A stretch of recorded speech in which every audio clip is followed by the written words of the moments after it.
Tape Aids for the Blind has pleasure in presenting It's a Vet's Life by Roy Aronson, published by Tafelberg, Cape Town, 2009, with the kind permission of the copyright holder, Roy Aronson. This recording is solely for registered members of the Tape Aids for the Blind Library Service and was read in 2015 by Frank Collier in the Durban studios. No unauthorized copying, lending, broadcasting or public performance is permitted. This book has 156 pages. About the book. What do you do when your dog swallows a steel society stick? Or your semi-feral pet wolf gets a skin infection? And when a delinquent elephant gets frisky with the rhinos in a Limpopo game reserve? You call Dr. Roy Aronson. It's a Vet's Life recounts the remarkable experiences that Dr. Aronson has had during his more than 25 years as a vet. These include challenging moments and tough decisions, but also miraculous recoveries and an assortment of wacky characters, both animal and human. One thing remains constant: Aronson's delightful, humorous take on every situation. About the author.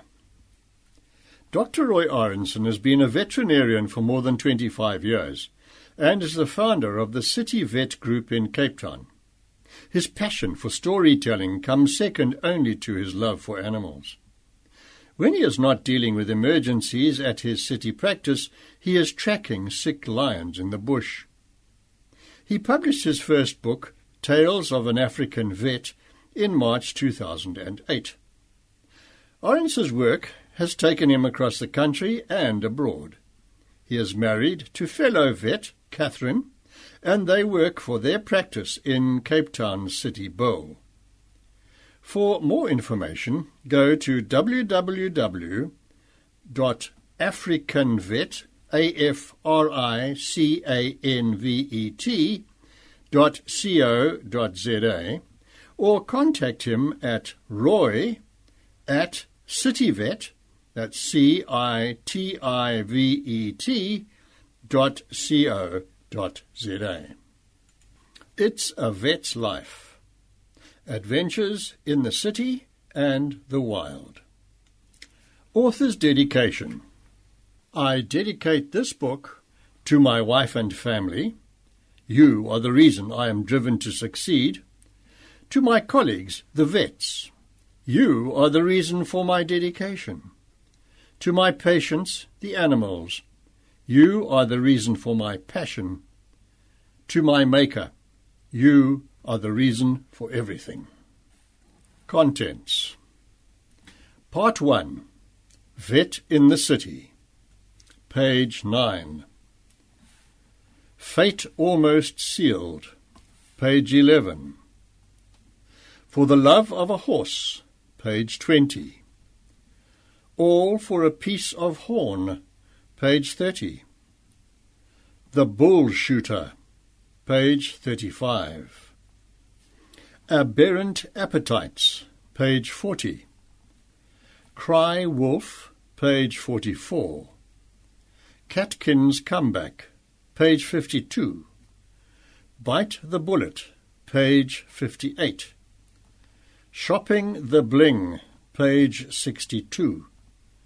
Monkey Business. Page 67. Internet Explored. Page 74. The Jaw with a Flaw. Page 80. Wolf with a Nervous Tick. Page 84. Fly On. Page 88. Monty's Emergency. Page 94. The Last Rites. Page 98. Caught by the Tail.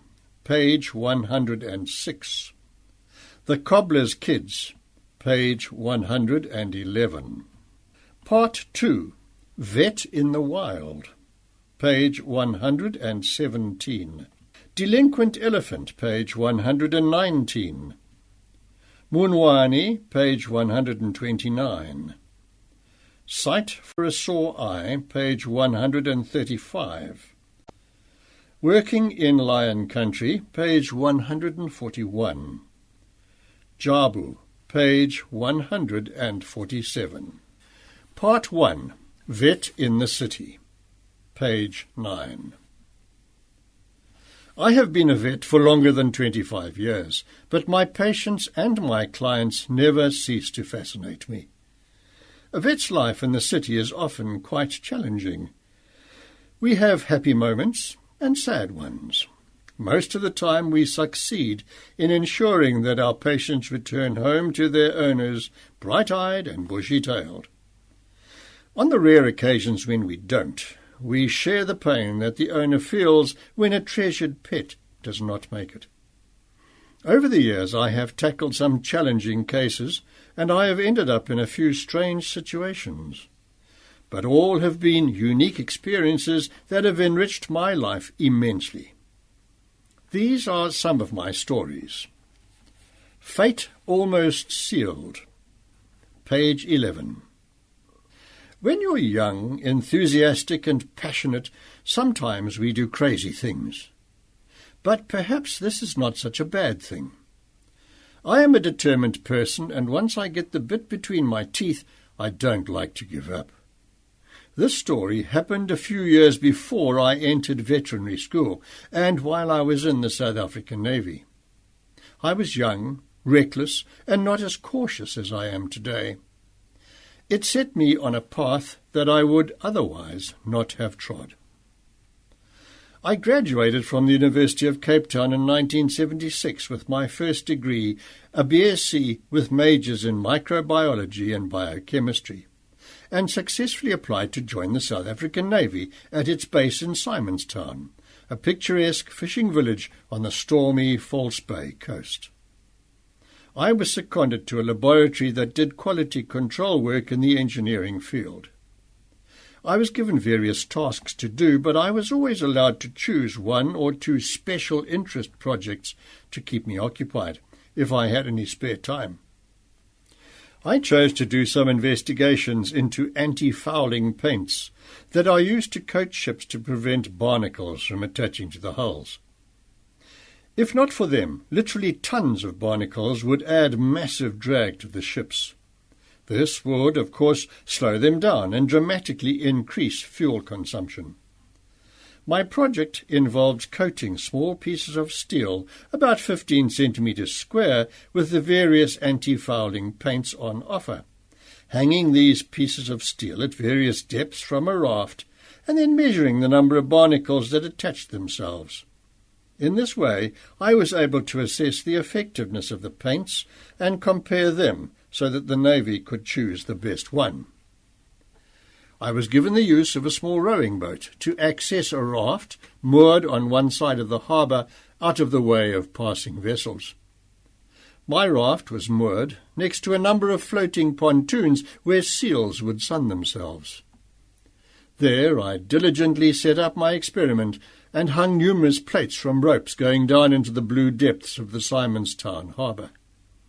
My experiment was designed to run for a year, through all 4 seasons. I spent many happy hours rowing out to my little raft in the harbour and measuring the number of barnacles that had attached themselves to my plates that were coated with a substance designed to prevent just that. It never ceased to fascinate me how these clean, painted plates attracted and accumulated life in abundance. First, the plate became slightly roughened, as microscopic sea creatures attached themselves to it. Then, over a period of a few days, the rough patches started to take the form of miniature little barnacles that you could see with the naked eye. These tiny barnacles grew until eventually, after nearly a year, they had grown to sea creatures coated in a hard shell a number of centimetres in height and diameter. During the summer months, I'd row out with my shirt off, and when it was really hot, I'd dive into the water in my shorts and spend some time in the sun, drying off before I rowed back to the shore and my lab. Clearly, this was a busy time for me. I was hard at work, having a good time. During winter, it was a lot less fun. Towards the end of the first summer, I noticed that a young female seal had beached herself on a nearby pontoon.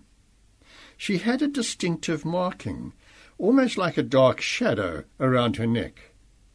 In passing, I wondered if there was a species of seal known as a collared seal. I knew there were collared birds and lesser collared birds. Perhaps there was a collared seal as well. I did not pay too much attention to her, but made a mental note to be cautious, because although these sleek and engaging creatures look friendly, they can, in fact, be aggressive if they feel threatened, and can inflict a very nasty bite if you get too close to them. I decided not to swim if she was in the vicinity. It was 3 days later when I next went out to my raft. I noticed that the same young female seal was still on the pontoon. She seemed to me to be thinner than before, and the dark shadow around her neck had now taken on a reddish tinge, almost as though the colour had run in a dyed garment. Something was not right. It seemed strange that she was still there in the same position. The discoloration around her neck now looked sinister to me, and I decided to row back to the lab to fetch a pair of binoculars so that I could get a better look. I arrived back at the raft about half an hour later and used the binoculars to observe the seal. To my horror, the so-called shadow around her neck was actually fishing nylon that had tangled and formed a noose that was now extremely tight and cutting into her flesh. The reddish tinge that I'd seen was, in fact, blood seeping from the wound caused by the ever-tightening noose. What was I to do? I only knew that I had to help. I got back into my rowing boat and rowed a bit closer to the pontoon where she was sitting. She must have felt very threatened, because she started to bark and vocalize fiercely. Her distress, and dare I say anger, was very obvious. Well, with a cacophony of sound coming from a mouth filled with large yellow fangs bigger than those of a German shepherd dog, I too felt threatened. As the gap between my boat and the pontoon closed, she panicked and dived into the sea, her ultimate escape. Clearly this approach was not going to work. I now had a problem that I very much wanted to solve. But back in '76 there were few resources to turn to. Today I would have Googled the problem on the internet or asked the aquarium for help, but these avenues didn't exist then. I turned to the Fishing Industries Research Institute.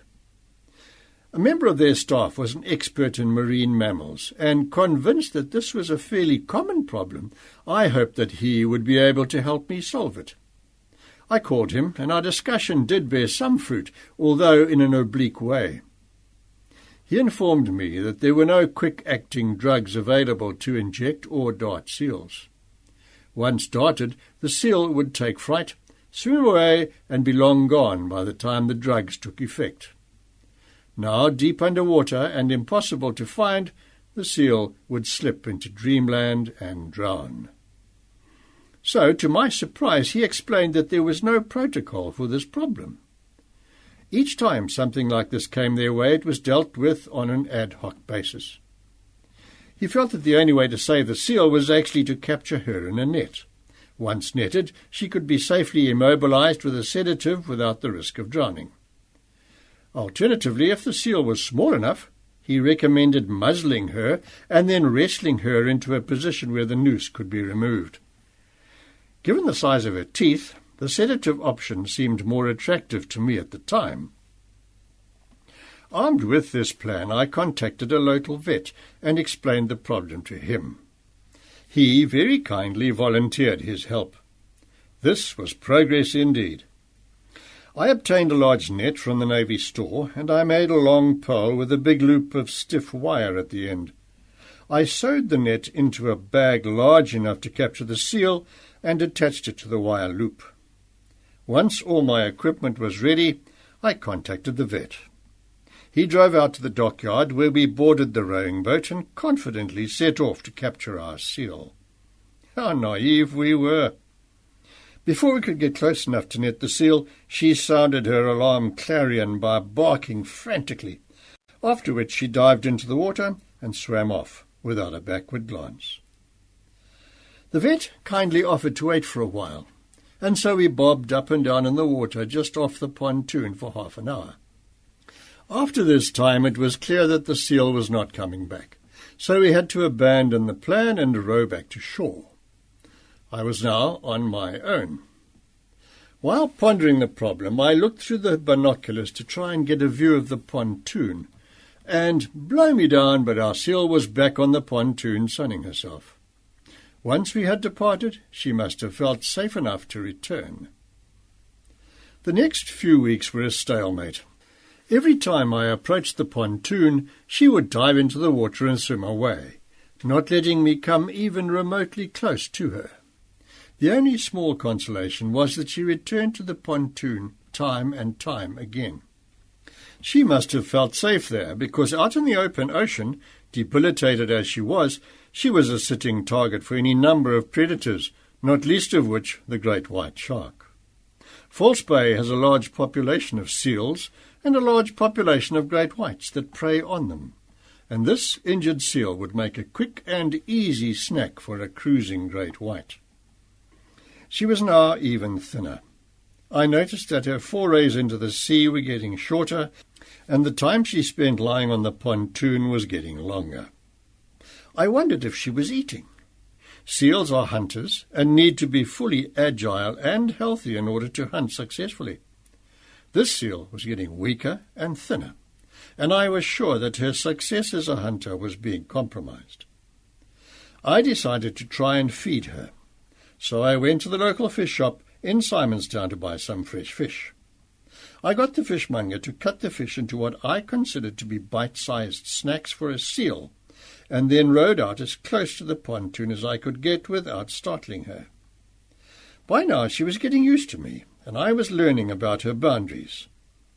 I knew how close I could get before she would jump off and swim away, and it seemed to me that I was able to get closer and closer each day. I wondered if this was because she was getting used to me, or whether it was because she was simply getting weaker by the day. I rowed up to a distance that did not frighten her and threw a piece of fish onto the pontoon, about a metre away from her. To my disappointment, she did not make any effort to try and eat the piece of fish. I threw another piece closer to her this time, but still she ignored it. I decided to row a bit closer and throw fish into the water, hoping that she would jump off the pontoon and feed from the fish pieces in the water. But this did not work either. I now realized that despite my best efforts to help her, there was a real possibility that the seal would die. I sat in the rowing boat, bobbing up and down a few metres from the pontoon, feeling frustrated and dejected. Was this beautiful sea mammal going to die? Was there no way to get close enough to her to sever the nylon that had embedded itself around her neck? During this time I had asked a number of people for help, and each time someone would come up with a new suggestion as to how to capture her or immobilize her. But no matter who tried or what was tried, we got the same result. When she felt threatened by human proximity, she would jump into the safety of the water and swim off. She only returned when we had retreated a safe distance. The hours became days, and the days became weeks, and she became weaker and weaker. After a month of trying everything I could think of, she was so weak that I was able to sit on the pontoon a metre away from her without her jumping into the sea to escape. She stayed tantalizingly just out of reach, so that even though I was able to sit really close to her, it was just not close enough to cut the nylon. She was dying, and I felt totally useless. At this point, fate took an unexpected and very welcome hand in the matter. The expert I had called at the Fishing Industries Research Institute called me to ask how things were going. I told him my sorry tale and said that unless something drastic happened, she would die within a few days. He offered to come out the next day to see what we could do together. I thanked him gratefully for what I considered to be an 11th-hour reprieve. The next morning I went to work with considerably raised spirits. Track 2. My contact arrived with a bag filled with equipment, including a special throw net that had a leather hood. He told me that since the seal was so weak, he could try to throw the hooded net over the seal, immobilize her mouth and prevent her from diving into the sea. He also had a pair of scissors with long handles and a pair of heavy leather gloves. Equipped with this bag of tricks and newfound hope, we rowed out to the pontoon.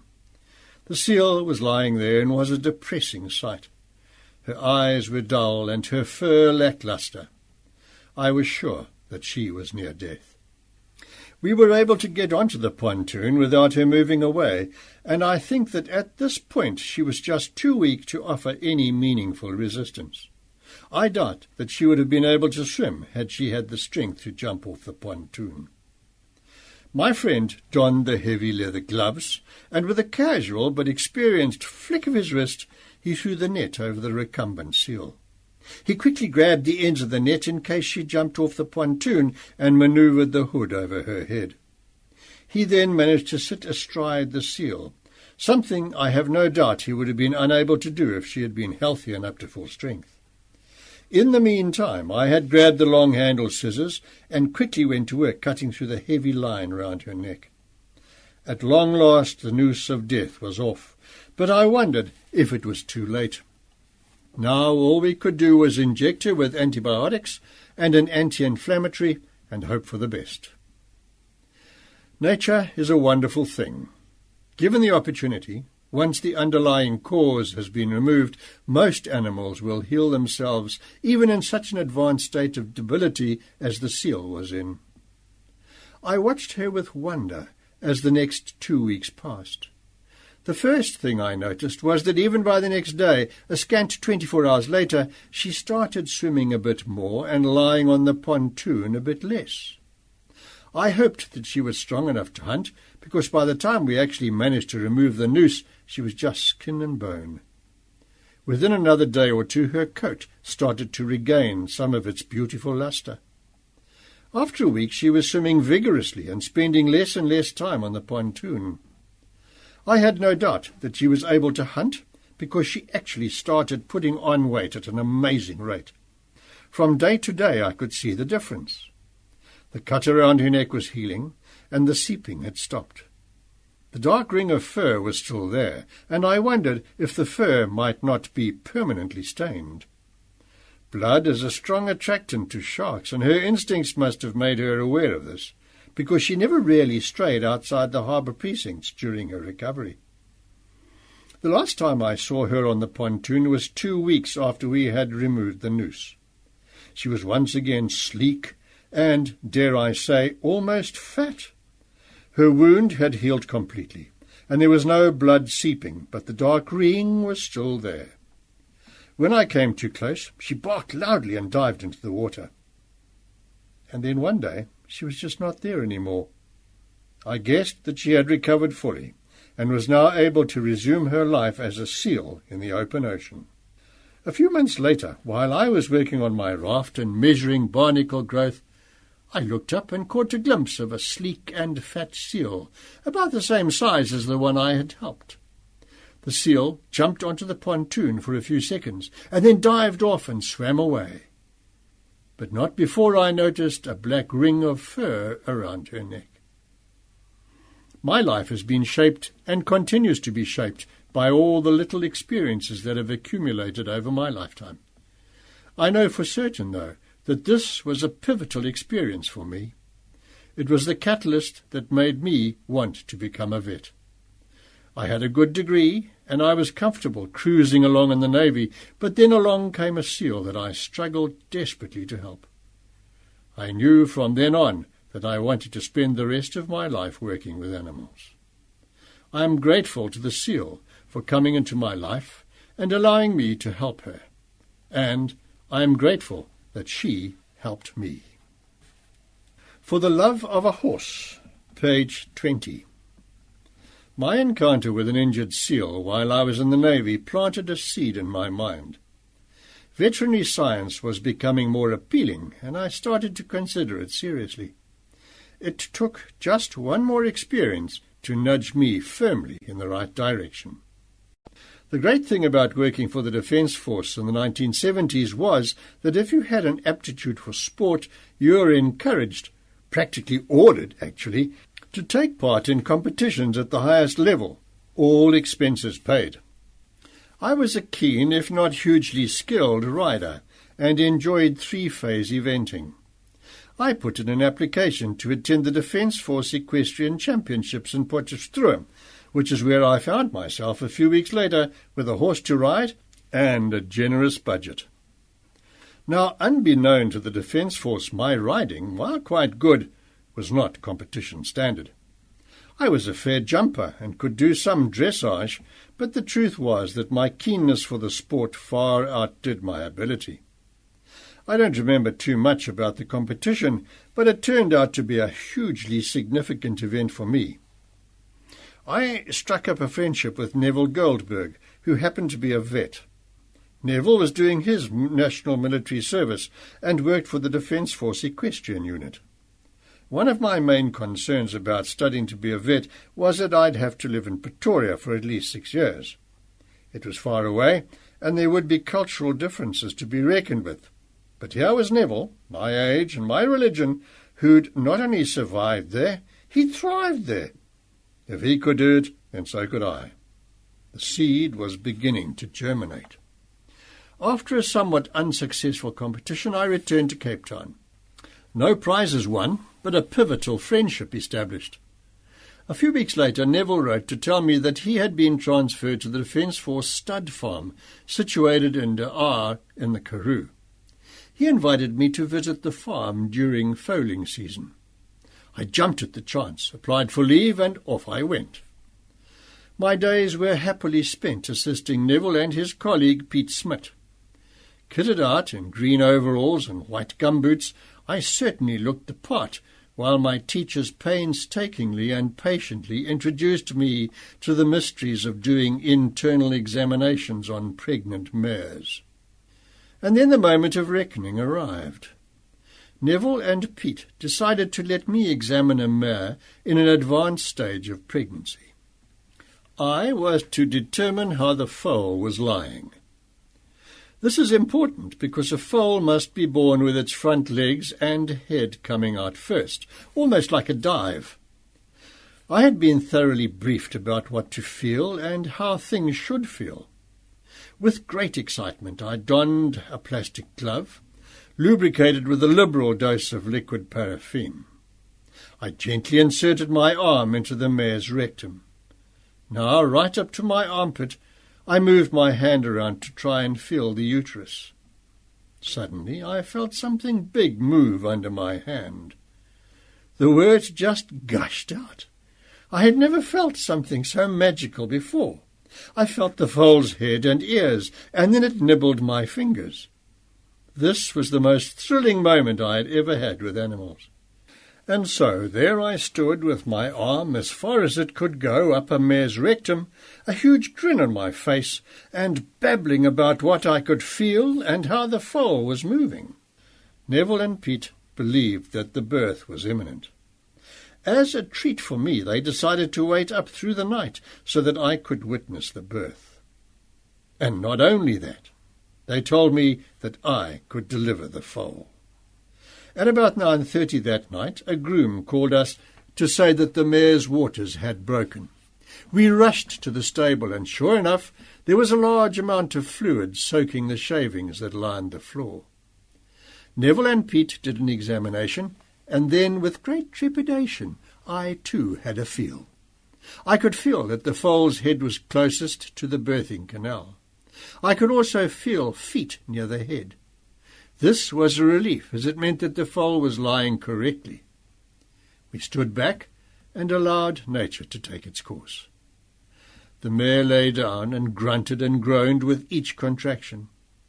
After what seemed a long time, but was probably only 10 minutes or so, she suddenly stood up, and with a rush of fluids, the little male foal was born. It lay on the ground, twitching. The umbilical cord linking it to its mother was still attached to the placenta inside the mare. With a little bit more pushing, this too was delivered. Neville waited a few minutes so that all the placental blood could flow into the foal, and then he cut and tied the cord. The mare was enchanted with her foal, and nuzzled it and encouraged it with whickering noises as it tried to get to its feet. Within half an hour it was standing, albeit rather shakily, and within an hour it was tottering about drunkenly and attempting to drink from its mother. The wonder of birth and a new life left me completely mesmerized.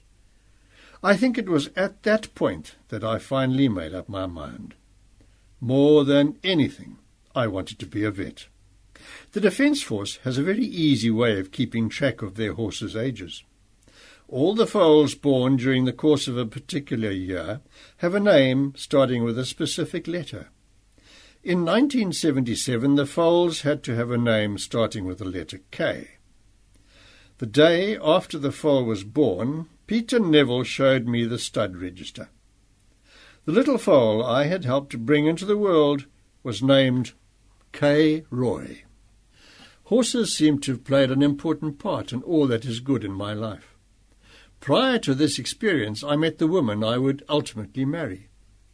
She had rather a grand-sounding name, Cathy Compton James, although she had resigned herself to occasionally being called Captain James or Crumpet James, to name just two variations.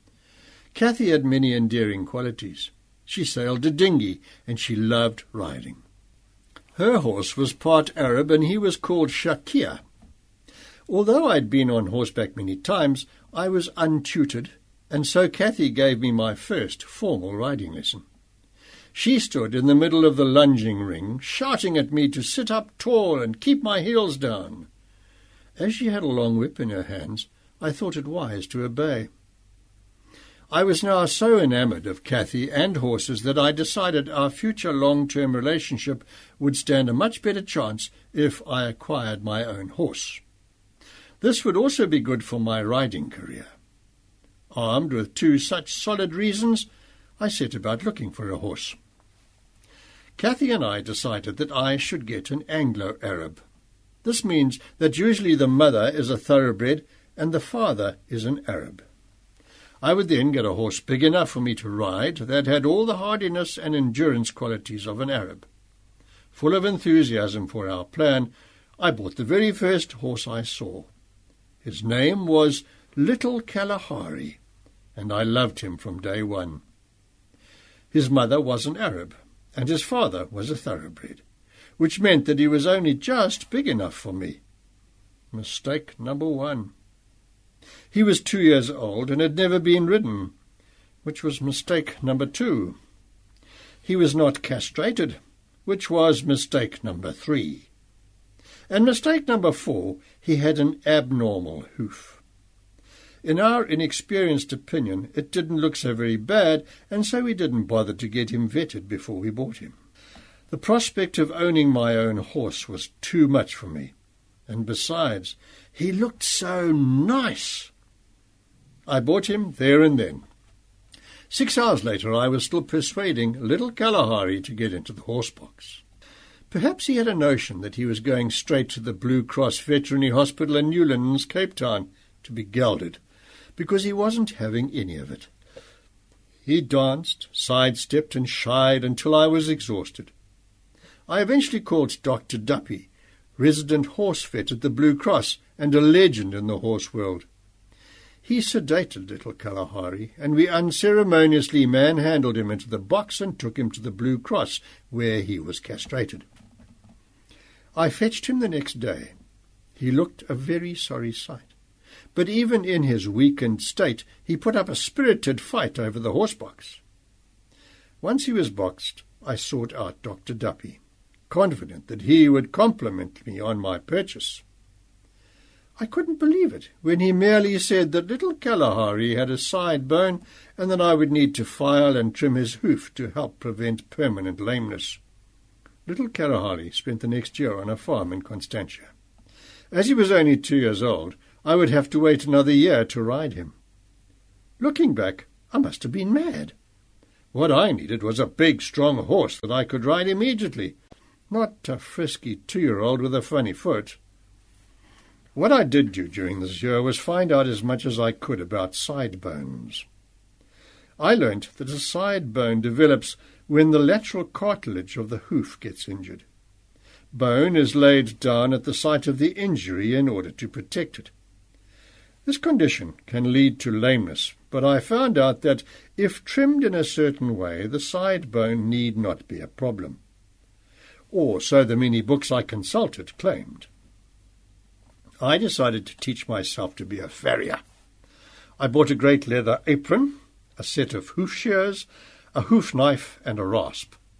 I also bought a book called Farrier Science. Interestingly enough, I still have this book on my shelf over 30 years later. I diligently followed word for word what the book suggested. First, I had to learn how to pick up the horse's leg and how to stand with the hoof in my lap. Little Kalahari also had to learn to give his hoof to me, and between the two of us, I think he was the quicker learner. We did, however, progress, and before long I became proficient at the job. After waiting to back him for a year, we eventually placed a saddle on his back, and I started riding him.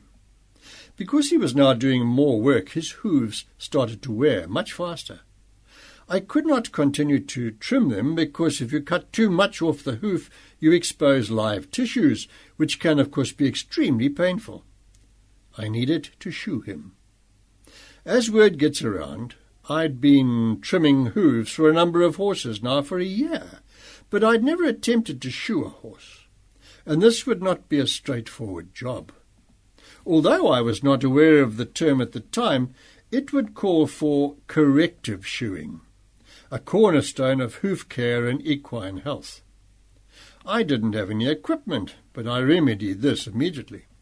I bought a farrier hammer and all the bits and pieces I would need to shoe little Kalahari. I took an impression of his hoof and bought some shoes. I was now well and truly tooled for the job. All I needed was the courage to do it. I was very nervous about nailing a shoe to a live hoof. I read the theory over and over again, and I practiced nailing a shoe onto a wooden model of a hoof. It seemed relatively simple, but I was highly aware of the fact that the wooden model was not able to kick or bleed if struck in the wrong place. However, always prepared to try something new, I convinced myself that I was up to the task. Nothing ventured, nothing gained, I told myself hopefully. Kathy agreed to assist me. She would hold the horse for me and offer advice while I would try to do the job. 30 years later, we still work in exactly the same way. I had been tapping little Kalahari's hoof with a hammer for the last few weeks to get him used to the feeling, and now was the day to actually fit the shoes. It took me about 15 minutes to shape the shoe to fit his hoof. I then took a deep breath and prepared myself for the next exciting episode. Farrier nails are beveled, and it is important to place the nail in such a way that the flat side of the nail points out while the bevel points to the inside of the hoof. In this way, the point will automatically appear in the correct spot on the outer wall of the hoof. If I was going to make a mistake, this would be it. I carefully aligned the nail and tapped it into the hoof. Like magic, the nail appeared in the correct spot on the lateral hoof wall. I had done it, or at least I now had one nail in the hoof. Only 6 more to go. Without much fuss, but with a lot of adrenaline, I got the shoe on. I then did the other front hoof, and after spending nearly an hour of time and a bucket of sweat, the job was done. I stood back to evaluate my work. I had seen many pictures of well-shod horses, and when I compared my work, all I could say was, not bad. Repetition is a great teacher, and over the years of owning little Kalahari, I became skilled at this wonderful, if somewhat archaic, task. I ended up selling little Kalahari, but I visited him often, and I know that his hoof never gave him trouble again throughout his life. Track 3. He lived to the grand old age of 21. I might have bought the wrong horse, but it's a mistake I'm glad I made. It was a mistake that gave me a taste of what it is like to work with animals. It was a mistake that showed me how rewarding it is to learn new things, and it confirmed for me that there was nothing more to wait for. I married Cathy, and we went to vet school. No hoof, no horse. The words, pronounced with a distinct Malmesbury bray, rang out like a clarion in the lecture hall. I wanted to know more. I also wanted to do more.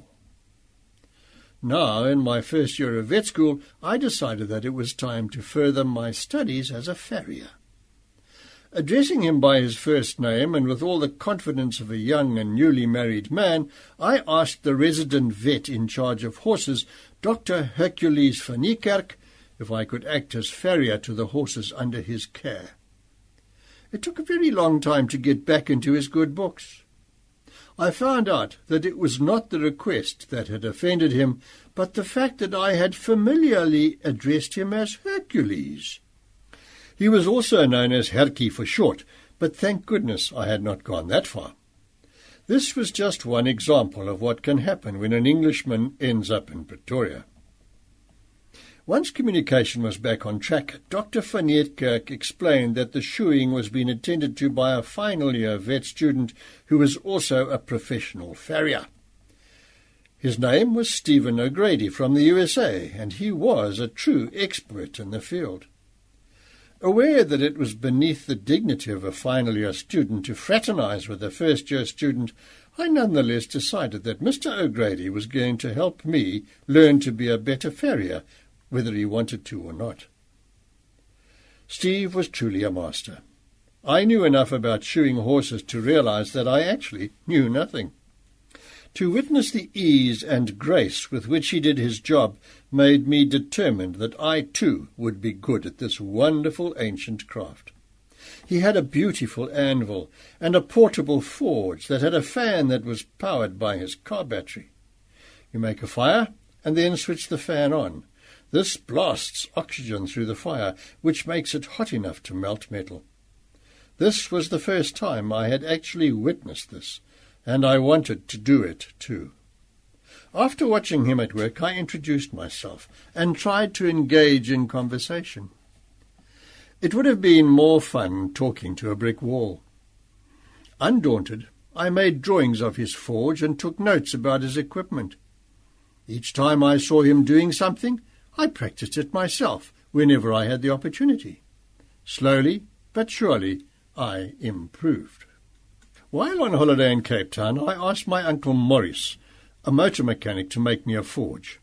Within a week I had a great working forge and was the proud owner of an anvil, a present from a family friend. By the end of my holiday I was tooled up almost as well as Steve was. Now all I had to do was acquire some of the knowledge that he had. Within a short while I became quite skilled at using a forge and adjusting the shoes after heating them to a wonderful cherry red in the fire. I would beat out a rhythm with my hammer whilst the shoe was held firmly on the anvil. I did this because Steve did this, and it seemed so cool. It also took some of the effort out of what was a very hard and physically demanding job. The next term I met Sparks Erasmus. Sparks was an assistant in the anatomy department and had some knowledge of farrier science. We decided to put the word out that we were available to shoe and trim horses on Saturdays, and then waited for the clients and their horses to come rolling in. Before long, they really did come rolling in, and we had more work than we could cope with. I continued to observe Steve when and where I could, and I practiced many of the techniques I learned covertly from him. Soon I could shoe 10 or 12 horses on a Saturday. Sparks did the same number of horses, and we shared costs, so between us we were making a fairly decent amount of money. Over the next 5 years at university, I made my mark as a farrier. I worked with the Department of Surgery and became skilled at specialized shoeing. I was fit and strong and could shape a shoe to fit even the most problematic of cases and feet. I had a great working knowledge of lameness in horses. At this point, I thought that I would become an equine vet. A large proportion of equine veterinary science is to do with lameness, and I felt that I really had a head start. However, I landed up as a small animal vet, and all the knowledge that I had garnered slowly seeped out of my head. I do have a souvenir from those days, and that is a damaged back. A few years ago, my wife and daughter started riding again and bought horses. They decided to keep their horses unshod. This, I told myself, was going to be my comeback. I'd get fit, buy some tools, and rekindle my passion for this craft. But alas, it was not to be. My hands were too soft for the job, and I was too unfit to do more than 1 foot without taking a rest, and my back was killing me. As I limped back to the house, I told my wife to call a professional farrier. My farrier days were well and truly over. All for a piece of horn. Page 30. Despite what some people might believe, the so-called aphrodisiac properties of rhino horn are greatly exaggerated. I have had the opportunity to try some in a potion, and I can give you my word that there were no phenomenal increases in carnal behavior or lustful deeds.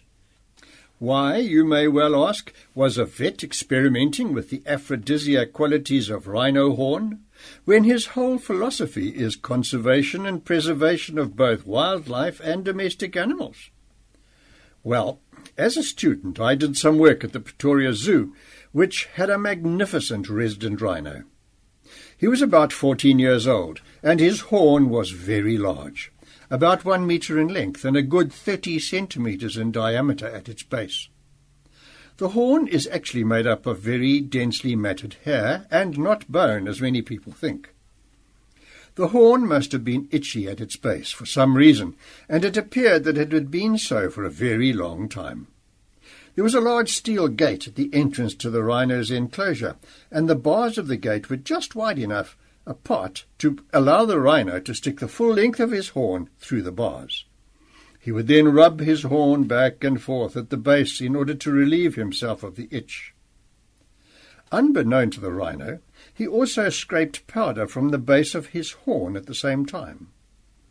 The zoo staff members were quick to take advantage of this opportunity, and the powder was collected and sold to the Muti shop for quite a large sum of money. So in this situation there was no need to kill the rhino for his horn. Instead, the patient staff painstakingly collected the small amounts that he yielded daily until there was enough to make a sale. This really was a continuous, renewable supply of rhino horn, and the zoo authorities turned a blind eye to this source of revenue exploited by the assistants who worked with the rhino.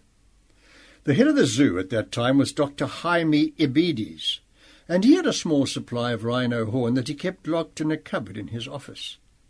Some of the students were offered rhino horn tea, and I drank some out of curiosity. At the time of visiting the zoo as students, we were in our final year of veterinary science. I was doing a fair amount of farrier work, trimming and shoeing horses' feet, and was a somewhat self-proclaimed expert in foot and hoof care. The rhino in question was lame at that stage and had been walking around on a very sore foot for a few weeks. Dr. Ebides asked me if I was prepared to examine and treat the affected foot. Needless to say, I jumped at the opportunity. Dr. Ebides darted the rhino in its rump with a tranquilizer drug, and we all settled down on the outside of the perimeter wall to wait for the drug to take effect. This usually takes about 6 minutes. The anesthetic process is, however, preceded by a brief period of excitable activity, and a drug called ACP is usually administered together with the tranquilizer to counteract this. Dr. Ebides had given the rhino a shot of ACP, but it seemed as though this rhino needed a bigger dose, because instead of settling down quietly and going to sleep, He became agitated, and for the 1 minute preceding full anesthesia, suddenly broke into a stumbling run around the enclosure. We all looked on in horror as the enormous creature started to accelerate. Within the space of a few seconds he was in full charge, galloping at speed towards the other side of his enclosure, some 50 metres away. Now, when 2 tons of rhino collides with an immovable object such as a reinforced solid concrete wall, something has to give. Luckily, the rhino was not able to accelerate to full speed because the enclosure was too small, but he was still able to get up a reasonable head of steam. Horn first, he struck the wall a stunning blow. We looked on in shocked disbelief. The rhino literally crumpled up as he hit the wall. The noise of flesh colliding with concrete was a sickening sound. The rhino snorted and squealed as he hit the wall, and there was a loud ripping sound as his entire horn was scraped off his head at the base of the horn. The rhino had been scalped. For a few seconds after impact there was complete silence. The rhino lay utterly still alongside his metre-long horn. Then, mesmerized, we turned to watch a zoo staff member suddenly jump over the fence into the rhino enclosure. He was dressed like all other cleaning and keeping staff in blue overalls, and as a result of the speed in which the ensuing action was carried out, it would prove impossible to identify him. He had his wits about him, however. He saw an exquisite opportunity, and he literally grabbed it with both hands. He ran like a man possessed, and as soon as he got to the rhino, he picked up the horn and threw it to a waiting friend. The friend ran with the horn for a short distance and then threw it to a third person. It was like a relay race. It lasted for less than a minute, but in that short space of time the horn must have changed hands about 10 times before it vanished completely. We discovered later that it was spirited out of the zoo and was sold for a vast sum of money to the Muti shop. The scene we had just witnessed was so astonishing that it really bears dwelling on for a moment. It unfolded as though it had been rehearsed many times, although how it could have been anticipated no one knew. There were about 10 participants in the event. Person number 1, who jumped in and grabbed the horn, initiated it. He then ran to the perimeter wall before passing it to person number 2. Then, in a series of passes that would have made a national rugby team proud, the horn simply disappeared. And all this in seconds. We just stood and gaped in stunned amazement before shaking ourselves out of our stupor. Then we too were galvanized into action. We were not focused on racing after the horn, however. We wondered what had happened to the rhino. Was he unconscious, or was he dead from the dreadful impact? We could not help but notice that the concrete wall was unscathed. To our immense relief, he was sound asleep. The rhino had a large, raw wound about 30 centimetres in diameter where the horn used to be, but it was a superficial wound, and eventually another horn would grow in its place. After all the excitement, we almost forgot why we anaesthetized the rhino in the first place, but when the situation returned to normal, we were once again able to get down to the business of treating his injured foot. The rhino was lying on its side and sleeping peacefully. I had my tools for treating hooves with me, and Dr. Ebides and I started to examine all 4 feet. We had decided to trim and file the nails on each toe of each foot, and I set about doing this while Dr. Ebides continued with the examination. He called me over to take a look at the painful foot that was causing the lameness. There was an area about 5 centimetres in diameter that was discoloured. I took a paring knife and opened it up. I'd only gone a short way before a pocket of pus gushed out of the wound. We had identified the problem. It was an abscess. I dug a little deeper and discovered the cause. A large thorn had burrowed its way into the animal's foot, where it had festered for some time. This must have caused great pain, and Dr. Abides in fact believed that the pain may have been so intense that it cancelled out the sedating effect of the ACP, thus causing the animal to become overexcited and charge the wall. Once the thorn was removed, we flushed the wound out thoroughly and packed it with antiseptic powder. We then injected the rhino with antibiotics, and Dr. Abides gave the antidote to the anaesthetic intravenously. The rhino woke up and stumbled to its feet. It stood a while and then shook its head. Usually after an anaesthetic is reversed, animals stand up and act almost as though nothing has happened. This rhino, however, stumbled around for a few days after the treatment. We were not sure if this was due to the foot having been worked on or due to the massive collision between its head and the wall. But within a few days he returned to normal. He no longer stumbled, and his foot healed perfectly. This took place in 1984. The rhino lived on at the zoo until 2001, when I learned that he had died at the ripe old age of about 32. His horn did grow back, but not to its former glory.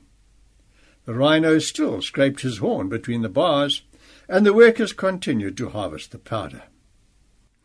Every now and again an infusion of rhino horn tea was offered to a lucky visitor to the zoo, but no one ever came back for a second cup. The Bull Shooter, page 35. Staring down the barrel of a rifle, I faced the wrath of a wild, charging bull. With trembling hands and a dry mouth, I started to squeeze the trigger. How on earth had I got myself into this crazy situation? During my final year of veterinary science, I received a bursary from the city of Cape Town. Once I qualified as a vet, I had two options with regard to paying them back. I could either give them the full amount of the loan in cash, or I could work for the city council for 1 year. I thought that the latter was a better option, and so, after qualifying, I began working for them. What I did not realize was that I would have to work at the city abattoir. An abattoir is a grim place, but a vet's job there is crucial. The vet must prevent cruelty in the handling, loading and transportation of animals. The actual slaughter process must be quick and painless.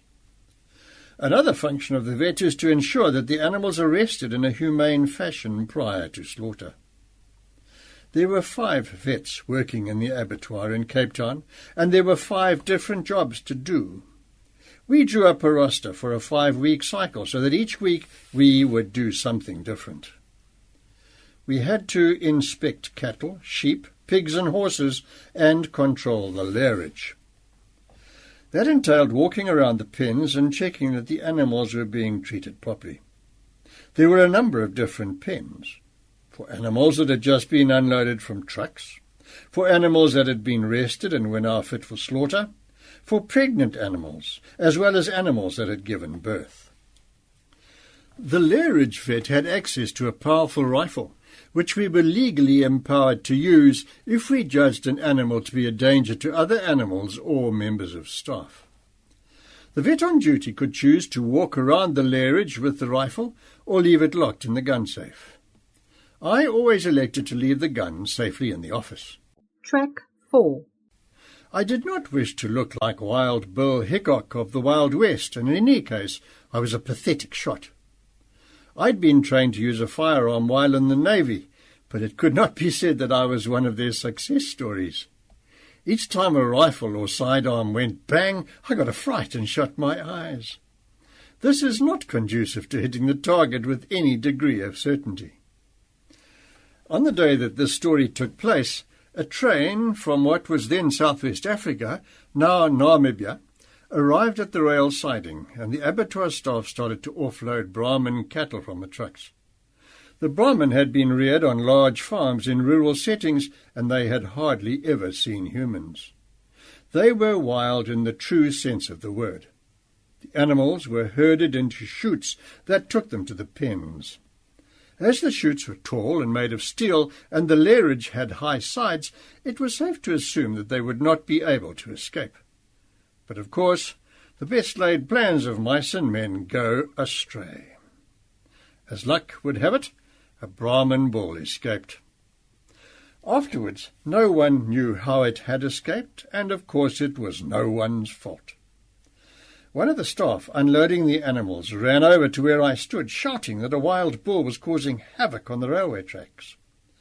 Luckily, the animal had escaped onto the track, which was fenced in by a high wire mesh fence on either side. This meant that the animal was effectively contained in a very long and narrow pen.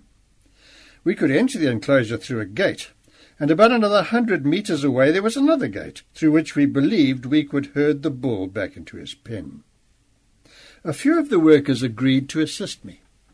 They ran ahead to the far gate, and the plan was that they would hide behind it, while I would theoretically frighten the bull by waving my jacket at him and chase him to the gate. He would then gallop through it into the safety of the pen. Or so we thought. I waited until the workers were in position at the top gate, and then, with my heart thumping, I walked cautiously towards the bull. It stood motionless for a while, just long enough for me to get dangerously far enough away from the gate. I had gone beyond the point of no return. Waving my jacket around my head, I started shouting at the bull. I wanted to get this over as soon as possible because I really was frightened. It was at this point, with the man approaching him waving wildly, that the bull was supposed to turn around and run away from me. He did start to move, but not, to my horror, towards the far gate. He was coming after me. I shouted even more loudly and waved frantically, but this just seemed to spur him on. From a walk he broke into a trot, and then into a headlong galloping charge. I must have had all of 3 or 4 seconds to get the hell out of the way, and the only way out was up. I lunged for the fence and grabbed the barbed wire strands at the top of the fence, completely oblivious to any panic spurring me on. The rampaging animal careered past me at the speed of a runaway freight train, as I somehow managed to scramble over the fence. The gates were quickly shut. Back to square one, with the bull on the railway lines and me and the workers peering nervously at him from the outside.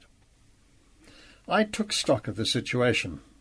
I was now badly scratched and bleeding and had been given an enormous fright. The bull was now in a state of frenzy.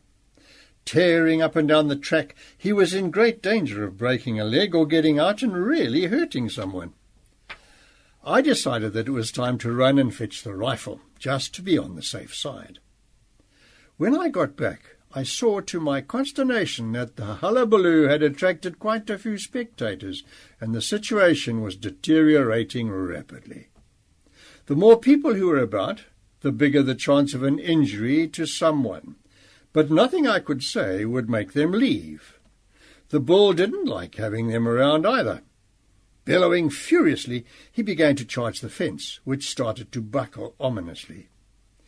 If he carried on like that for any longer, he was going to break through, and this would have put the bystanders in considerable damage.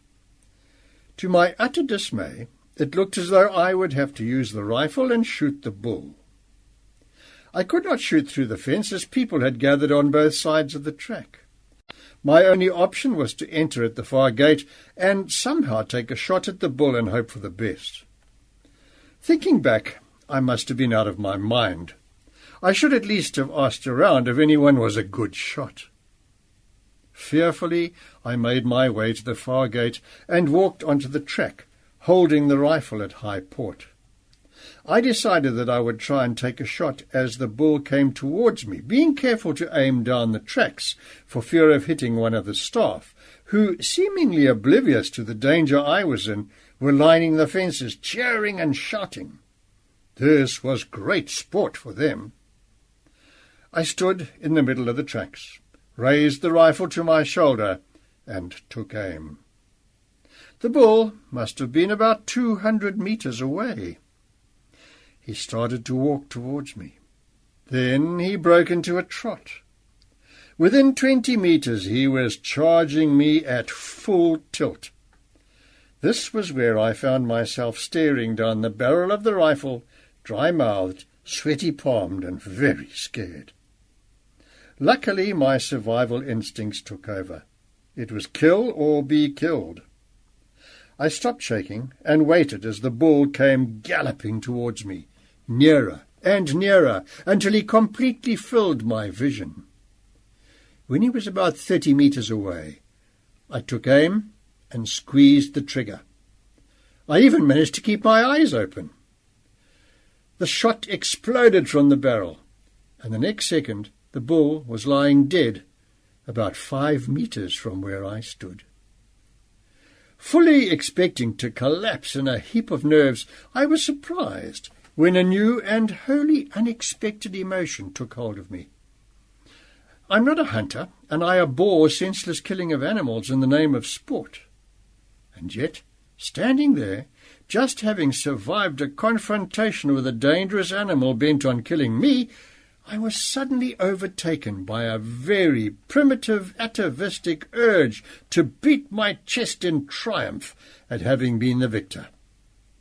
Looking back, I think it all came from the pure joy at having survived the encounter.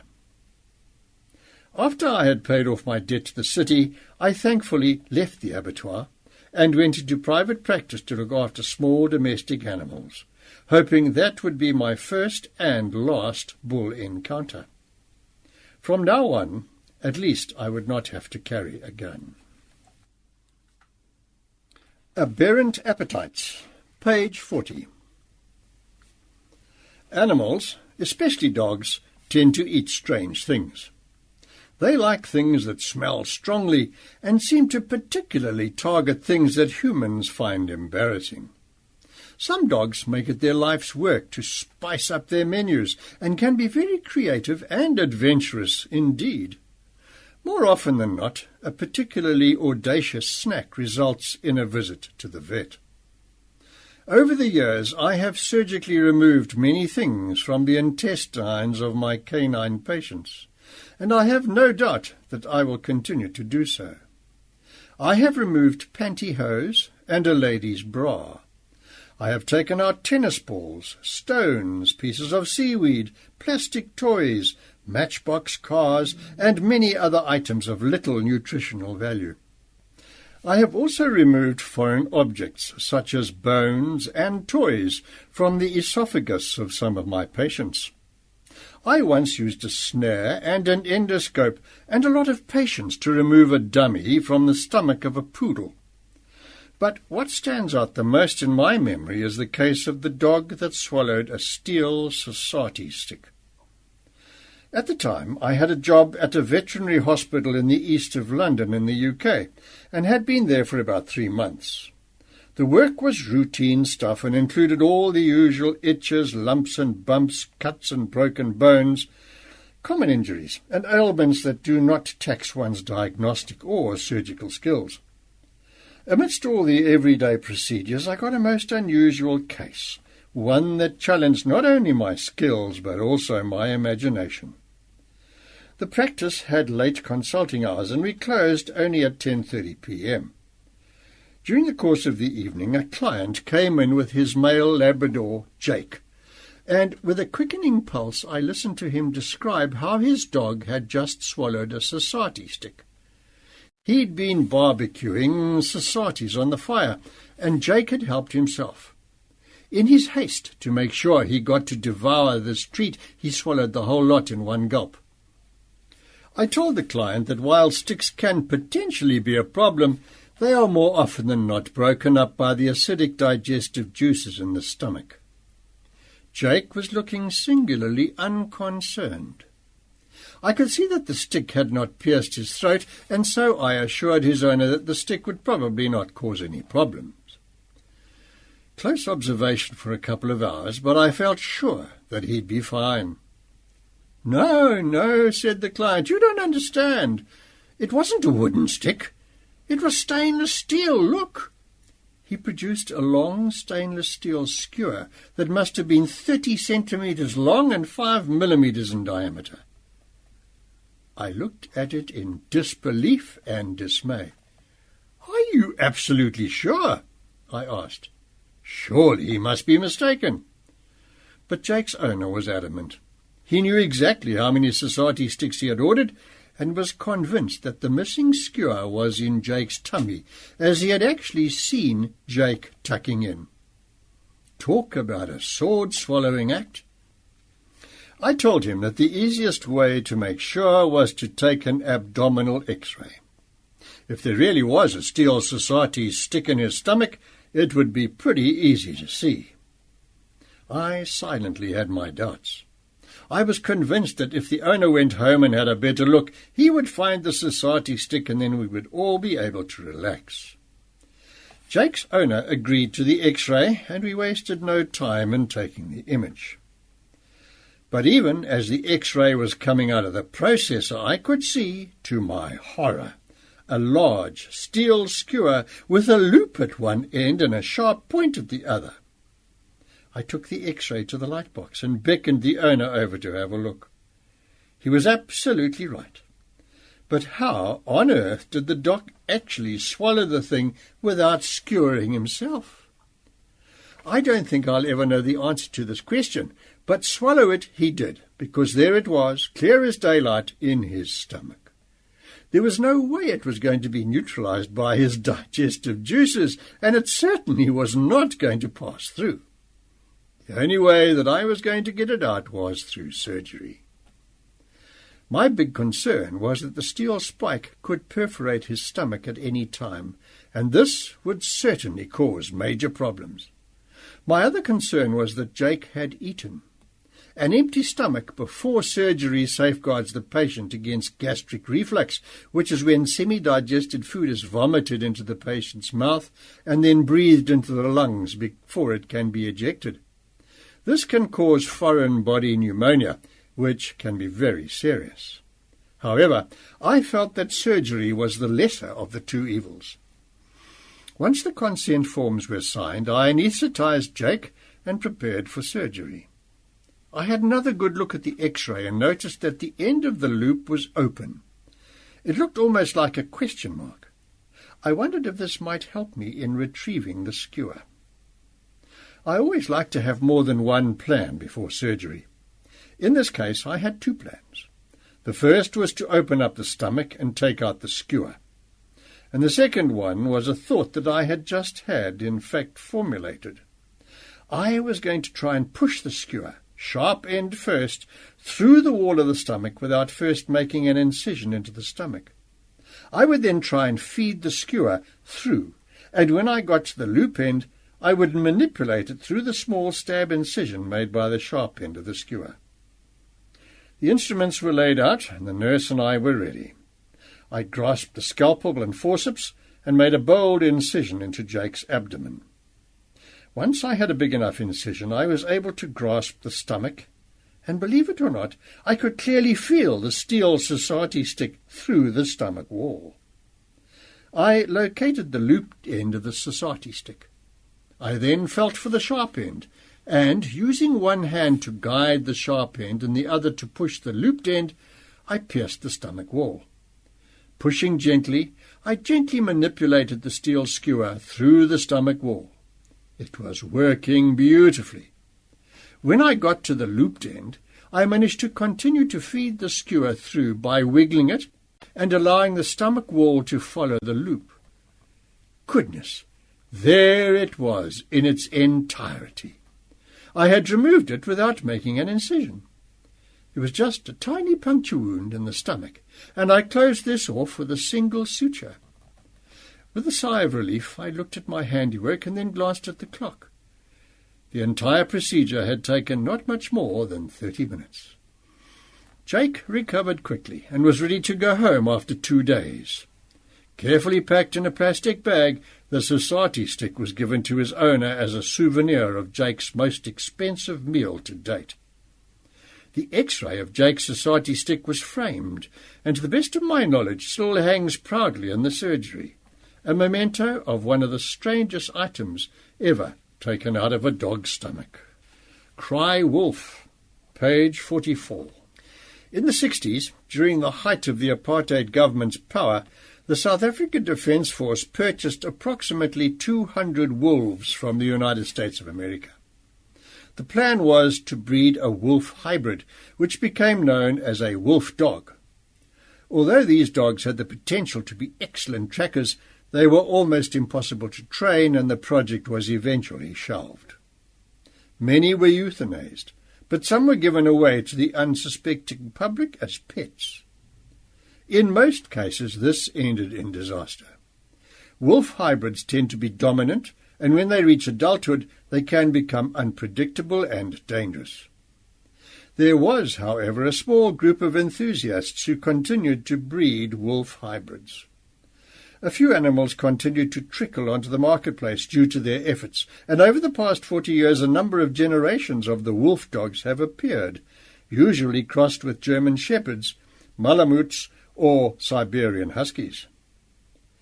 They are impressive-looking dogs, but a wolf is essentially a wild animal that has an innate fear of humans and has strong predatory instincts. Even when crossed with domestic dogs that have been bred for temperament, wolf hybrids can be volatile and do not make good pets. The enthusiasts who breed these animals keep records, and they try and cross the wolf dogs back with animals that have more pure wolf blood in them. Most of these animals have a pedigree, and it is possible to calculate just what percentage North American timber wolf there is in each one. In 2001, a male wolf dog was born to parents who were both hybrids. He was named Hoka, an anglicization of Heyoka, a native North American term for a being that can transform into anything when necessary. Hoka was approximately 87% North American timber wolf. He was owned by a couple who eventually immigrated to the United States. They could not take him with them. At the time of their intended immigration, he was 4 years old, and his fate hung in the balance. If a suitable home could not be found, Hoka would have to be euthanized. Due to very specific requirements associated with wolf hybrids, he could not be placed in an ordinary suburban home. He needed a dedicated person with a will strong enough to manage him. In other words, an alpha male that Hoka would submit to. Wolf hybrids are one-person animals, and that person must be an adult. Luckily, Hoka was offered a home by Linton Pope, who owns a 500-hectare farm in the Cederberg, on which he established a nature reserve.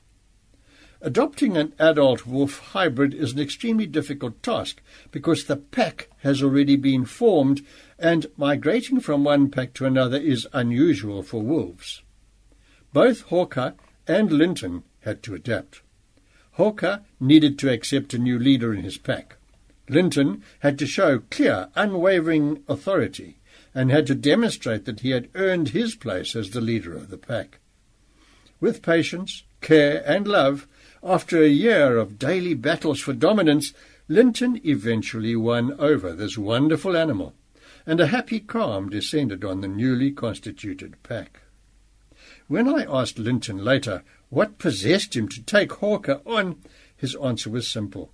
It was love at first sight. Marry in haste, regret at leisure. Well, almost anyway. Wolves and wolf hybrids are susceptible to many of the same diseases that domestic dogs get, and this is where I came into the picture. Track 5. I first met Linton when he called me about a year ago to ask for advice about Hoka, who appeared to be off colour. I'm not a great fan of long-distance diagnoses and treatment for many reasons. Firstly, it is illegal, and secondly, one cannot do a proper job. There are times, however, when I at least try and help the animal, and this was one of them. I realized that it would be extremely difficult to get a semi-feral wolf, used to living on a large piece of land in the mountains, to a vet's clinic in the city, 2 hours away. For these reasons, I was also willing to discuss Hoka's problems over the phone, and over the years have had a modicum of success in treating him. However, one afternoon Linton called me at my practice and described a set of symptoms that got me worried. There appeared to be a creeping lameness in Hawker's hind legs, and he was getting progressively weaker. He was also breathing abnormally and appeared uncoordinated. I questioned Linton carefully and asked him to make various observations so that I could get some sort of clue as to what was going on. I wanted to help, but I also wanted to avoid Linton having to drive Hawker all the way into Cape Town. One theory was that Hawker could have tick bite fever, and the weakness and breathing difficulties could be explained by a spike in his fever. Another theory was that he may have been bitten by a juvenile poisonous snake, and only a small amount of venom was injected, enough to make him sick, but not enough to kill him. Whatever the cause was, I realized that with such serious symptoms I could not help unless Linton brought Hawker to my practice so that I could examine him properly, and that's exactly what he decided to do. Now, this was a real problem. Hawker weighed well over 60 kilograms and was not exactly tame. Linton could handle him, but that was about it. He would certainly not take too kindly to being injected with a sedative, which is a basic starting point when handling wild or semi-feral animals. Examining him without a sedative would quite frankly be dangerous. Linton and I had a long discussion, and eventually decided that Linton should put a rope around Hawker and try to put a muzzle on him, so that I could inject him in his hindquarters. I called a number of friends of mine who worked with wildlife to get some information about sedating wolves, but no one knew what drug combinations to use or at what dose to use them. After trolling that marvelous source of information called the Internet, I discovered that a drug called xylazine, combined with ketamine, works well for wolves.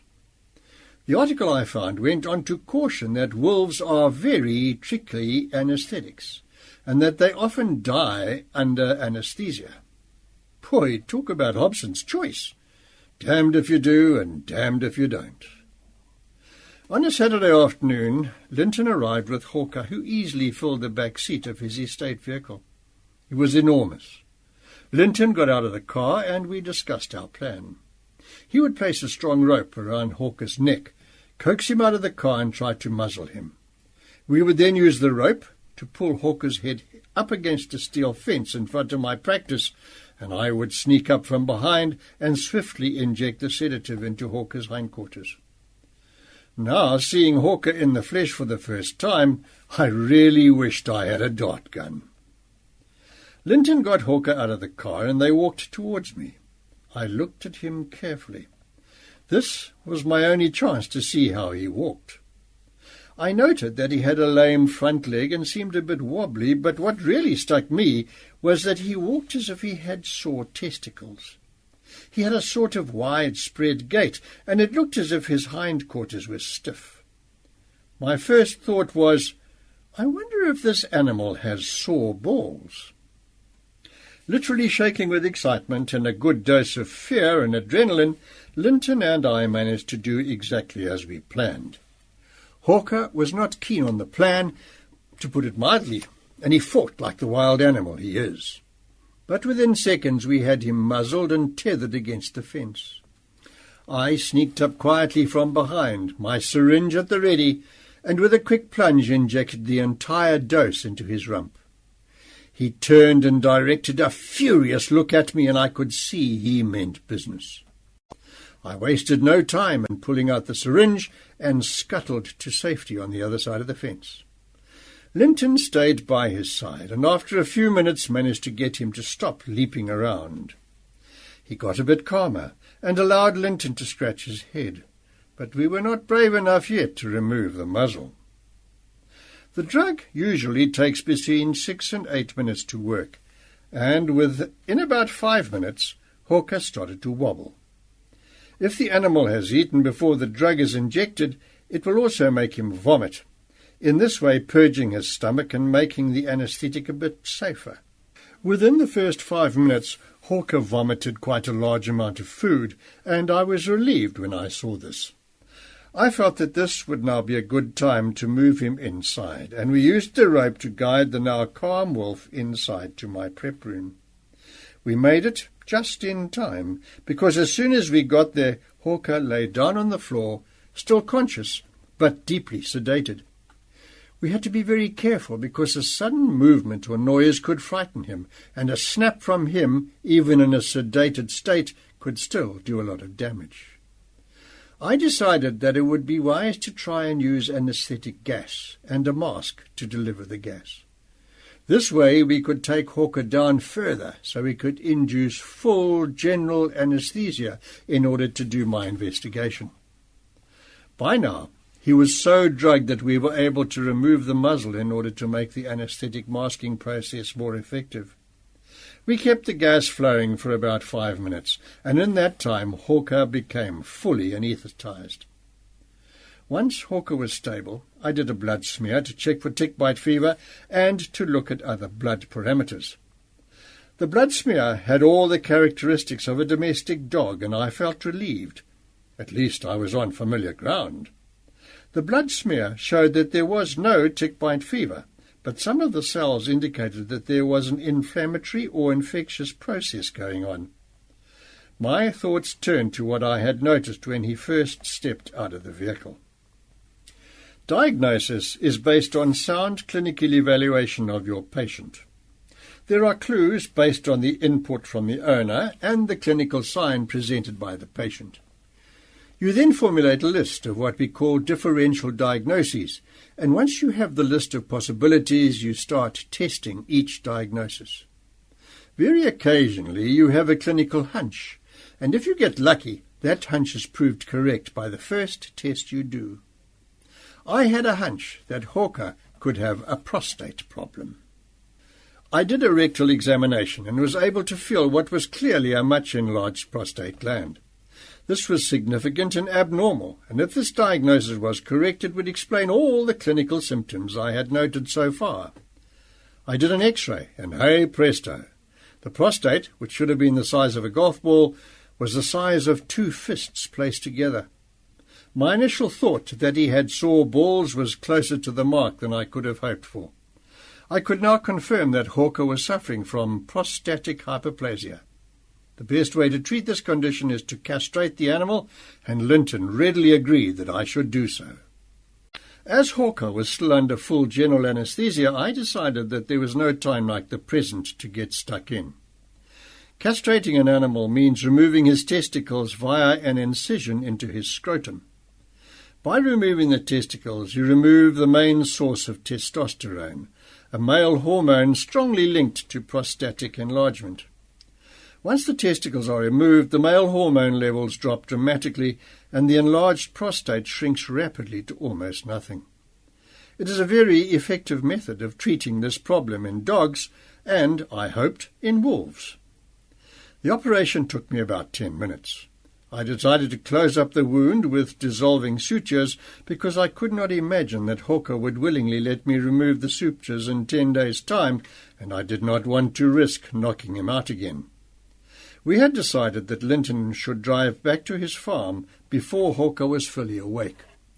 Normally, I would not allow a sleeping patient out of my sight until the animal was fully awake, but I felt that this would be the safest thing to do. We made Hawker comfortable in the back seat of the car, and Linton set off, anxious to get going as soon as possible. I later heard that the journey home was mercifully uneventful, as was Hawker's recovery from the surgery. Post-operative swelling was minimal, and Linton was able to administer the antibiotics by hiding them in meat that Hawker was fed. Hawker's symptoms of lameness and his strange way of walking disappeared, and the wolf was in peak health within a few weeks of the operation. He resumed his life in the mountains, and peace and calm once again descended on Linton's household. Just a last thought on wolves and wolf hybrids. Wolf hybrid puppies are very cute and appear gentle and lovable. However, as they mature, this changes. Their prey instincts are very strong, and this makes them particularly dangerous around small children. They are not aggressive as such, but when stimulated will kill with ease. Contrary to popular belief, they do not make good watchdogs, as they are essentially timid creatures, which also makes them potentially dangerous and unpredictable. Wolf hybrids are not suited to urban environments, and breeding them is becoming illegal in most states of the USA and is discouraged by many animal organizations in South Africa. It's interesting to note that there is not a single confirmed record worldwide of purebred wolves attacking a human being in the wild, despite many myths about them. They are remarkable and highly intelligent species, but they are best left to themselves in the wild. Catkin's Comeback, page 52. I've always been a conventional vet. In my practice, I use the latest technology and equipment, and I treat my patients with the usual procedures. I wouldn't go so far as to say that I do not believe in homeopathy. Let's just say that I had never considered it as an alternative. This is a story that shook all this up a little. Catkin was brought to my practice by his owner because he had lost weight and was not looking well. His appetite had all but disappeared, and according to his owner, he had lost nearly half his body mass. I could hardly believe this, as his weight was just over 5 kilograms, which is about average for a hale and hearty adult cat. His owner, however, assured me that Catkin used to weigh nearly 9 kilograms. I jokingly asked if the weight loss had been intentional, because at 5 kilograms he looked normal and, dare I say, extremely healthy. Silly me. I had not yet done a clinical examination, but as soon as I did, all thoughts of cracking silly jokes went straight out of my mind. With a sinking feeling in the pit of my stomach, I observed that the mucous membranes of Catkin's eyes were canary yellow. He was seriously jaundiced. A few years ago we used to have a saying, "A yellow cat is a dead cat." Cats that are jaundiced very often have a severe terminal disease, and they often do not survive. There are a number of diseases that can cause jaundice in cats, but the ones I fear the most are what I call the F diseases. They are FIV, FELV, and FIP. These letters stand for feline immunosuppressive virus, or cat AIDS, feline leukemia virus, or what I call cat viral blood cancer, and lastly, feline infectious peritonitis. All these diseases are terminal and incurable. I explained to Catkin's owner that we needed to do some blood tests in order to try and diagnose his problem, but the chances that he had one of the F diseases were high. If so, there was not a lot that we would be able to do. I did a blood test, and sure enough, Catkin was positive for feline leukemia virus. I examined a blood smear and could see the cancerous cells in his bloodstream. I used a different test kit to do another test, just to make absolutely sure. The result was the same. With a heavy heart, I called Catkin's owner and told her the bad news. I advised her that the best course of action would be to euthanize Catkin in order to minimize suffering. She listened to what I had to say, but said that she was on her way to the practice to see her cat, and when she arrived she would discuss the options facing her and Catkin. She's a wonderfully pragmatic owner, and after petting Catkin, asked me if I could comment on the state of his general health. How were his kidneys, liver, and his heart, she asked.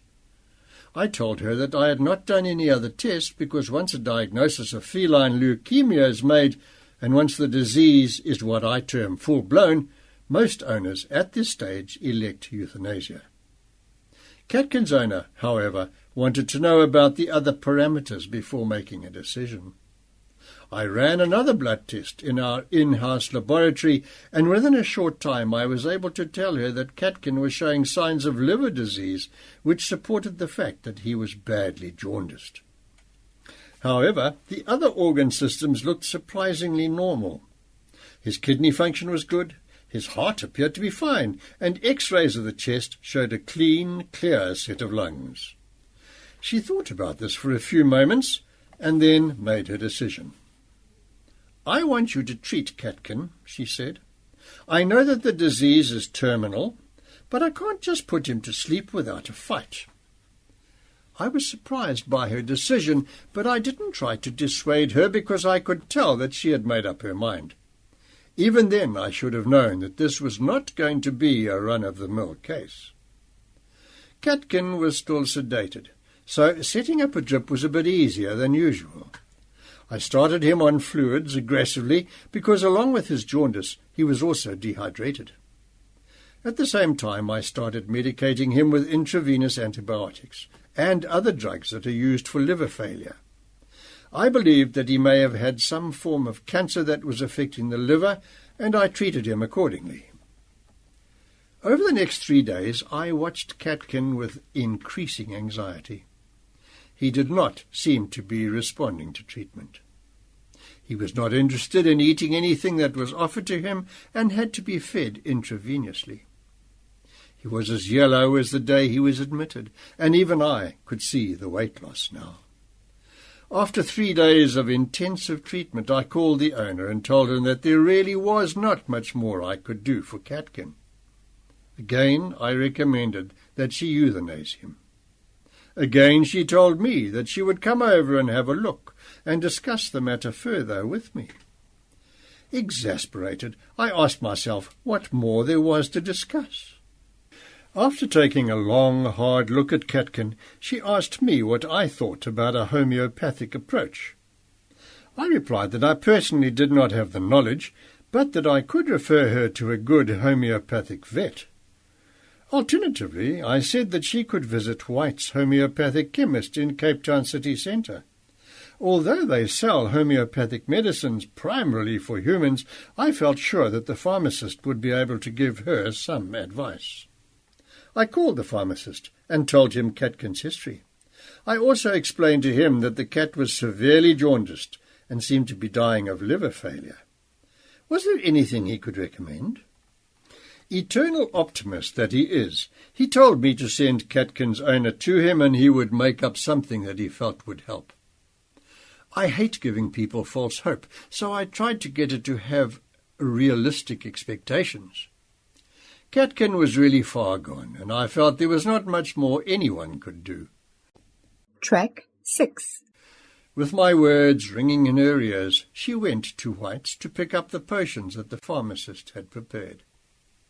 Within an hour she was back with a large number of little black bottles and a regimen that would take up a lot of her time. The medicine had to be administered hourly, but amazing owner that she was fully prepared to do this for her beloved cat. I couldn't help but feel that this was a futile exercise. I could see that Catkin was dying. He had not eaten in 3 days, and the only reason why he was still alive was because he was being fed intravenously. Much against my advice, she decided to take Catkin home, as it would be easier to nurse him there. I took Catkin off the drip with great reluctance. I do not like sending animals home that are still on intravenous fluids, and it is too much to ask even the most conscientious of owners to look after an animal on fluids in a home environment. I compromised by leaving the catheter in his vein and bandaged the area closed. I was convinced that I would need the catheter again to give him more fluids, or even to euthanize him. And so Catkin was taken home. I gave his owner my cell number and asked her to call me any time. The next morning, Sunday, my cell phone rang, and I was not surprised to hear Catkin's owner on the line. I was certain that she was going to ask me to meet her at the practice to euthanize her cat. "Catkin is a lot better," she said cheerfully. Wishful thinking, I thought cynically. There was no way he could be better. The observations of a lay person can never be trusted, I grumbled to myself. Not only is he a bit perkier, but he has eaten of his own accord, she continued. What was going on? I could not believe that he could have improved in such a short space of time. I had to see for myself. I asked her to bring him to the surgery during consulting hours that evening, and I absolutely counted the hours until I was able to see him. At 5:30 p.m, Catkin was the first patient at the door. When his owner took him out of his basket, I simply could not believe my eyes. He was still thin and yellow, but his whole demeanour had changed, and he was purring. He had eaten a small amount of food that day, and he even groomed himself a little. Surely this was impossible. He was in the final stages of a terminal disease, and no mumbo-jumbo was going to cure him, or so I thought. But it is difficult to argue against fact. I witnessed his remarkable recovery myself. The day before he was given homeopathic medicine, in fact a few hours before, Catkin was dying. Of that I am absolutely sure. He had tested positive on 2 occasions for a lethal disease and was showing symptoms of full-blown feline leukemia. Yet, within hours of starting on a course of homeopathic medicine, he started to recover. He was still a very sick cat, but I know when a patient has turned the corner. Over the next few days I watched with amazement and delight as Catkin went from strength to strength. His jaundice faded, his appetite returned, and he started to put on weight. Slowly but surely the grip of death released its hold on what was once, in my mind, a doomed patient. I would love to think that the set of drugs I administered to Catkin had somehow miraculously started to work just as he started to take his homeopathic remedies. This is not impossible, but to be fair, I think it is unlikely. I am certain that the homeopathic medicine saved his life. I examined Catkin once a week for the next month, and all I could do was look on in wonder as his condition steadily improved. After his recovery, I saw him once a month, purely out of interest. He now weighs over 8 kilograms and is a very healthy cat, except that he still has feline leukemia. FIV, FELV and FIP are worldwide problems, and we are not exempt from their ravages in South Africa, especially in cities where there are large populations of feral and stray cats. My experience with Catkin has changed the way in which I deal with cats that test positive for FELV or FIV. If the cat is an outdoor cat and can act as a vector for the disease, then I do encourage euthanasia. But if it is an indoor cat with little chance of spreading the disease, then, if the owners want to try and treat the symptoms and make their pets more comfortable, I respect this and do everything I can to assist them. As Catkin had always lived indoors, he did not present a risk to other animals, and for this reason we all went the extra mile for him. Judging by how healthy and fat Catkin is now, he should be around for some time to come. He may live a solitary life, but boy, is he ever living! I am still a conventional vet, and ply my profession with conventional wisdom. But Catkin has taught me that there really are more things in heaven and on earth than are dreamed of by mere mortals and skeptics. And I also don't criticize the alternative approach nearly as loudly as I used to. Bite the bullet, page 58. The nagging pain and inconvenience of a sore tooth isn't unique to the human species. Animals, too, can have dental problems. Bullet, a formidable-looking English bull terrier with the personality of a Labrador, had an unusual and rather treacherous propensity for chewing rocks and stones. Many dogs chew strange objects or fetch things their owners throw for them. Border collies will fetch sticks or frisbees until their teeth are blunt. Bullet's passion just happened to be stones. He had worn down his lower canines to the point where the root canals of the teeth were exposed, and he was in danger of developing an abscess. Both his owner and I were worried. We definitely needed to do something about Bullet's teeth. It seemed like a fairly simple job to crown the teeth, so this was what I suggested. At the time, in the late 80s, the only veterinary dentist in South Africa was based in Pretoria, which meant that Bullet would have to travel. His owner, however, was adamant that Bullet be treated in Cape Town, and so we had to make another plan.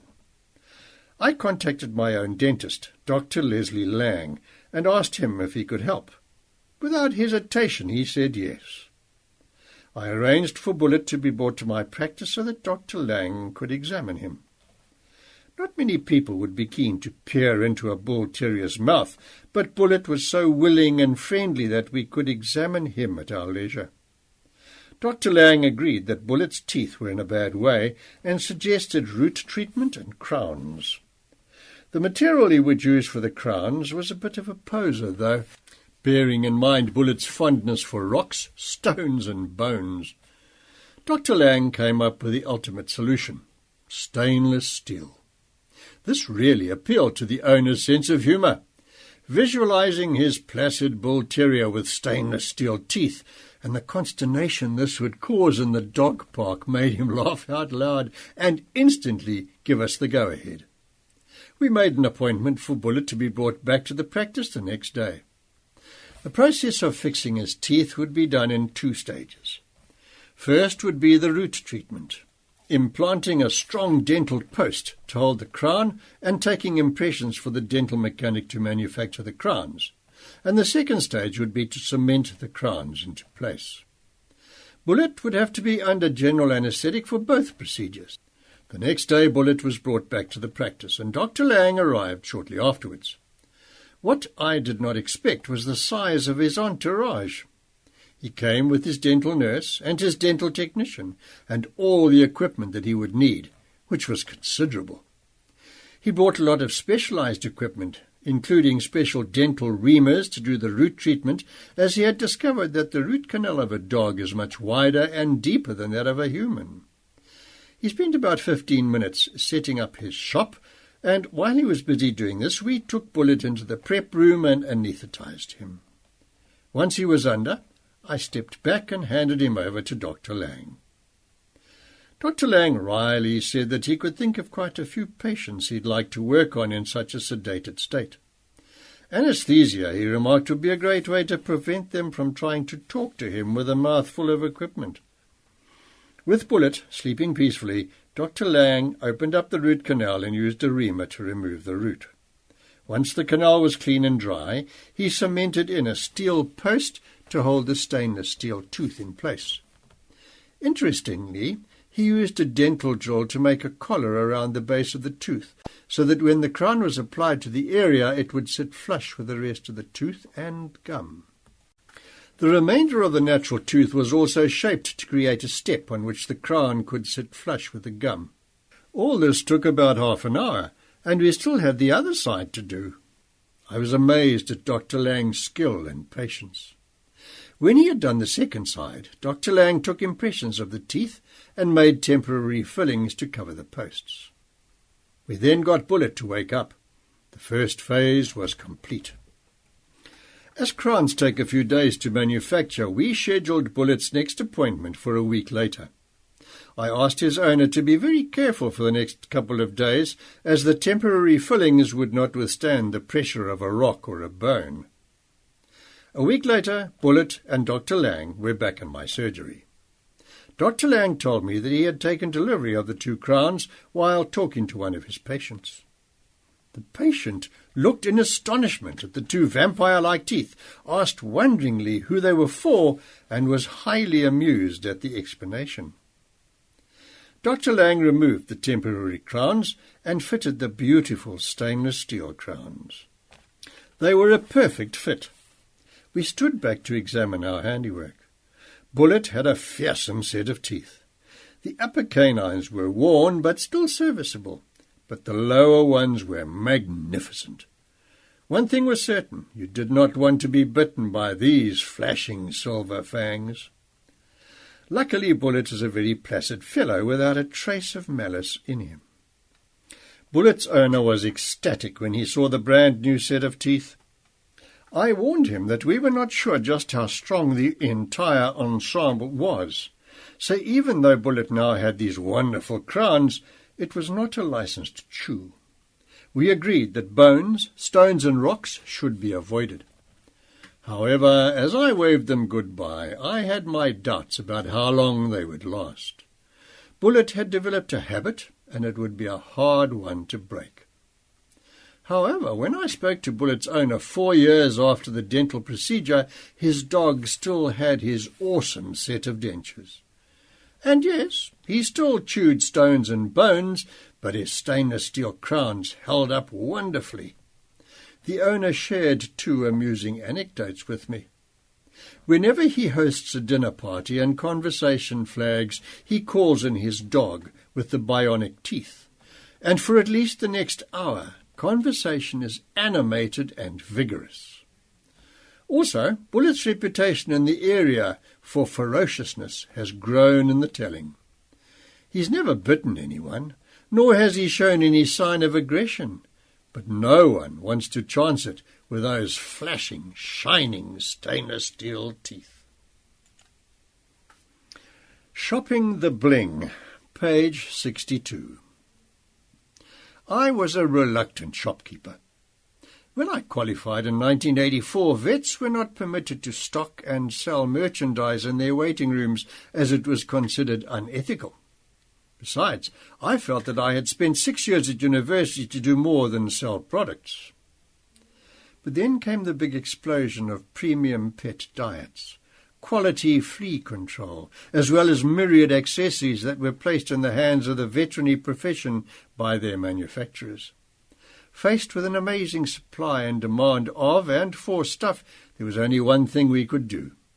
We added shopping space to our existing practices. Some are big and beautiful, some are small and simple, but all add a new dimension to our profession. This, of course, has also led to the rise of the compulsive shopper.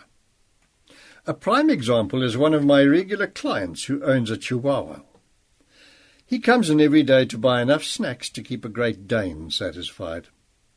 I can't help wondering how that little dog manages to get through everything his owner buys. I have on occasion tried to counsel this person by explaining that since a Chihuahua is so small, it only needs little snacks. But he insists on buying our largest beef bones. These massive beef femurs are smoked, and dogs find them irresistible. The trouble is that a Chihuahua weighs in at about half the weight of the bone. My client tells me that he gets enormous satisfaction at seeing his little dog wrestling with the bone, and the dog seems to enjoy the small bits of stuff that it manages to gnaw off. The positive spin-off is that his dog has an excellent set of healthy and sharp little fangs. A client named Lindsay has a beautiful little female miniature pinscher named, of all things, Macromedia, or Macro for short. Sometimes Min Pins can be a bit snappy, but not our little Macro. She has the milk of canine kindness by the quart in every vein. Lindsay has a special carrier bag she bought from us, and this is Macro's home from home. After Lindsay has dressed Macro appropriately for the day, she opens the bag and Macro jumps in. The bag is zipped closed, and Macro's head and shoulders stick out, whilst her body is comfortably cocooned in the bag. The bag, by the way, is leopard print, and Macro has an outfit for every occasion. She has a pink raincoat that she sports on overcast and rainy days. She has a cute denim skirt for casual wear. And when the Springboks are playing, Macro wears her Springbok jersey, complete with number 6 on the back. And then there are the accessories. Macro has a number of Diamante collars with matching leads, and her bed linen is always coordinated. Macro would not be seen in public if she was not properly attired and accessorized. Lindsay is a regular browser and shopper with us. And where's the harm, I ask you? Lindsay is one of the best dog owners I know, and Macro one of the happiest dogs. She's rarely left at home, and life is very interesting and stimulating for her. Not that being left alone at home is such a bad thing, provided there are toys to play with and treats to eat. And there are lots of these. We vets sell a range of treats and toys that make canine and feline hearts sing with joy. The owners of the less fortunate pets who are left on their own during the day make regular turns to our shop to buy products that will keep their canine and feline pals amused for hours. There are monthly shoppers who methodically plan their shopping according to a budget and what is needed. They buy a treat or two for each day of the month, and perhaps a toy per month. Then there are weekly shoppers who visit our shop once a week, and they too have a buying plan. But then there are some who swing by almost daily, and they splurge out on impulse. Bless them, they are gold. Their pets are treated to a massive variety of treats, snacks and toys. If it's glittering, shiny or looks edible, they will buy it for their pets to try. And sometimes things get downright silly. If you think that shoplifting is confined to human beings, think again. We have canine affirmative shoppers by the dozen. Their antics are so charming, however, that we'd never dream of calling the cops on them. We have edible products displayed at various heights in our shop. Some are 15 centimetres off the ground, some are 50 centimetres off the ground, and some are about a metre off the ground. In other words, we cater for the small, medium and large canine shoplifter. It is quite enchanting to see a dog walk out of a consulting room and go and surreptitiously choose a tasty treat for himself. We have dogs whose experiences are so positive in our practice that they literally stand outside our security gate waiting to get in, their tails wagging 19 to the dozen, salivating in anticipation of the delicious treats they're about to steal. Their owners are acutely embarrassed and offer to pay, but we laugh and mostly we give our patients the treat they pinch. We call this an affirmative discount. It is but a small price to pay for their enthusiasm when visiting our practice. If they are happy and willing, it makes the clinical examination process so much easier. And then there are childless couples who lavish all the love and care they would on a child onto their animals. The pets that belong to these people are, in my opinion, the luckiest of all. They are fed the best food, dosed with the best insecticides, and groomed to perfection. They are walked regularly, played with, and share their owners' lives completely, just as they would do with their children. One patient, a Jack Russell Terrier, is obsessed with squeaky toys. Track 7. Panting with anticipation, she can't wait to get through the front door and makes a beeline for the shelf where the squeaky toys are kept. She frantically nips the toys so that she can listen to the squeak and continues to sort through our basket of goodies until she finds one with the exact squeak she is looking for. Don't ask me what that is, because I have not got the faintest clue. She then grabs the toy and runs back to her owner, all the while methodically producing a cacophony of squeaks. Her owner obligingly pays for the new toy, which joins an already impressive collection back home. We keep our squeaky toy selection well stocked in anticipation of her weekly visits.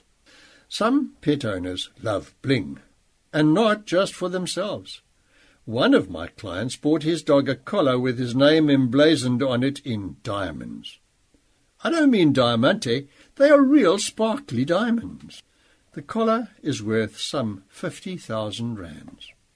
I also know that it is insured, and it even has a special safety clasp so it will not fall off if it breaks. There are times, however, when things are taken just too far. I've had some bizarre requests in my time, all of which I firmly refused. I had a client who wanted to pierce his dog's various bits and bobs in order to place rings and studs on the dog.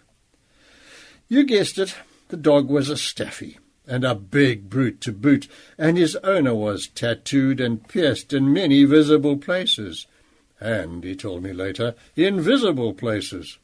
He wanted to have his dog's ears pierced so that he could put studs in his ears. He wanted a ring in the dog's nose, and he wanted to pierce his neck with studs and bolts so that the dog would look like he was wearing a collar. He asked me all this while I was vaccinating his dog, and, needless to say, I firmly refused. He was upset by this, and I have not seen him since. I heard subsequently that he had shopped around to find a vet who would do what he wanted, but thankfully no one in my profession has stooped so low. I saw the dog in the park recently, and I was glad to see that he was not pierced. I am now an enthusiastic shopkeeper, and so are my staff members. What with new stocks to sell and order, shoplifters to keep an indulgent eye on, and clients to advise, the practice is now a much more exciting place in which to work. Monkey business. Page 67. On the whole, I treat species with which I am familiar. Dogs and cats are the regulars at my practice, and every now and then a few small mammals like hamsters are thrown into the mix. Sometimes, however, I am forced into unexplored territory, the veterinary road less travelled. One day, not so long ago, my receptionist told me she had made an appointment for me to see a squirrel monkey. The owners, 2 ladies, were very worried because the monkey had been salivating copiously.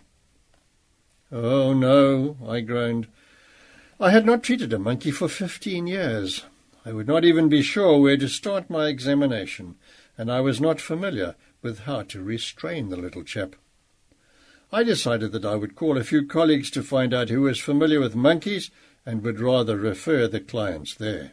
But the ladies arrived a few minutes later, and the first thing they did was to thank me profusely for consenting to see their monkey. It appeared that they had called in excess of 20 vets in the city, and every practice had told them what I was going to tell them. Take the monkey elsewhere. Well, the monkey was in my practice, and I was clearly, if uncomfortably, the last resort. A quick look would certainly not do too much harm. Monty was the cutest little guy and weighed under a kilogram. He gazed out of his travelling cage with what appeared to be innate intelligence, and his little hands clutched at the bars. Once his owners set the cage down, they put their fingers through the bars, and Monty grabbed a finger with each of his tiny little hands and held on for dear life. I had a look at him and tried to gauge the severity of the problem. I noted that he was completely wet round his muzzle, and he was in fact dribbling and drooling quite a bit. I needed help with a diagnosis and a plan of action. About 15 years ago, I had a friend, Jürgen Sayer, who headed the primate unit at the Medical Research Council in Cape Town. I wondered if he was still around. He would at least be able to steer me in the right direction. I looked him up in the telephone book, and sure enough, he was still listed under the same address that I remembered. Luckily, he was at home, and I could tell him about my case. Jürgen gave me pointers about how to handle the monkey. He also gave me a list of possible problems that could cause the symptoms I was seeing. The bottom line was that in order to examine him, I would have to sedate him deeply and even possibly anesthetize him. I had all the drugs I needed, and at least anesthesia was familiar territory for me. Despite Jürgen's advice, however, I asked his owner, Mrs. Daly, to take him out of his cage so I could try to examine him prior to injecting him with a sedative. Once she opened the cage, Monty jumped onto her shoulder. She grabbed his tail firmly so that he was forced to stay on her arm.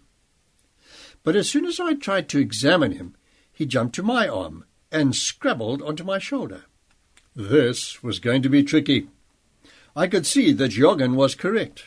I would need to knock him out if I was going to get anywhere here. I calculated the amount of anesthetic drug I would need and drew a safe drug combination into one syringe. As the drug's effect took hold of Monty, he started to droop, and within the prescribed time he was lying on a warm towel, fast asleep. In repose, he assumed the position of a sleeping child. I looked in the obvious place to diagnose why he was salivating, his mouth. He had a really tiny mouth with a set of razor-sharp teeth. The mouth is so small that it was really difficult working there. I have a magnifying jeweler's loupe and put this on in order to see the small structures. What I found in his mouth could certainly explain all his symptoms. He had quite severe dental tartar. This is a hard, concrete-like substance that coats the teeth of many animals to a greater or lesser extent. It indicates dental and gum disease. Certainly a lot of my dental work involves removing dental tartar from my patients. I always do this under general anesthetic, and I use a special ultrasonic instrument that cracks the tartar safely off the teeth. After this, I usually attend to the gums, which can be badly infected as well. And this is exactly what I did with Monty. I had to wedge his little mouth open with a small homemade gag. I then scaled all his teeth with my dental scaler. I spent a few moments going over his very impressive set of teeth until I was satisfied that all the tartar was removed. I noted that he also had severe gingivitis, a gum inflammation that manifests as a very red and sometimes bleeding gum line. I cleaned his gums with a diluted solution of antiseptic. After all this was done, I had a careful look at all his teeth, peering into his mouth through my loupe. I noticed that one of his teeth was broken and that the live pulp was visible. The tooth had discoloured and looked devitalized. This tooth would have to come out. I took my dental extractors and ever so gently started to work the bad tooth loose. I really had to be extra careful because it is easy to fracture the jaw of a chap as small as Monty if you are over-enthusiastic in the extraction process. Monty was still asleep, but over the last few moments of the procedure had lightened up a bit. I was not unduly worried because I was nearly finished. We were not prepared, however, for the little shriek of pain that he made when his tooth came out. It gave us all a great start, but better a shriek from a live patient than silence from a dead one. I kept him at my clinic for another half an hour whilst he came round for the anaesthetic and then sent him home. I asked his owners to call me later that night to inform me of his progress. They called at about 10, saying he was awake but still a bit groggy. I asked them for an update the next day because I wanted to know that he was eating and drinking. If he was, then my diagnosis and treatment was on the money, but if not, then I would need a plan B. The next day dawned, and I was up early with a sense of anticipation. Mrs. Daly called to say that Monty had in fact drunk a small amount of water, but he was still groggy and not reacting normally. I was not unduly worried, but asked her to bring him in for examination. She did this, and what I saw was a little monkey who appeared normal, if a trifle unsteady on his feet. Domestic animals can take 24 hours to shake off the effects of anesthesia, and it was only about 15 hours since he was anaesthetized. I made a clinical assumption that he was okay, considering the time frame, and decided to wait a bit. In the meantime, I called 2 friends to get more information about monkeys. The first call was to Dr. Peter Rogers, a wildlife vet in Hoedspruit, who said that when these little creatures suffer from pain, they stop eating and then they dehydrate very quickly. Monty had not eaten for 2 days, and alarm bells started ringing. I then called David Hochzermeyer, a fish expert from Leidenburg, who has also had experience treating and caring for monkeys. He reiterated what Pete had to say. In addition, David suggested we treat Monty with magnetic pulse therapy. My wife, Kathy, has a BEMER unit, which is a bioelectric magnetic field therapy mat which I could use. Before trying treatment with the BEMER unit, I decided to send Monty home again.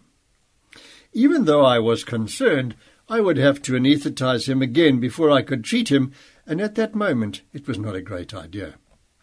In the meantime, he had also made some attempts to eat. But at 8 a.m. the next morning, a very concerned Mrs. Daly phoned to say that Monty was not well. He was lying recumbent in his cage, and he did not want to eat or drink.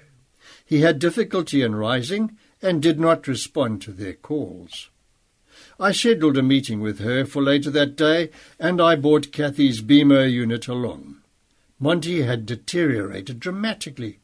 His eyes were open, but he was unresponsive, and he was breathing with difficulty.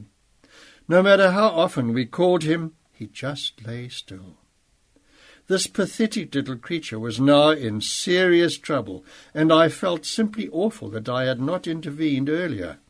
How had he deteriorated so quickly? Mrs. Daly said that her family had discussed the situation, and they did not want to see Monty suffer. They were prepared to put him to sleep if necessary. I responded that he was still alive, if only just, and treating him was worth a try, so I swung into action.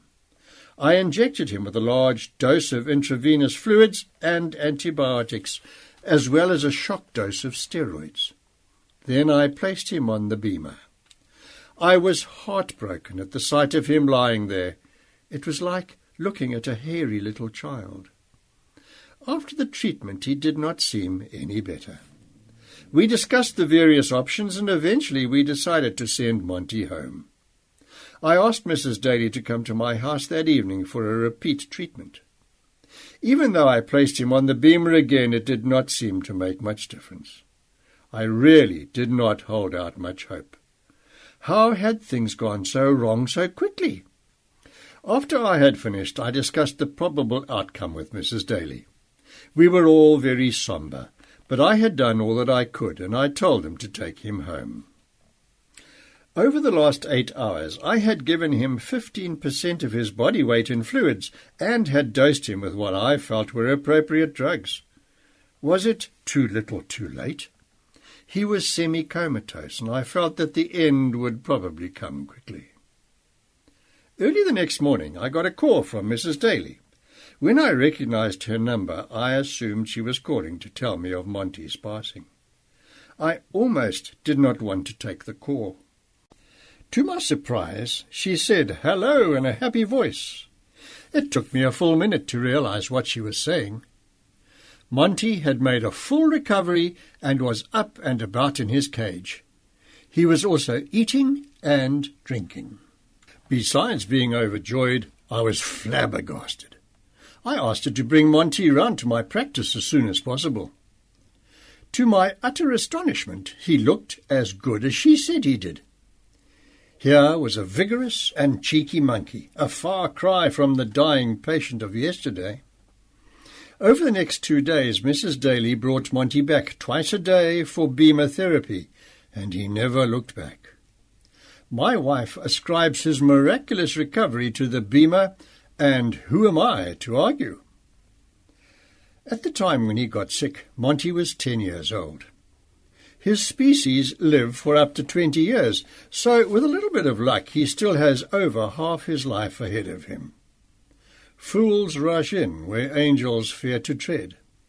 But in this instance, I was proud to have been the fool. Internet Explored, page 74. I love the Internet. The problem is, so do my clients. Gone are the days when your client nods respectfully when you pronounce your diagnosis. Nowadays, the client often comes in with a diagnosis neatly printed out for me. The client often does not even wait for you to recommend treatment. The medical terms roll easily off their tongues, and they eagerly debate the options after having scoured the Internet for advice and facts. The reality is that as a profession, we have had to sharpen our pencils and ensure that our knowledge is at least as current as that of our clients. We don't want to be caught napping. Not to be outdone, I have installed Internet lines in all our consulting rooms so that I, too, can be super-informed. When there is a problem that needs to be checked, the client and I surf the net until we get a suitable answer that is easily understood. Of course, you must be cautious about sources of information.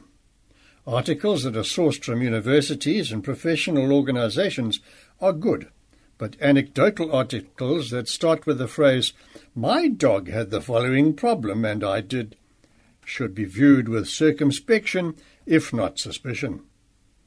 Feline infectious peritonitis, or FIP, is a disease found in cats. The symptoms are sometimes so obvious that even the most inexperienced clinician can make the diagnosis with ease. It can also be a disease with such vague and varied signs that it can challenge the most experienced of clinicians.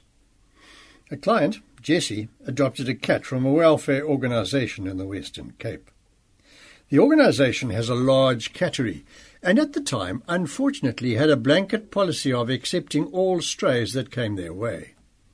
Newcomers were not isolated, and if the new cat or kitten had a disease that was transmissible, then the chances were good that other cats would get it.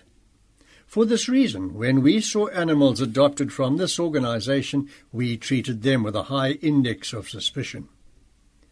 Jessie's new kitten, Agatha, was a cute, tabby female about 8 weeks old. I first met Agatha when Jessie brought her in for her first infant vaccines a few days after the adoption.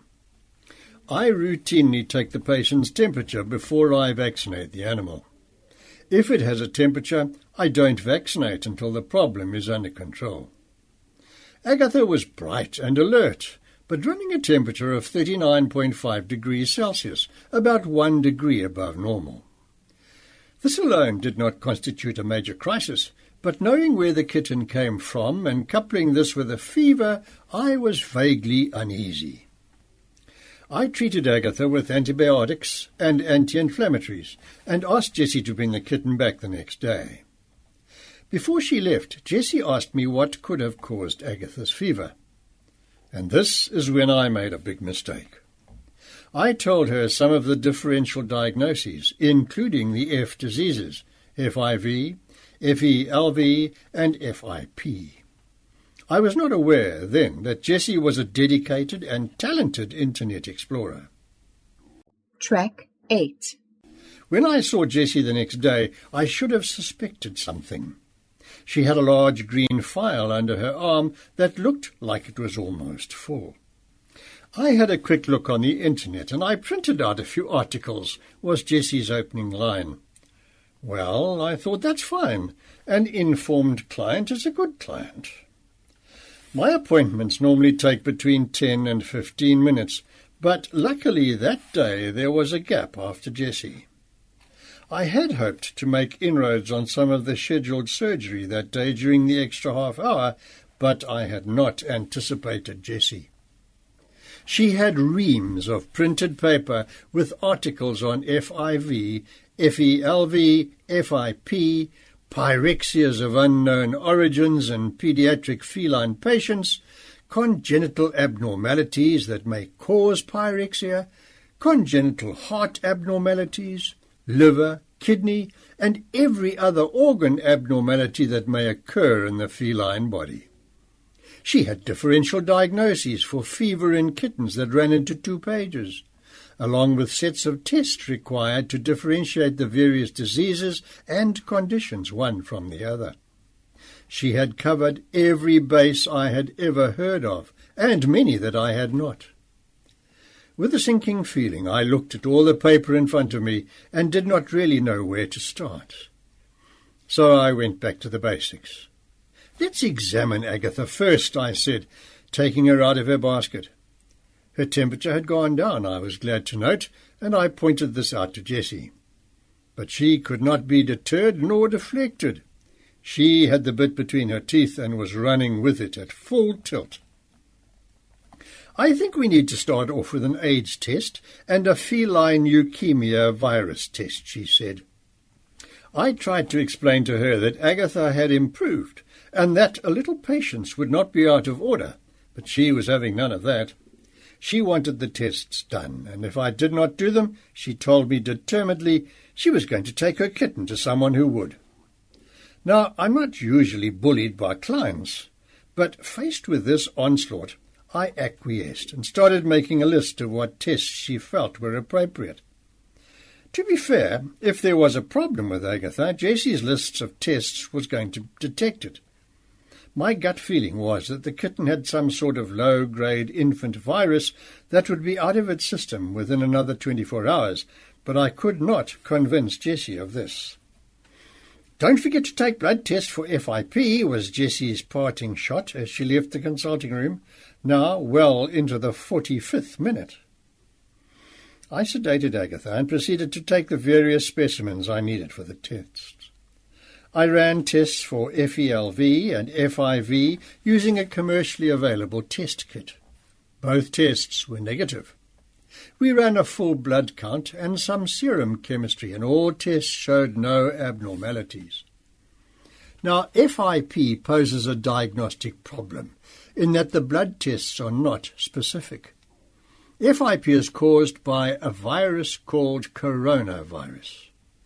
There are a number of different types of coronavirus, some causing disease in dogs, some in pigs, and some in cats. The problem is that the test does not differentiate between these. A cat may have been exposed to the pig or dog virus and may test positive for a coronavirus that does not cause disease in cats.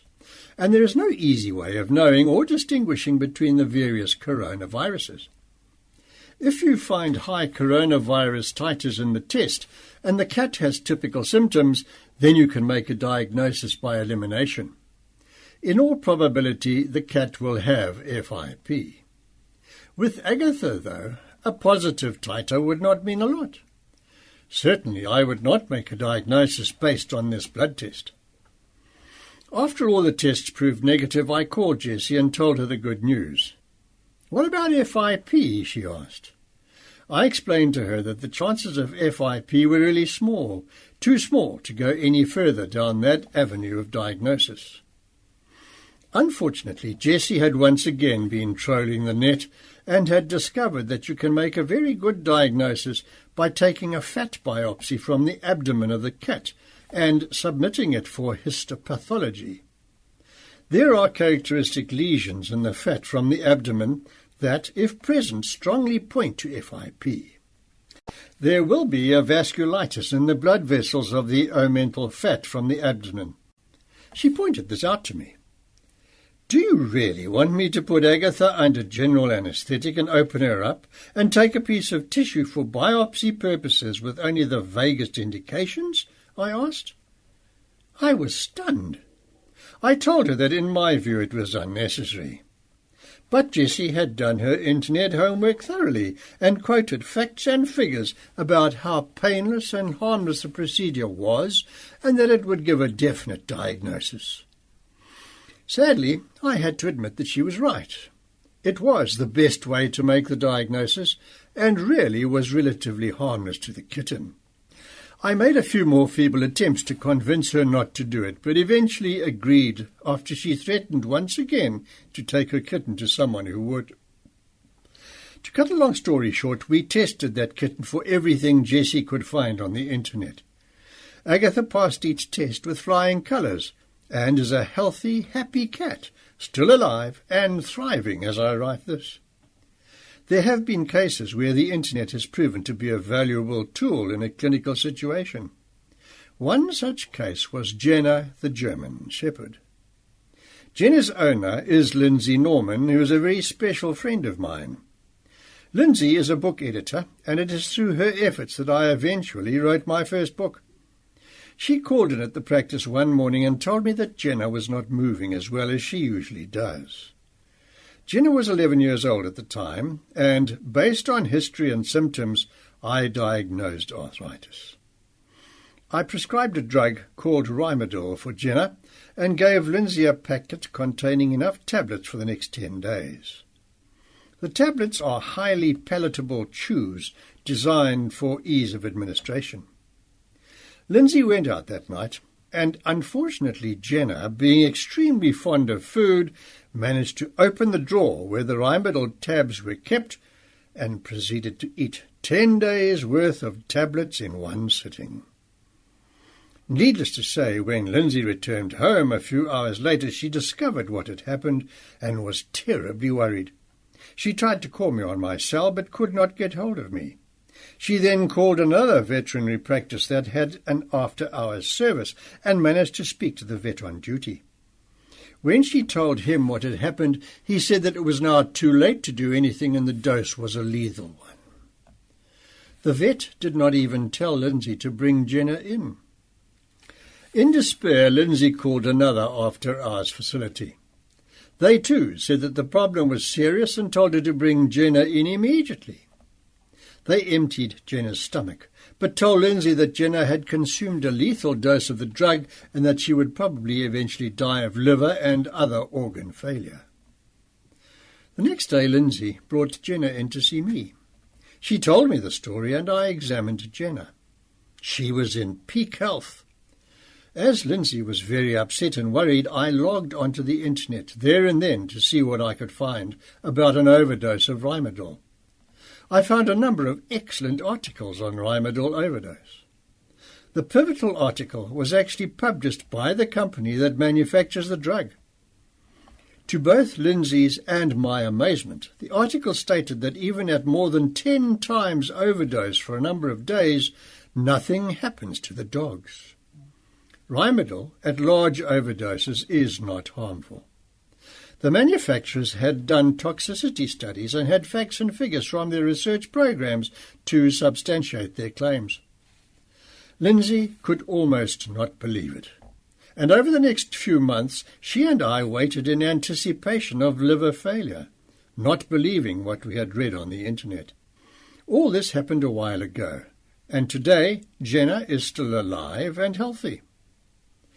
Had the first vet been acquainted with these facts, he would not have scared Lindsay half to death. Had the second vet been up to speed with the information, then Lindsay's after-hours account at the second practice would have been a lot smaller. The internet can be a very useful tool in the right hands. The Jaw with a Flaw, page 80. It was still quite early in my veterinary career when Magnum, a male English Mastiff, stepped into my practice one day in urgent need of help. His mouth was open, his tongue was hanging out, and he was salivating copiously. No matter how hard he tried, he just could not shut his jaw. When he did try to close his jaw, his eyes seemed to protrude. His owner had noticed the problem a short while after he was found chewing on a large piece of wood. After biting on the piece of wood, he had given a yelp, and from that moment he was unable to shut his mouth. I had seen Magnum a number of times before. He had received his puppy vaccinations from me, and when he was just over a year old, I was the vet who did the dastardly deed of sterilizing him. This time he had a serious problem, though.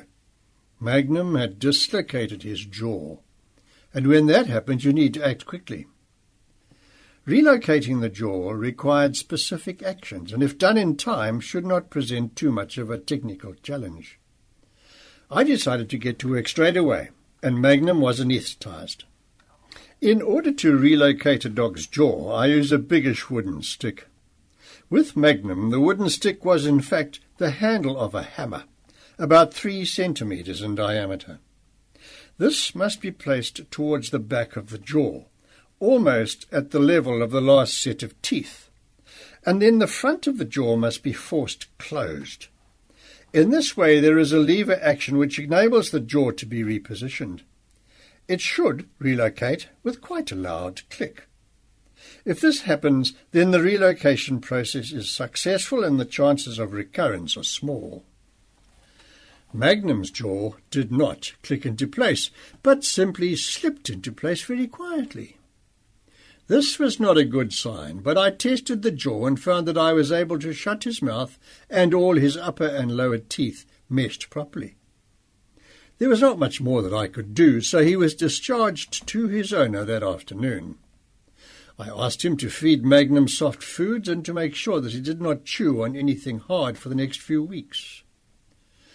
Unfortunately, hardly 48 hours later, Magnum's owner called to say that he thought that the jaw had dislocated again. He brought Magnum to my practice, and when I saw him I knew immediately that had indeed happened. We now had a serious problem that needed expert attention. The jaw joint is an area of the body with which most private practice vets are not well versed, and I was no exception. As I mentioned before, this case occurred early on in my veterinary career, and there were very few surgical specialists to turn to then. On top of it, most of them were associated with the veterinary faculty of the University of Pretoria. Magnum's owner was reluctant to send him to Pretoria, so we had to make some sort of plan in Cape Town. I decided once again to tap into the skills of specialist human colleagues. I made some inquiries and was referred to a professor who was then head of facial-maxillary surgery at Tygerberg Hospital. He in turn referred me to Dr. Joubert, one of his surgical residents who would have the correct set of skills.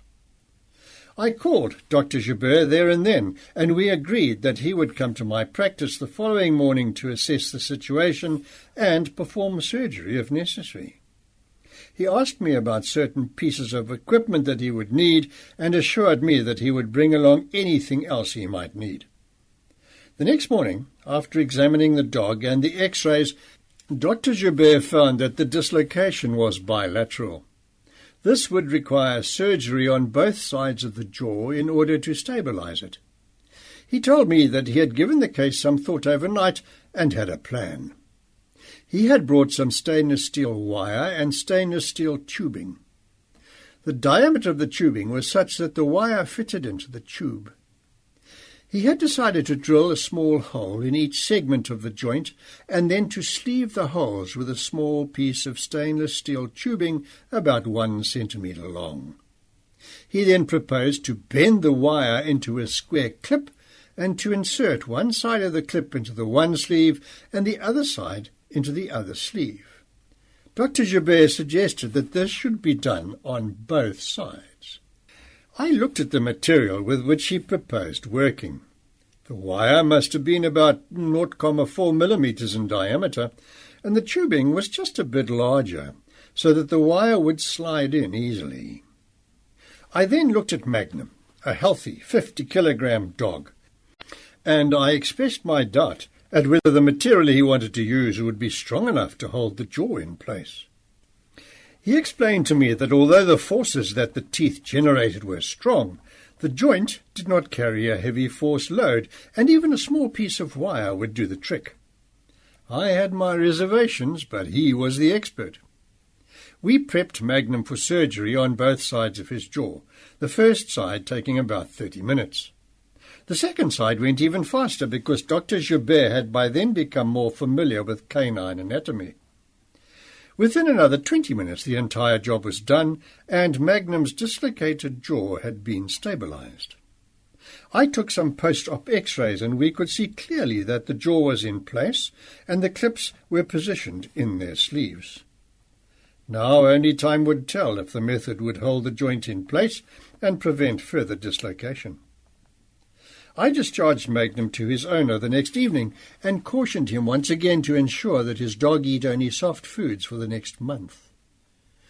I did not see Magnum again until the 10th day after the surgery, when he came to the practice to have his sutures removed. The wounds looked great, and the jaw was still in place.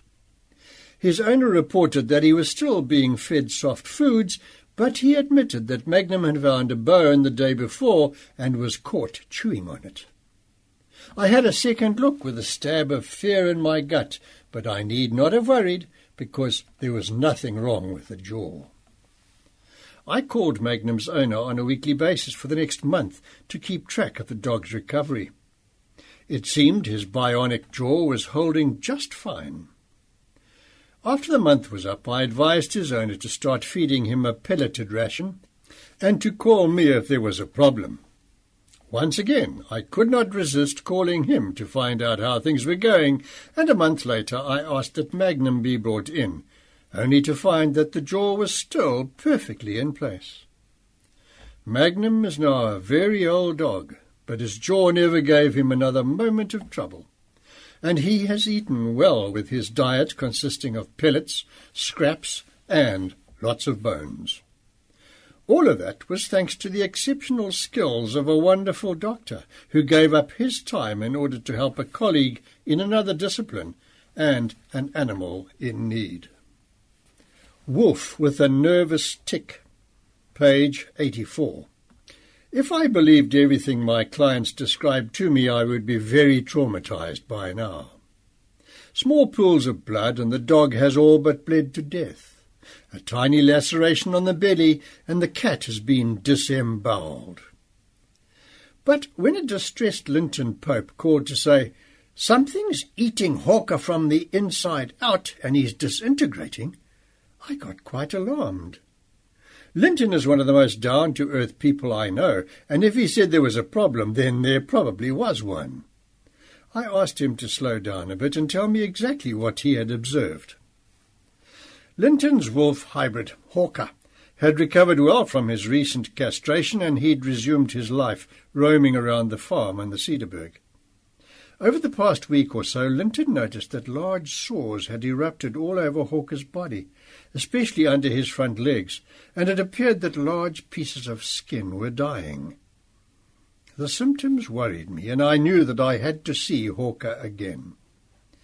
Linton's description could have fitted a number of diseases, but the one that I was most worried about was called necrotizing fasciitis, a severe skin infection which caused the skin to die and peel away from the underlying tissue. My first experience with Hawker had been rather nerve-wracking. 60 kilograms of semi-feral wolf hybrid is a force to be reckoned with and not to be messed with. But I reminded myself this would be my second time with the wolf, and handling him would be much easier. I warned Linton that we would need to knock out Hawker again so that I could examine him, and we made an appointment for the following afternoon, a Saturday. When they arrived, I stared at Hawker in dismay. Although he had large sores on his body, which must have been painful, he was a very different animal to the one I'd seen before.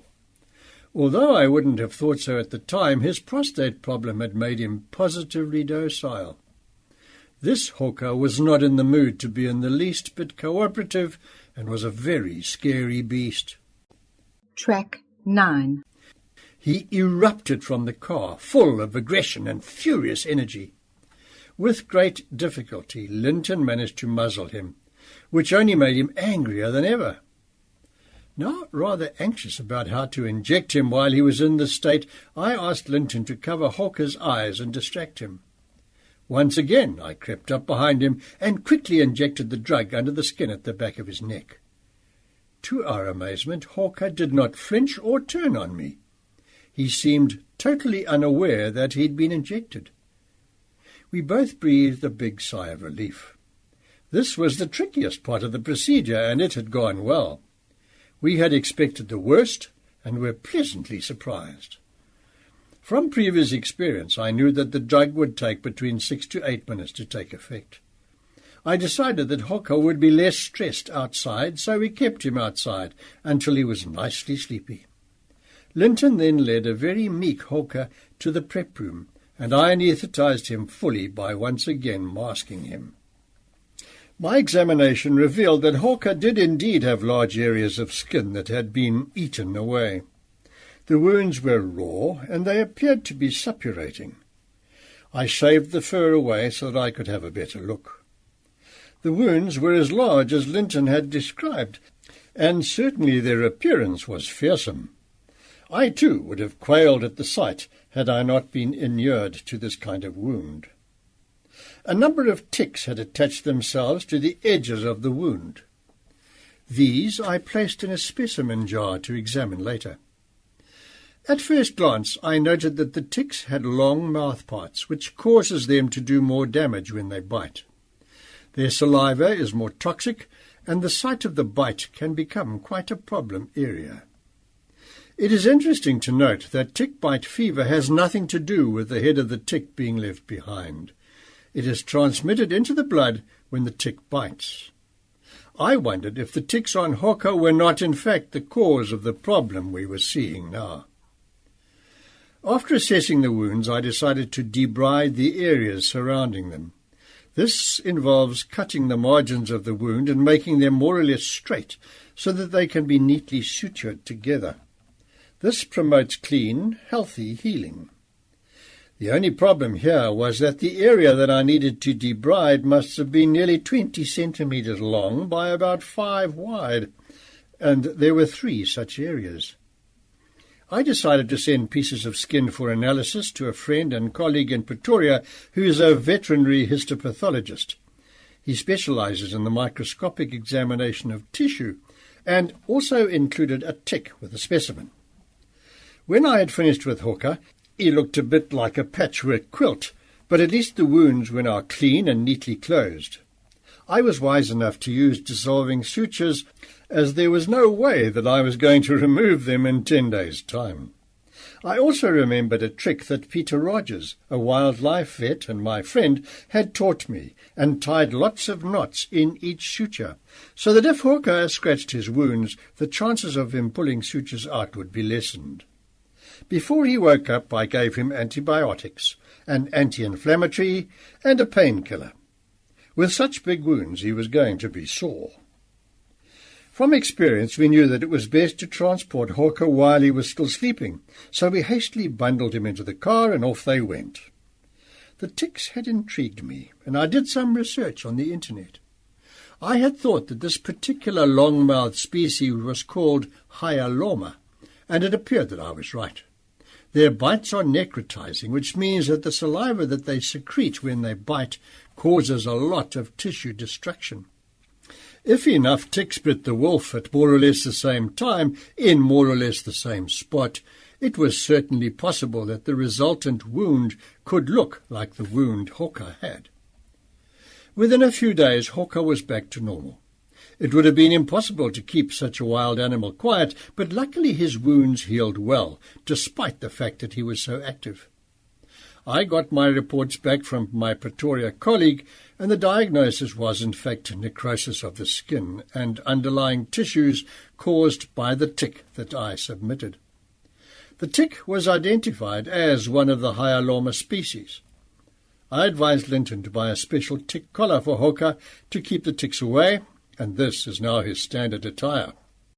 And it appears to be working because his skin is perfect to date. I am always amazed that the biggest and strongest of us, and the animals we share our planet with, can be brought to our knees by things that are so much smaller than us. Infections, or in this case a tiny insect, can cause so much damage and can be life-threatening. And the simple answer is that prevention is better than cure. Fly on. Page 88. When you're leaving for your holiday, an airport lounge is usually a very exciting place to be. When you're waiting for your flight back home, it's often a whole different story, especially if your plane only takes off after midnight. My family and I had been in Israel for a month, and we were returning to South Africa. Our 2 daughters were restless, and the hours seemed to drag by. But little did I know that only a short while later I would have a completely different experience of time. After what seemed like an eternity, the boarding announcement was finally made, and we thankfully trooped onto the plane and settled down to what we hoped would be a peaceful night's rest, if not sleep. My daughters, Lexi and Samantha, were tired, and with the enviable way that children have about them, fell asleep almost immediately. My wife Kathy and I made ourselves comfortable, pleased to find that the 4 of us had the central 6-seater section of the 747 to ourselves. The prospects of getting some sleep were quite bright. By the time we had taken off, it was close to 1 a.m. The cabin lights were dimmed, and peace descended upon the passengers, but not for long. At about 1:45 a.m., I was rudely awakened from my doze by a blood-curdling scream and a cry for help. Now, I'm not the bravest person, so I cautiously peered behind my seat and saw that a woman behind us was shouting that her son needed help. I caught a glimpse of a young boy of about 16 or so. It looked like he was having a fit. He was shaking and shivering, and from my quick glance I could not be certain that he was conscious. Lights quickly went on, and the staff rushed over to give assistance. Within a few moments, the purser announced over the intercom system that a doctor was needed urgently. As this was a plane travelling from Israel to South Africa and was filled with my brethren from both countries, I had no doubt that there must be at least a few doctors on the plane. I ducked down low in my seat. After all, they would definitely not need the services of a vet here. Within another few minutes, the purser came onto the intercom again and pleaded for either a doctor or anyone with medical or paramedical training. I simply could not believe it. There was not a single doctor on the plane. No nurse, no paramedic, just me, a vet who treats dogs and cats. With a shaky sigh, I stood up, much to the dismay of both myself and my wife, and told the purser that I was not a doctor, but a vet. I was greeted like the prodigal son come home. "Wonderful," said the relieved purser. "Let me show you to your patient." The purser led me to the young boy, and to my horror, I saw that he was in what looked like a full-blown epileptic fit. He had now been fitting for over 5 minutes without any signs of the fit abating, and it seemed to me that he was in status epilepticus, an epileptic fit that can carry on for hours and that can be life-threatening. When I see a patient for the first time, I try to get as much information from the owners as I can. This is called taking a good history and is crucial for making a diagnosis. I decided that this would be my best course of action, and so I asked if I could have a word with the people travelling with the boy. I was introduced to his mother, who told me that she and her son were originally from Johannesburg, but were now living in Israel. Her son had been suffering from headaches, and she had decided to get him medical attention in Johannesburg, as she had no faith in the doctors her son had seen in Israel. She implored us not to go back to Israel, where her son was surely going to die. He had no history of fitting, and to the best of his mother's knowledge, this was the first time that this had happened. The purser had a very well-equipped medical box with fluids, intravenous administration sets, and a supply of drugs that would make a pharmacy proud. Most eventualities had been catered for, and I certainly would not be short of anything I needed. I examined the boy, and once I had finished, I had enough information to make a tentative diagnosis. Only then did I consider the medico-legal implications of what I was doing. I decided that it was now time to speak to the captain. I was ushered into the cockpit, which under normal circumstances would have been quite a treat. However, all I could think about was the sick young boy and my fears about what could go wrong. I told the captain that since I was a vet, I would be exposing myself to a serious lawsuit if something went wrong. I explained that I needed to talk to a doctor so that I could describe what I had seen. The doctor could then make a diagnosis, and between us we would institute therapy. I made it clear that I could not take responsibility, and that in effect I would act as a paramedic on their instructions. The captain agreed that this was reasonable and radioed Tel Aviv for medical assistance. It was a surreal experience. The radio was not clear, and the doctor could only speak Hebrew, which meant that the captain had to translate for both of us. The scope for error was, quite frankly, frightening, but it was the best we could do under the circumstances. The doctor agreed with my tentative diagnosis of epilepsy, as well as the treatment options. Now that I had a plan of action, I wanted to get back to my patient, but there were still 1 or 2 matters to clear up with the captain. We were now about 2 hours away from Tel Aviv, and it occurred to me that it might be easier to turn round and go back. I said as much to the captain, but he felt that we should carry on, given the mother's views and the fact that the situation looked like it could be managed. However, he told me that I must decide whether the plane should land in Nairobi, which is technically on the way to Johannesburg. I could not believe that this decision was being left to me, and I wasted no time in telling him that as he was the captain, this should be his decision. Equally quick off the mark, he said that the boy was my patient and that the decision was actually mine. I asked the captain when he needed to know, and he told me that I had 1 hour. Now, under serious pressure to act quickly, I hurried back to my patient. As I prepared a drip, I reflected gloomily that it was not going to be an easy task, as the boy was still shaking uncontrollably. Luckily, the purser and an air hostess managed to restrain him, and I managed to catheterize the vein in his arm on the first go. Now, I'm used to setting up drips in small dogs and cats, and have even managed to drip a kitten, so I should have realized that the relatively large vein of a human would not present too much of a problem, but was nonetheless very relieved when the first flash of blood appeared in the catheter. The crew must have been even more relieved, because they broke into spontaneous applause. On recommendation of the doctor in Tel Aviv, I then administered a vial of Valium, the drug of choice for status epilepticus in humans. This is a quick-acting drug, but after 5 minutes or so the boy was still fitting. I opened another vial and administered the second dose, but the fitting went on unabated. 3 doses was the maximum amount the doctor said I could administer. I did not want to go ahead without talking to him again just to make sure.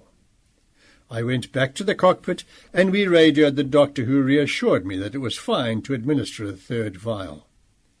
My confidence bolstered, I returned to my patient and was delighted and relieved to find that the fitting had stopped, which meant that I would not have to administer that third vial. He was still unconscious, and we now set about cleaning him up and making him more comfortable. In a crisis situation, time does weird things. When we were waiting for our plane in the airport lounge, the minutes had ticked by interminably. Now the past hour seemed like only a few minutes had passed, and the captain was once again summoning me to the cockpit. He pointed through the window and said, "That's Kilimanjaro down there. If we are going to land, we need to start our descent now." Now I had a challenging and rather frightening decision to make. My patient was stable. He was on a drip and asleep. I felt that the situation was under control. "Fly on," I said, with my heart in my mouth. I was not aware of this then, but had I told the captain to land in Nairobi, it would have been a very expensive exercise for LL. They would have had to dump all their fuel prior to landing and incur airport taxes that may have amounted to thousands of dollars. I made my way back to my patient and looked at the time. I noted that we had now been flying for about 5 hours and still had 3 to go. I had not slept a wink and was not likely to either. It was now a matter of monitoring the young boy and making sure that he stayed safe until we landed. And this is exactly what I did. The fluids continued, and the Valium did its work, and the boy remained stable. I kept up my vigil throughout the night. To my amazement, about half an hour from Johannesburg, the boy opened his eyes and asked for some water. He was drowsy and confused and wanted to know what had happened. I told him that he had been sick, but that he was going to be fine. He seemed to accept this, and although he tried once or twice to pull out the catheter, he settled down and rested. As the plane landed, I noticed an ambulance waiting for us on the runway. What a relief! Once the other passengers had disembarked, I half-carried my charge off the plane and handed him over to the paramedics. I was no longer responsible. Adrenaline had kept me going for the last 8 hours, but now I was looking forward to some sleep. The captain called me over once more and thanked me.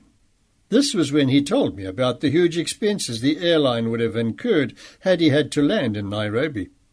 His relief was palpable. He gave me his business card and told me that he was now my friend, and that if ever I was in Israel, he would assist me in any way he could. I learned later that the boy had a brain abscess, and this caused the fitting. He was treated successfully in Johannesburg, and he made a full recovery. On the flight back to Cape Town, as I settled back in my chair to enjoy a good sleep, I remembered these words from the Talmud. If you save the life of one human being, it is as if you have saved the entire world. When a few weeks later I received a letter of thanks from LL, I was quite bemused to find, enclosed, a check for $100 for saving their passenger's life. Monty's Emergency, page 94. There's an emergency coming in. My receptionist's words galvanized me into action. As I hurried to my prep room, I tried to find out what had happened. All Moira could tell me was that the owner of a cat had called in a few seconds ago and said that his cat had been hit by a car. Thinking that the animal would probably be in a state of shock, I started to set up a drip to save precious time. Literally within 2 minutes the owner arrived with his cat wrapped in a blood-stained towel. Shock is a set of physiological changes in response to some form of trauma and is the true killer of accident victims. It can cause blood pressure to drop, circulatory collapse, and heart failure. I briefly assessed the cat and then got him onto the drip immediately to counteract his shocked state. Track 10. The patient was a beautiful young Burmese cat named Monty. He had strayed into the road and had been hit a glancing blow on the side of the head by a passing car. I doubt that the driver even registered that he had hit something. Although it didn't seem that Monty had been hit very hard, his right eye was a real mess. The eye was protruding out of its socket, and his conjunctiva was very bruised and bloodied. He looked like a victim from a bad horror movie. It really was a shocking sight. It seemed as if I would have to remove Monty's eye, and I started to mentally prepare myself for surgery within the next half an hour or so. The owner was extremely upset and concerned over Monty's ability to survive. He asked me if it would be better to euthanize Monty, as he did not want him to suffer. I told him that, philosophically speaking, where there was life there was still hope, and suggested that we give him a chance. Within about half an hour, Monty's condition had improved considerably. Now that he was stable, I was able to examine him properly. I gently palpated his head and eye to get a feel for his injuries. My assessment confirmed my first thoughts.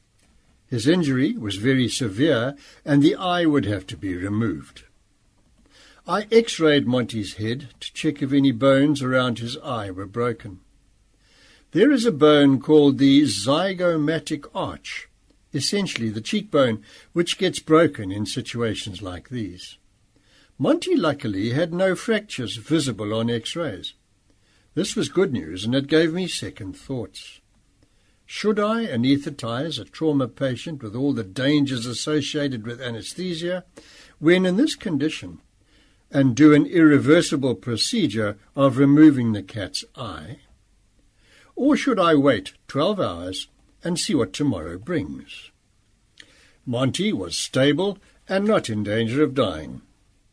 The upside of waiting was that maybe the drugs I had administered would do their job, and that 12 hours further on, in time, might present new options.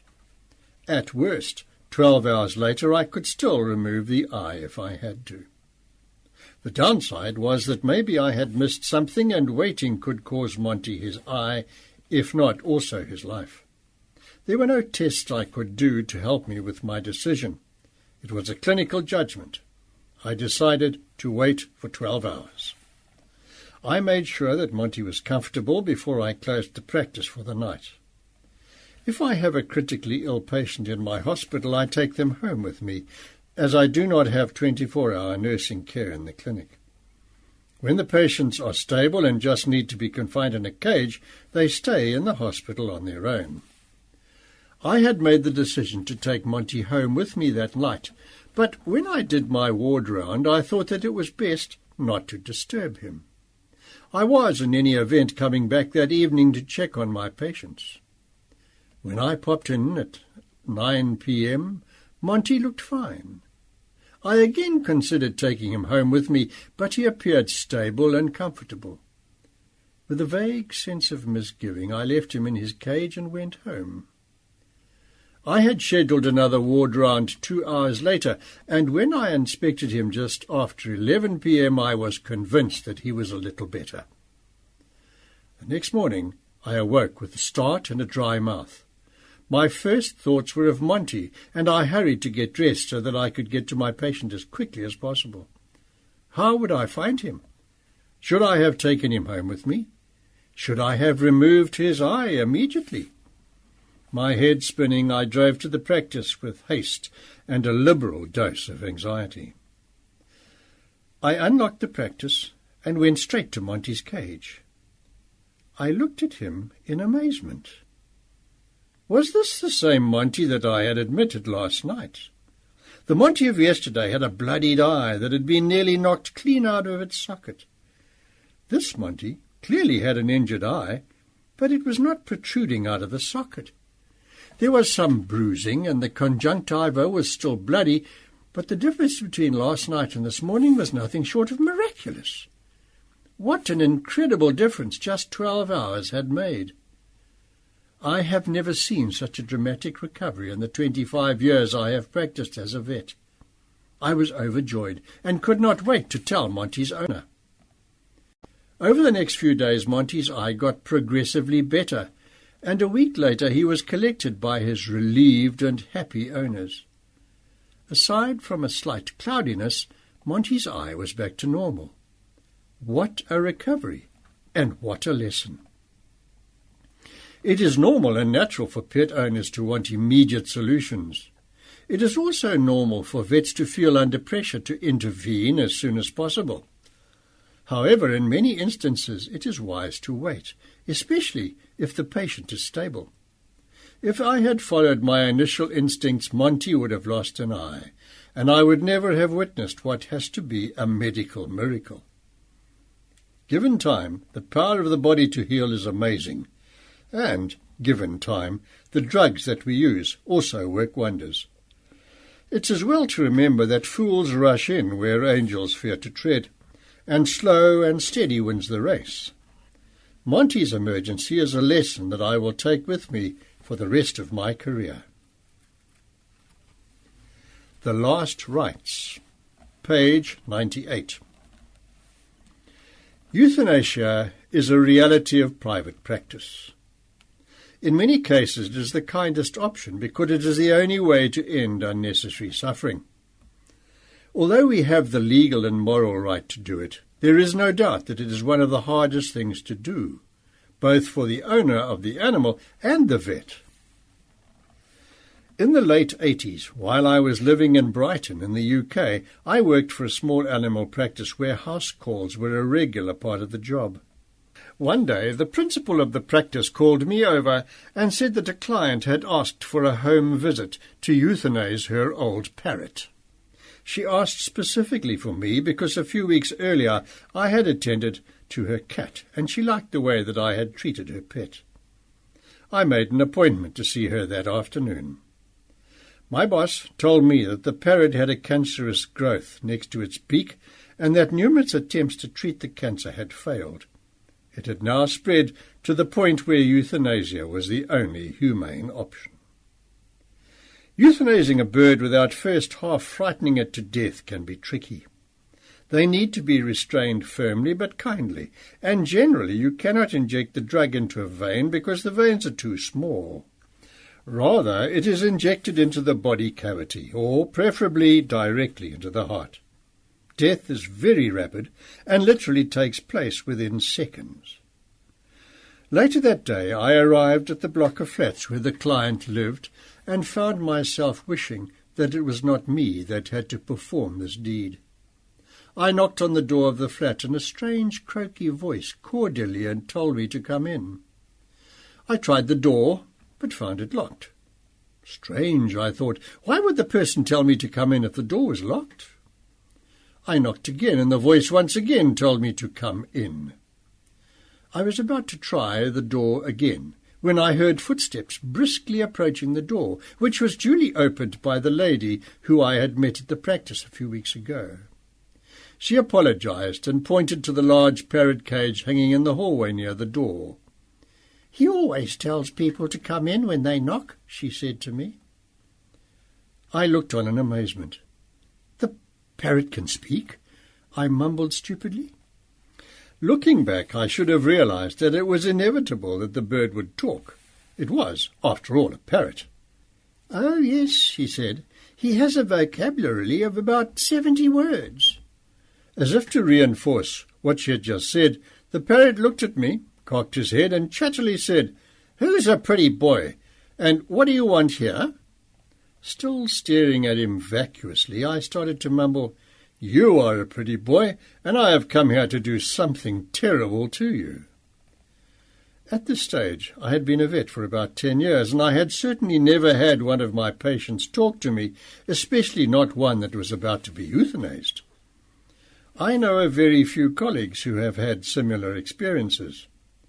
How on earth was I going to euthanize an animal that was speaking to me? I was not at all sure that I could face this. Euthanasia can be tough, even under optimum conditions, but when your patient actually talks to you and appears to make sense of what he is saying, it is the most unnerving experience. The parrot went on jabbering away while I spoke to his owner.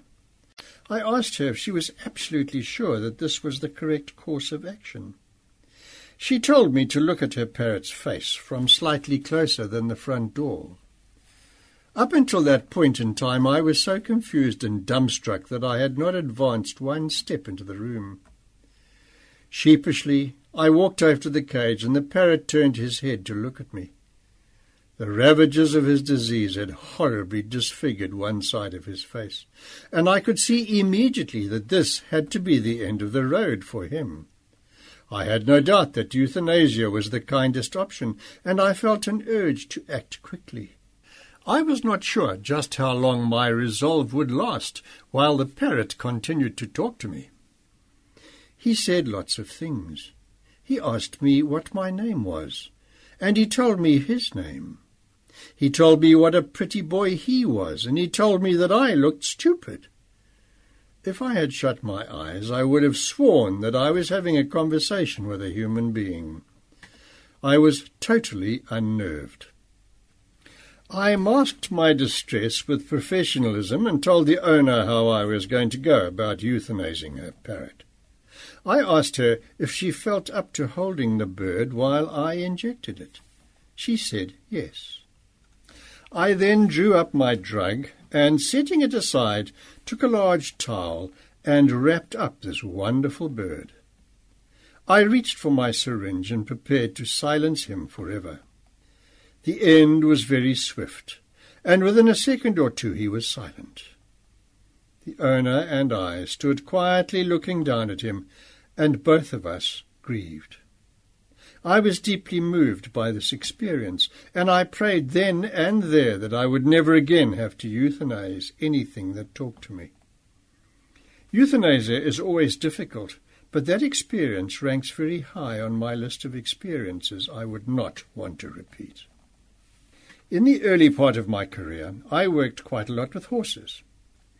I wouldn't call myself a horse vet, but I certainly attended to a few horses with a measure of success. I was, after all, a farrier, and was somewhat of a self-proclaimed hoof expert. There is a suburb on the outskirts of Cape Town called Penhill Estate, where there are a number of small holdings, and many families who live there keep horses.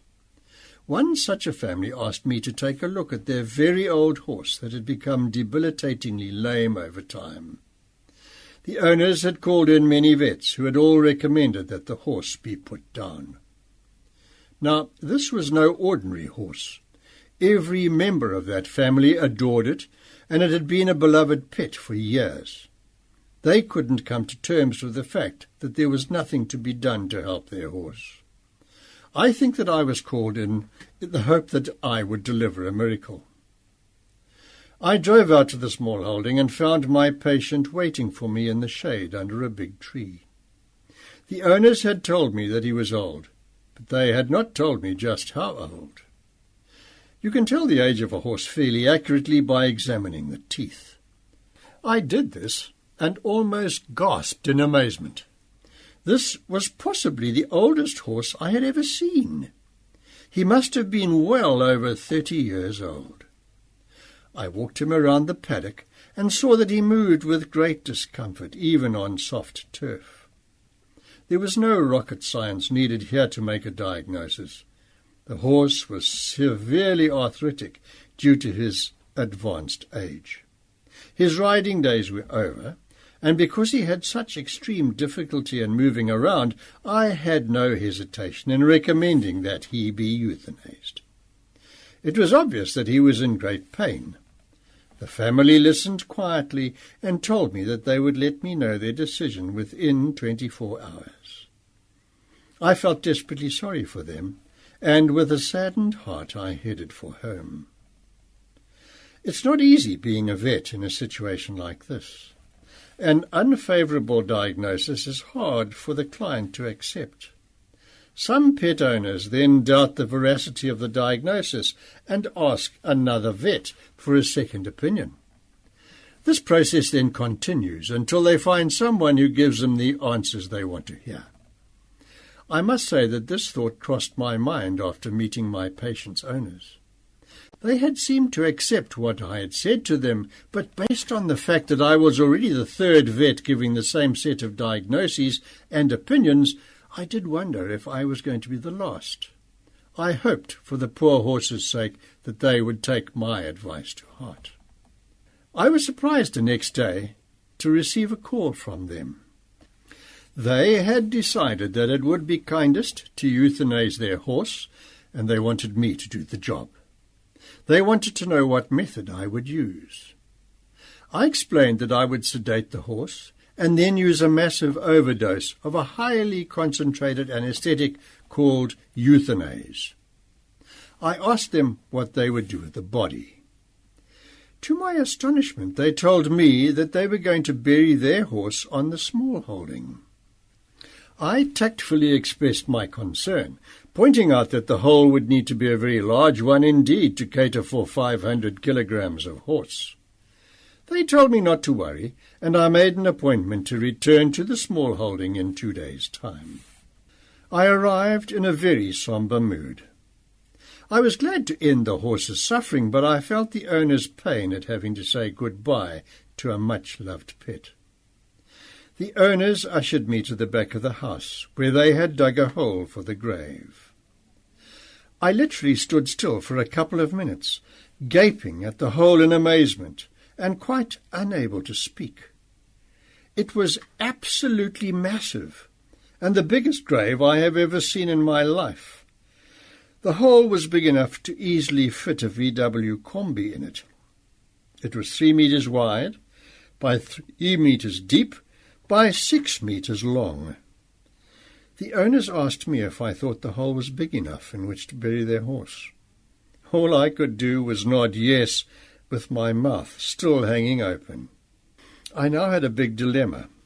After I had euthanized the horse, how on earth were we going to get him into the grave?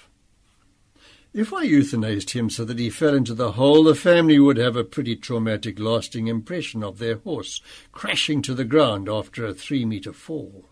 When I pondered this problem, they brought the horse out to me, and what I saw brought tears to my eyes.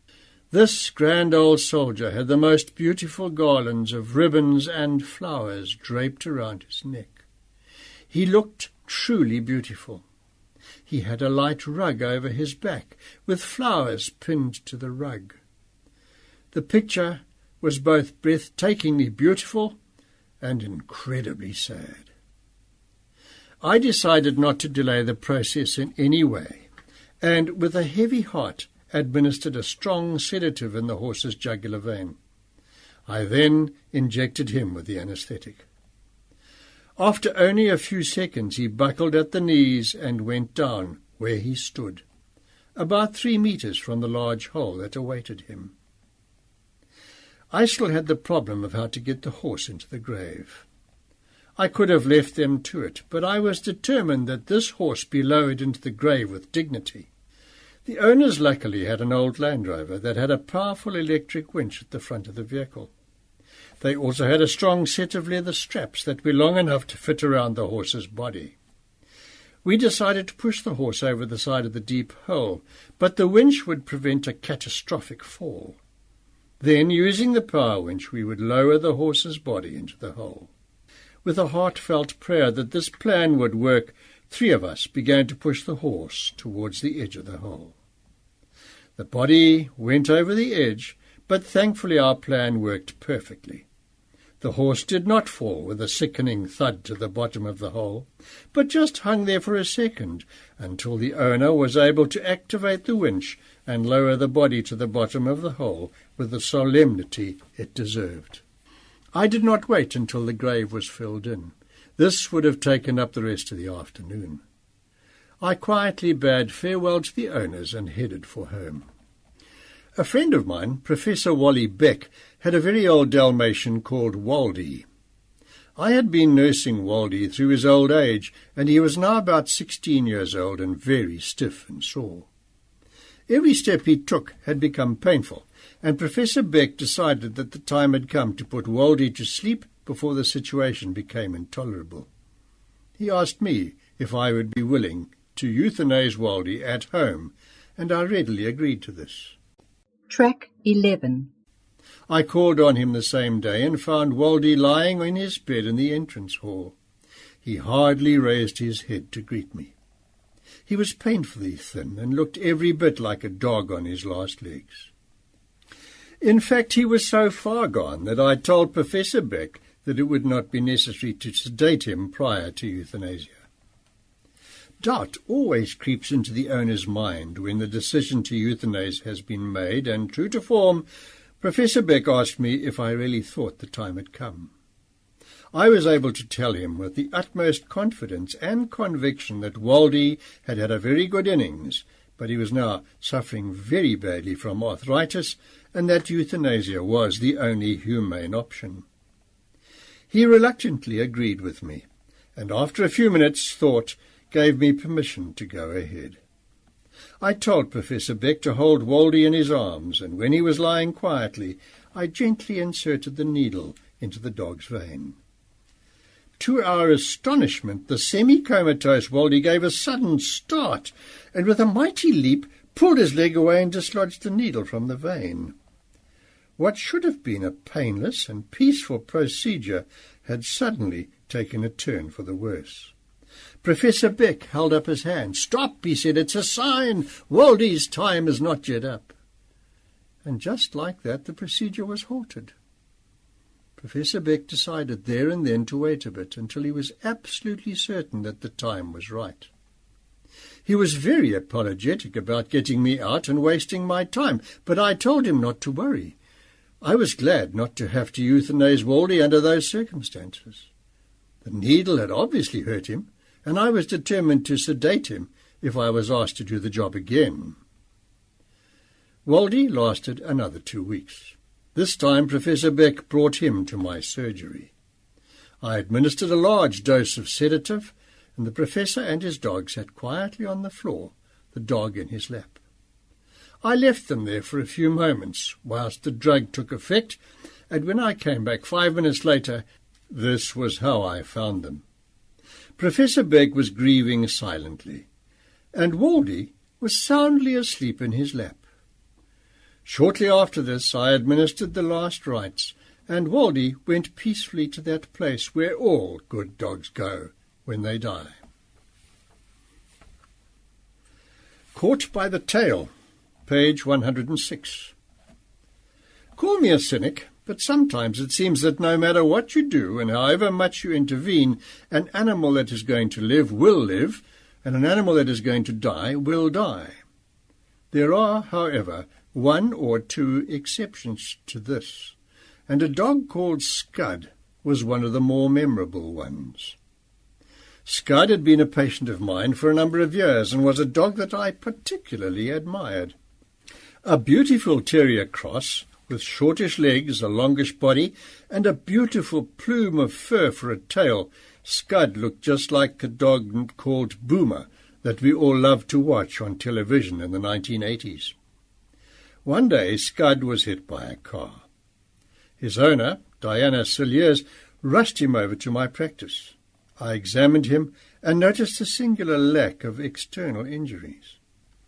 This puzzled me, and I wondered what had actually happened.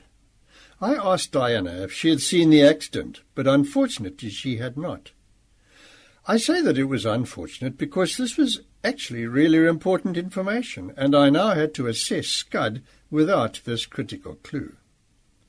Depending on how the car hits the dog, you can make certain assumptions. There are 3 types of car accident. The first type is when the dog goes under the car but is not hit by the car. He could be knocked out or concussed or burned by the exhaust pipe, but there are usually no really bad injuries, maybe some bruises and contusions. The second type is when the dog is run over and a tyre actually goes over the animal. This is obviously more serious, depending on what part of the body the car goes over.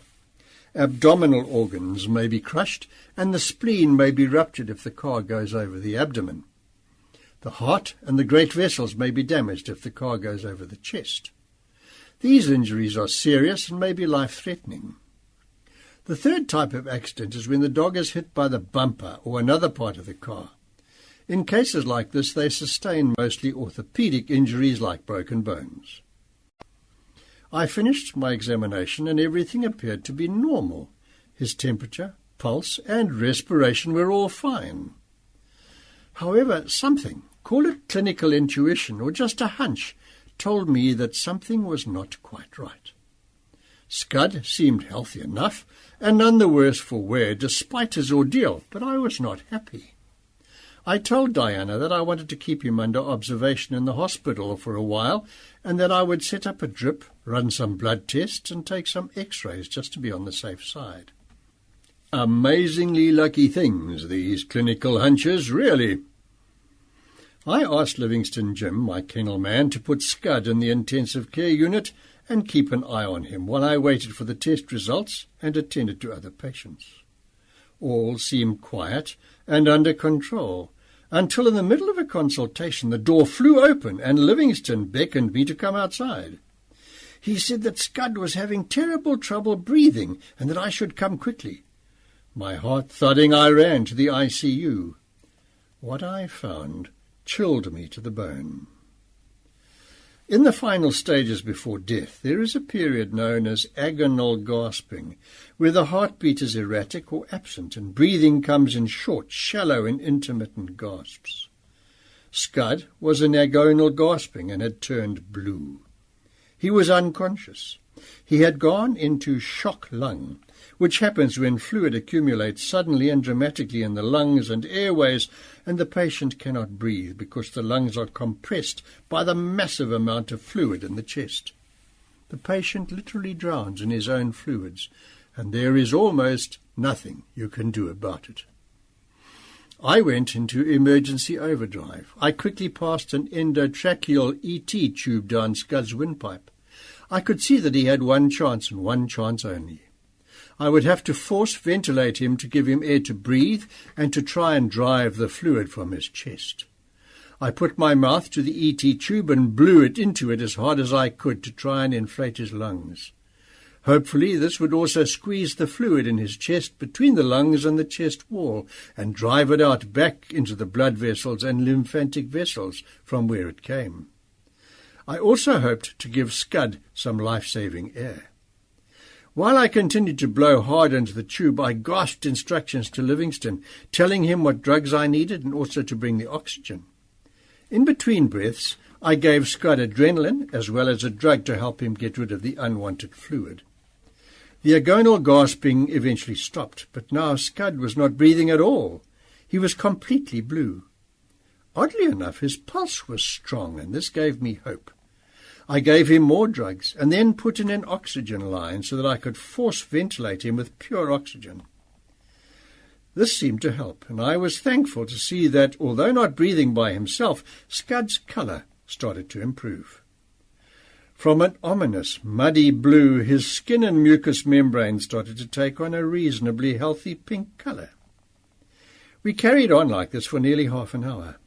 His pulse was strong and his colour had improved, but there was still a lot of fluid in his chest, making it impossible for him to breathe by himself. But I was not ready to throw in the towel, and I don't believe that Scud was either. The first small sign that things were starting to go our way was when he gave a small, almost insignificant cough. This was a great sign because it showed that he was starting to regain consciousness and was aware of the tube in his airway. Next was a short, broken sort of gasp. Hallelujah! He had taken his first, albeit shuddering, breath in over half an hour. I kept overinflating his lungs, fully aware that this action in itself could cause a lot of damage, but I could not think of another plan. I kept at it. It must have been doing the right thing, because blowing into his lungs started getting easier. And each time I blew into his chest, there seemed to be less gurgling, and the lungs seemed to be inflating a bit better. At last, Scud started to make definite breathing motions by himself. More than half conscious, he also started to struggle to dislodge his ET tube. It was now a finely balanced equation. He would need to have the ET tube removed, but I also needed to continue to inflate his lungs until the fluid was at a manageable level.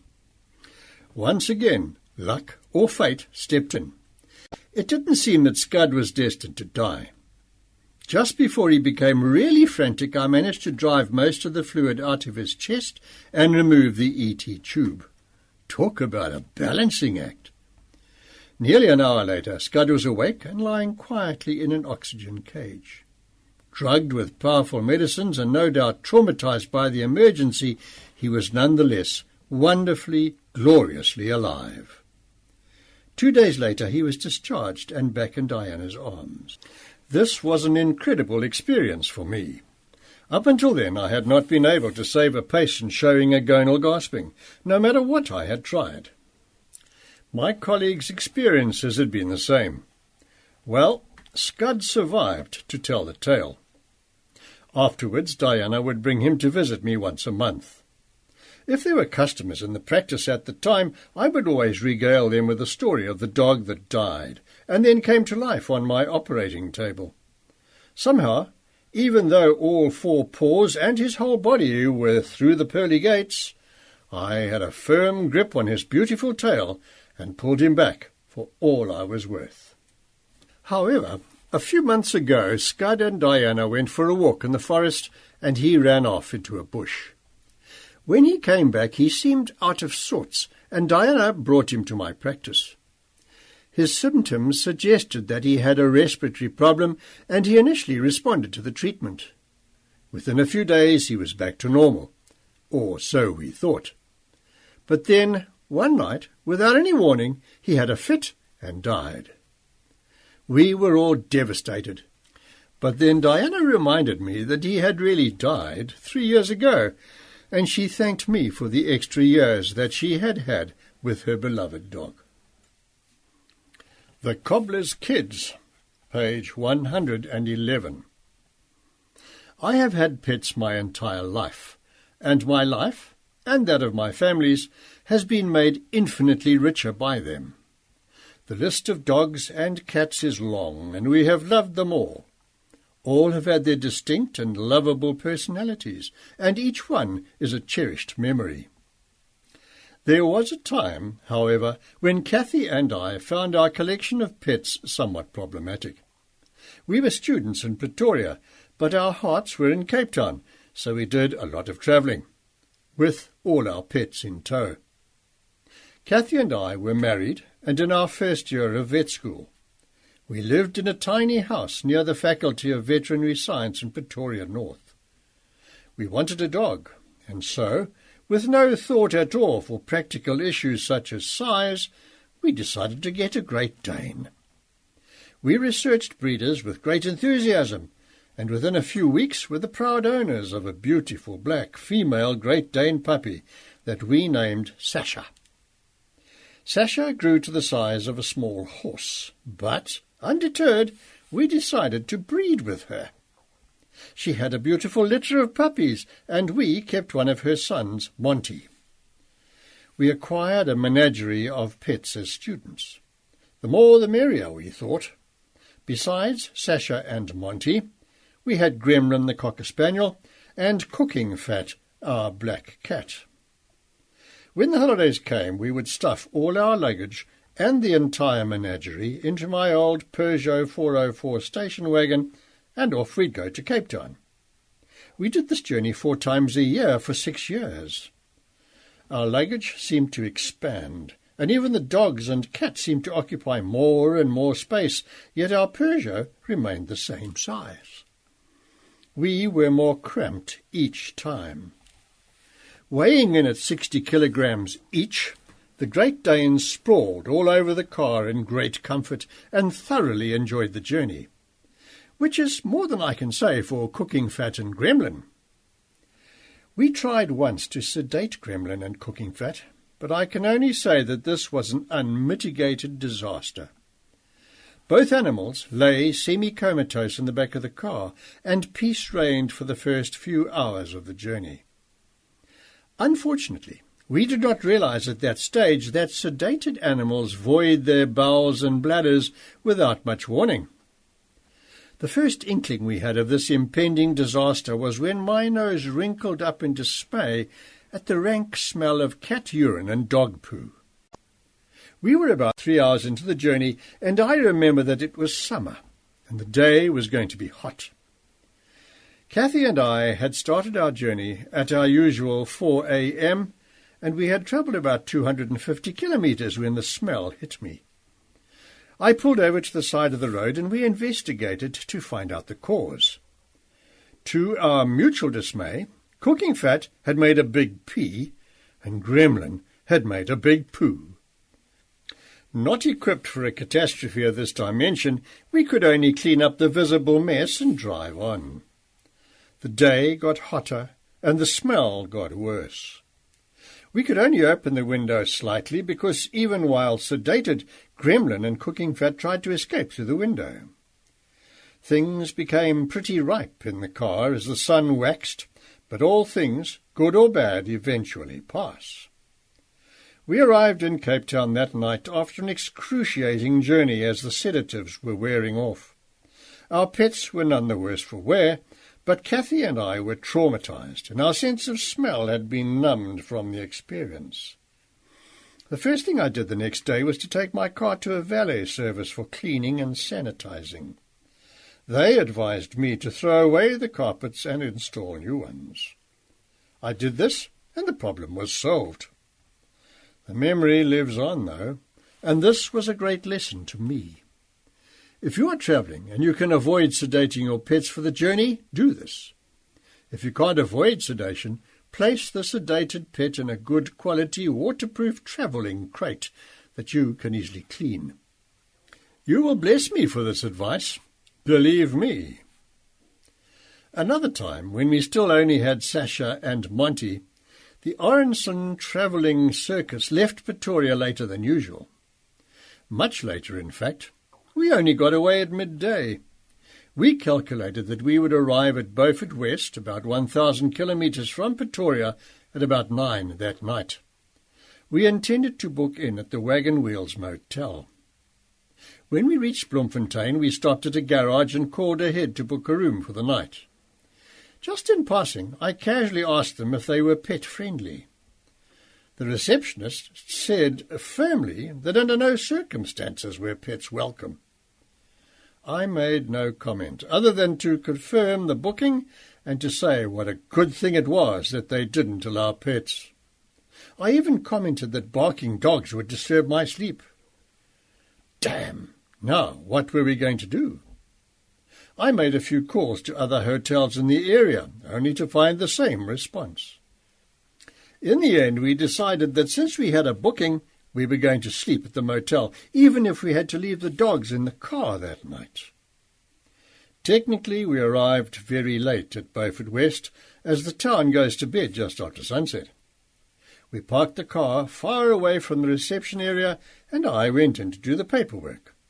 I informed the receptionist that since I snored extremely loudly, it would be a good idea for her to allocate us a room far away from herself and other guests. She seemed only too happy to oblige, and gave us a room in an annex, right at the very edge of the motel. We drove to the room, dimmed the car lights, and quietly spirited the dogs into our room. To their credit, They were as silent as mice. The next morning, Cathy stood watch while I surreptitiously loaded 2 Great Danes into the back seat of the car. When Sasha was 4, she had 11 puppies, and we had a lot of fun delivering them. We sold 10 puppies to really good homes, but we made the big mistake of keeping a puppy for ourselves. I say this was a mistake because Monty was quite a guy. He was a cobbler, a gardener, a furniture maker, and a bookbinder, as well as being a modifier of valuable pieces of art. He chewed our furniture. He destroyed my running shoes. He dug up our garden. He pulled a painting off the wall and shredded it. And if that was not bad enough, he got hold of my veterinary degree and chewed it to pieces. It was a grand document and was embossed with the seal of the University of Pretoria. After he had gotten to it, all that was left of my precious degree was a few pieces of wax from the seal and some shredded paper.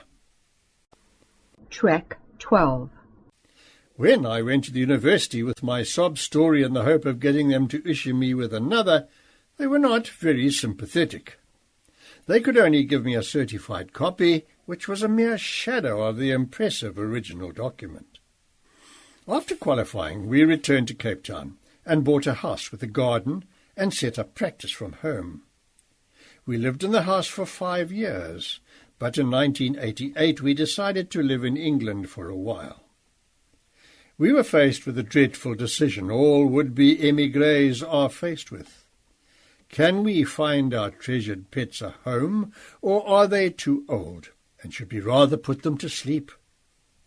The latter was simply not an option for us. So, with about 6 months to spare, we started looking for homes for our pets. The Anglican minister of the Milnerton congregation, Reverend Allen, whose church was around the corner from us, was very interested in our Great Danes. He knew them well because he used to walk past our house a number of times a day, and he always stopped to pet them. When he heard that we were looking for a home for the Danes, he offered to take them. He also offered only to take them at the last moment, so we could care for them till we left. This was a match made in heaven, and we could not have been happier. We also found a good home for Gremlin. In the meantime, Cooking Fat tested positive for feline AIDS. We decided to keep him comfortable on treatment, but knew by the time we were ready to depart, unfortunately, so would he be. This is exactly what happened. A week or so before we were due to leave our home, Cooking Fat took a dramatic turn for the worse, and we had to put him to sleep. We ended up living in England for only a year. We were so homesick that we decided to come home. Over the years our family grew. The canine component consisted of Carly, the Border Collie, Sherbet, the Yorkshire Terrier, and Sky Boy, a magnificent male Border Collie the size of a German Shepherd. To our surprise, even the human component of our family expanded with a light lammerkie in the form of a son, Jamie, born in 1998. The next addition to the family was Jessie. One day a client came to the practice with a pregnant black Labrador. I helped deliver the puppies and decided to take first choice of the litter in lieu of payment. I chose a gorgeous black bundle of joy, and thus Jessie entered our lives. Jessie is 40 kilograms of muscle, and no one enters our home uninvited. She loved to walk in the mountains, but fate intervened and Jessie went lame. She has a congenital problem with her back leg.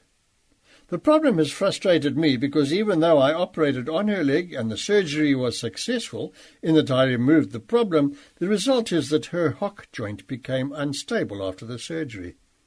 I have been unable to fix the instability, and whenever she walks for too long she limps and needs anti-inflammatories. In fact, the problem eventually became so bad that I attempted surgery in order to correct it again. I tried to fuse the affected joint, but she is such a hooligan that the surgery broke down. I tried again, but got the same result. After 2 surgeries, her joint was so damaged that it is now irreparable. Every time I look at her leg, I am racked with guilt and feel sad that I could not repair it. Then, just recently, my daughter, Samantha, decided that she wanted a Rottweiler. She spent some time researching the breed and found a reputable breeder. She badgered me and bludgeoned me into submission. Eventually, we allowed her to get the dog. Samantha named her dog Kenya. I was 54 at the time, and Samantha was in her first year studying to be a physiotherapist. She told us the other day that she'd like to work overseas for a while. I was suddenly struck by a thought. Assuming the dog lives for 15 years and assuming Samantha lives overseas for quite a while, leaving my wife and I to look after Kenya, I calculate that I'll be close to 70 before Kenya's space in our family is vacated. There is even the possibility that I could pop my clogs before Kenya does. I have spent my whole life with animals, and I can't think of a bigger privilege. I hope that many more dogs and cats will become part of our family, even if they outlive me. Part 2.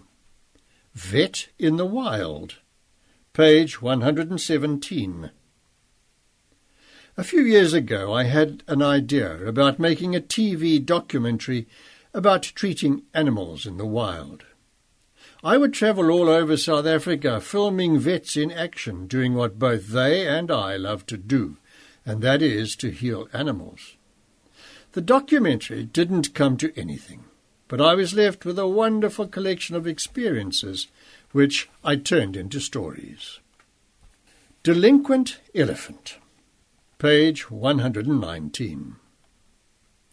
Chokodu is a game reserve near Hoedspruit that offers a unique experience. They allow you to go on a walk with wild animals. These are hand-reared wild animals that have become so used to humans that each day the game rangers take visitors on a walk through the bush, accompanied by a cheetah, a leopard, herbivores, and an elephant or 2. But don't be fooled into thinking these animals are tame.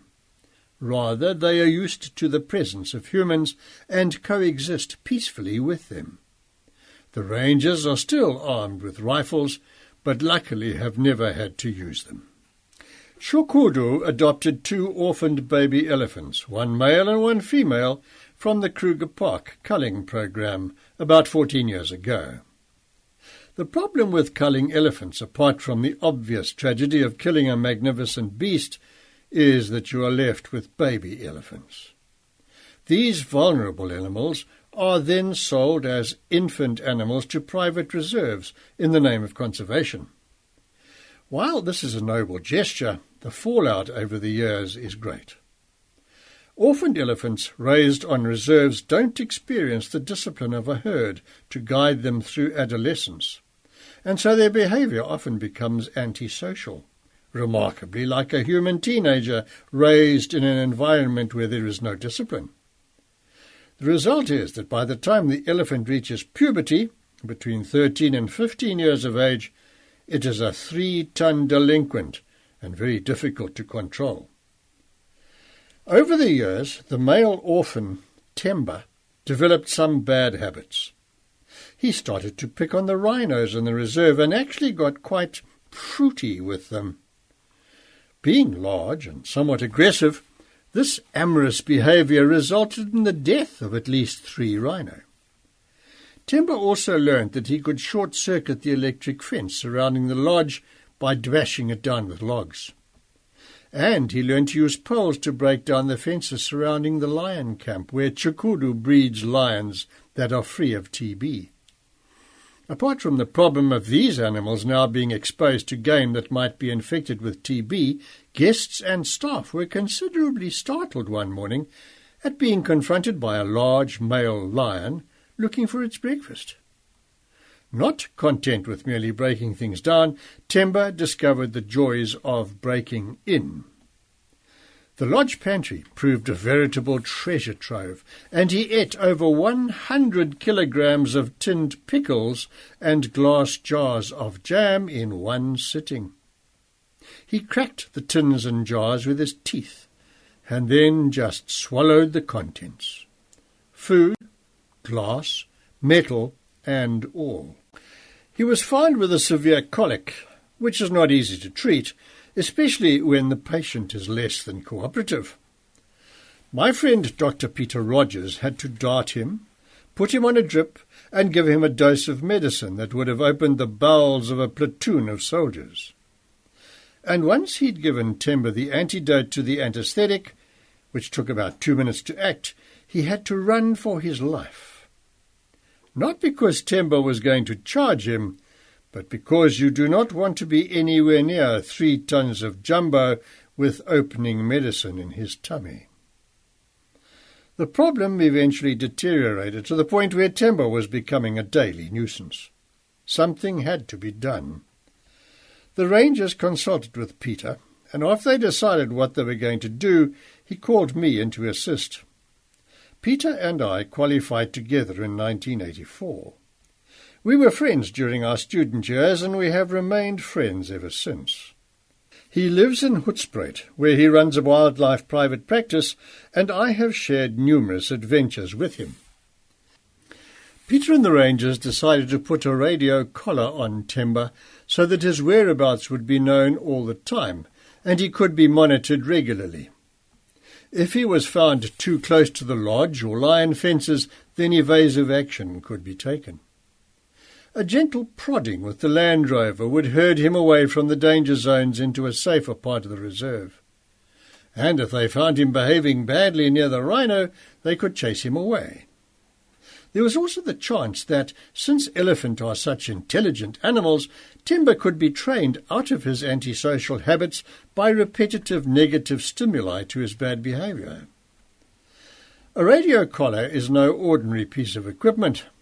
It is made from 1 centimetre thick industrial belting with a radio transmitter and a special battery.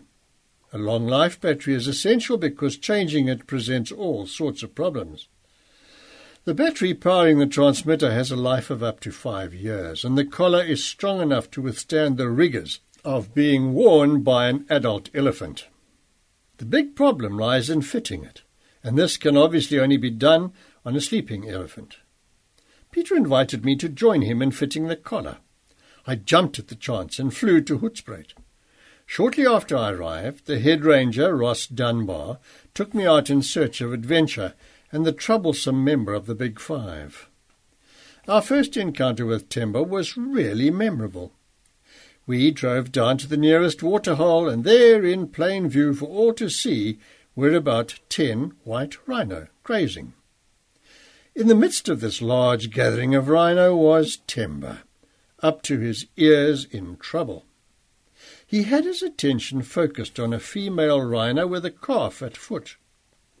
His attentions were clearly amorous, but all she achieved, as she tried to butt him with her horn and fend off his unwelcome attention, was to arouse him all the more. The noise of horn and tusk clashing in the quiet of the African bush was like a clash of drums, added to which the rhino squealed indignantly. As much as the situation was intriguing, it was also very dangerous for the rhino, and Ross used the Land Rover to separate the courting couple. Once disturbed, Temba ambled off into the distance and peace prevailed once more. This was a graphic demonstration of what the rangers could do in the future when Temba was collared. We drove around for a few hours that afternoon and experienced some of the many wonders that Shukuru had to offer. We came across a cheetah feeding on a small buck that it had just killed. To my amazement, Ross stopped the Land Rover and climbed out. He then walked up to the cheetah and stroked her. This was Savannah, he told me, a hand-reared cheetah that lived on the reserve. She was wild enough to hunt for her food, and yet she allowed us to stroke her while she ate. As we petted her, she suddenly sat up straight and pricked her ears. She'd heard something that disturbed her.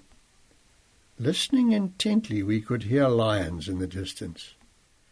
Cheetahs sometimes fall prey to lions, and Ross felt that it would be safer for Savannah to be taken back to the safety of the fenced area of the lodge. He radioed some of his colleagues, and they came out to attend to this. We tried to find the lions we had just heard, but it was getting darker, and eventually we had to give up.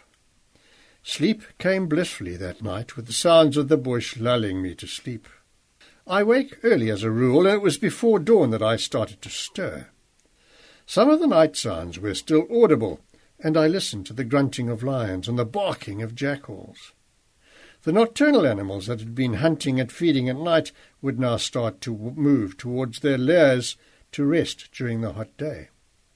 We, however, started to prepare for work.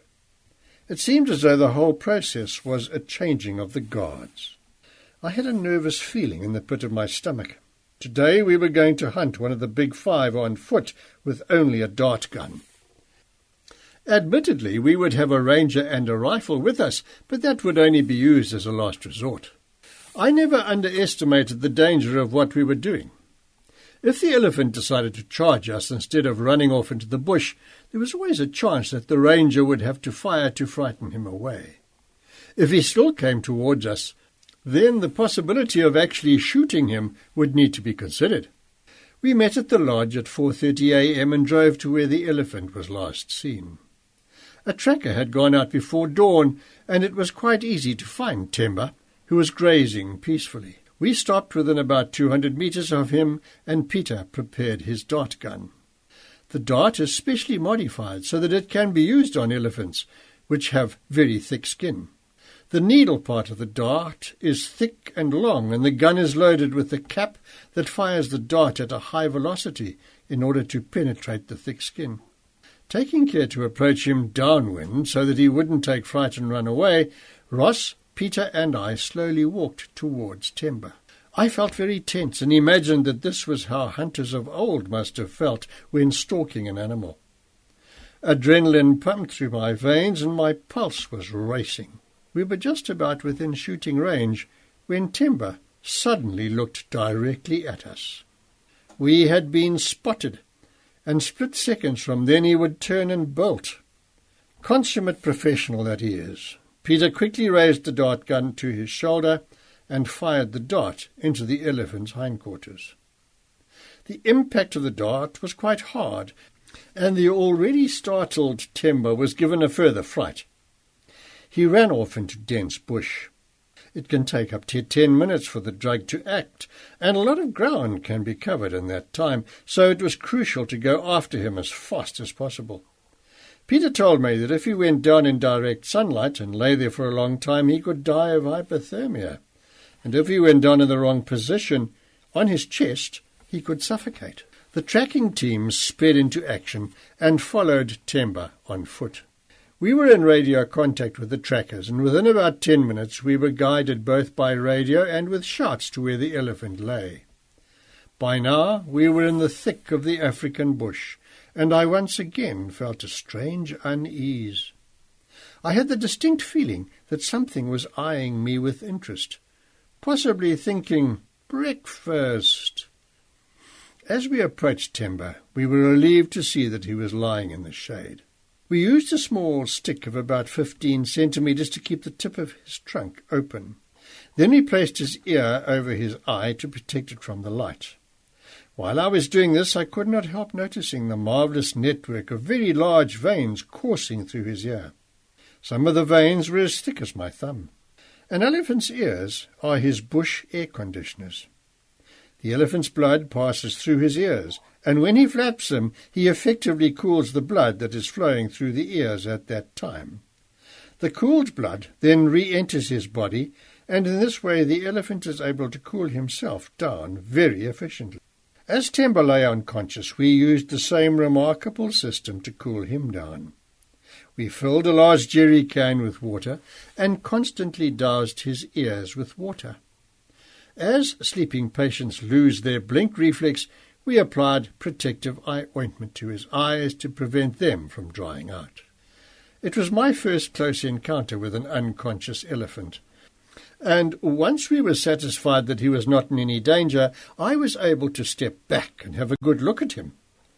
And all the wonder and magic of being so close to one of Africa's true giants just overwhelmed me.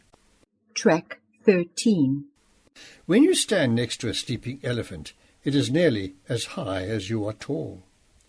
Try to imagine 3,000 kilograms of flesh and bone and muscle wrapped in a thick, grey, crusty skin. The tusks on this particular elephant, while not enormous, were certainly long enough to do grievous bodily harm. Its skin is like the bark of a very old tree, hard and dry. The patterns on the skin are like mud that is dried up in a pan that has not had water for a long time. I opened Timber's mouth to examine his teeth, lips and tongue. Wonder of wonders, this animal, which eats thorn trees, bark and other really hard material, has a tongue as soft as velvet and teeth that are twice as large as a big man's hand. I moved on to his feet. His nails were as big as my hand. I noticed that there was a thorn sticking into the sole of his foot. The thorn came from a tree called a sekelbos, and it can be very dangerous for elephants, causing abscesses that can make them lame and therefore vulnerable. Luckily, the thorn had not yet done any damage, and we removed it from his foot. We performed some routine procedures on Timber while he slept. When a wild animal is under general anesthesia, it presents a good opportunity to deworm and examine them. If there are any wounds or other abnormalities, then this may be the only occasion in the entire life of the animal where treatment is an option. With this in mind, we injected a large dose of penicillin into him and gave him an elephant-sized dose of injectable dewormer. We also treated some of the wounds on his skin topically. We then did what we had set out to do, secure the collar around his neck. I took the collar from the Land Rover and tried it on. It came down well below my feet. That meant that the elephant's neck girth was about 3 meters. We slipped the collar under his neck and laboriously pulled it through to the other side. It was then secured end to end with a joining plate with 4 lockable bolts and nuts. This operation was not easy. We had to judge how tight the collar was on a recumbent animal. Too tight and it would be uncomfortable. Too loose and it would slip off. We also had to make sure that it couldn't twist and bite into Timber's flesh, which would have caused serious wounds. Once everything was done, I was given the job of injecting the antidote. We then walked a respectable distance away from Timber and watched him wake up. Timber flapped his ears and started to vocalize with deep rumbles that resonated in my chest. What an amazing sound that was to hear!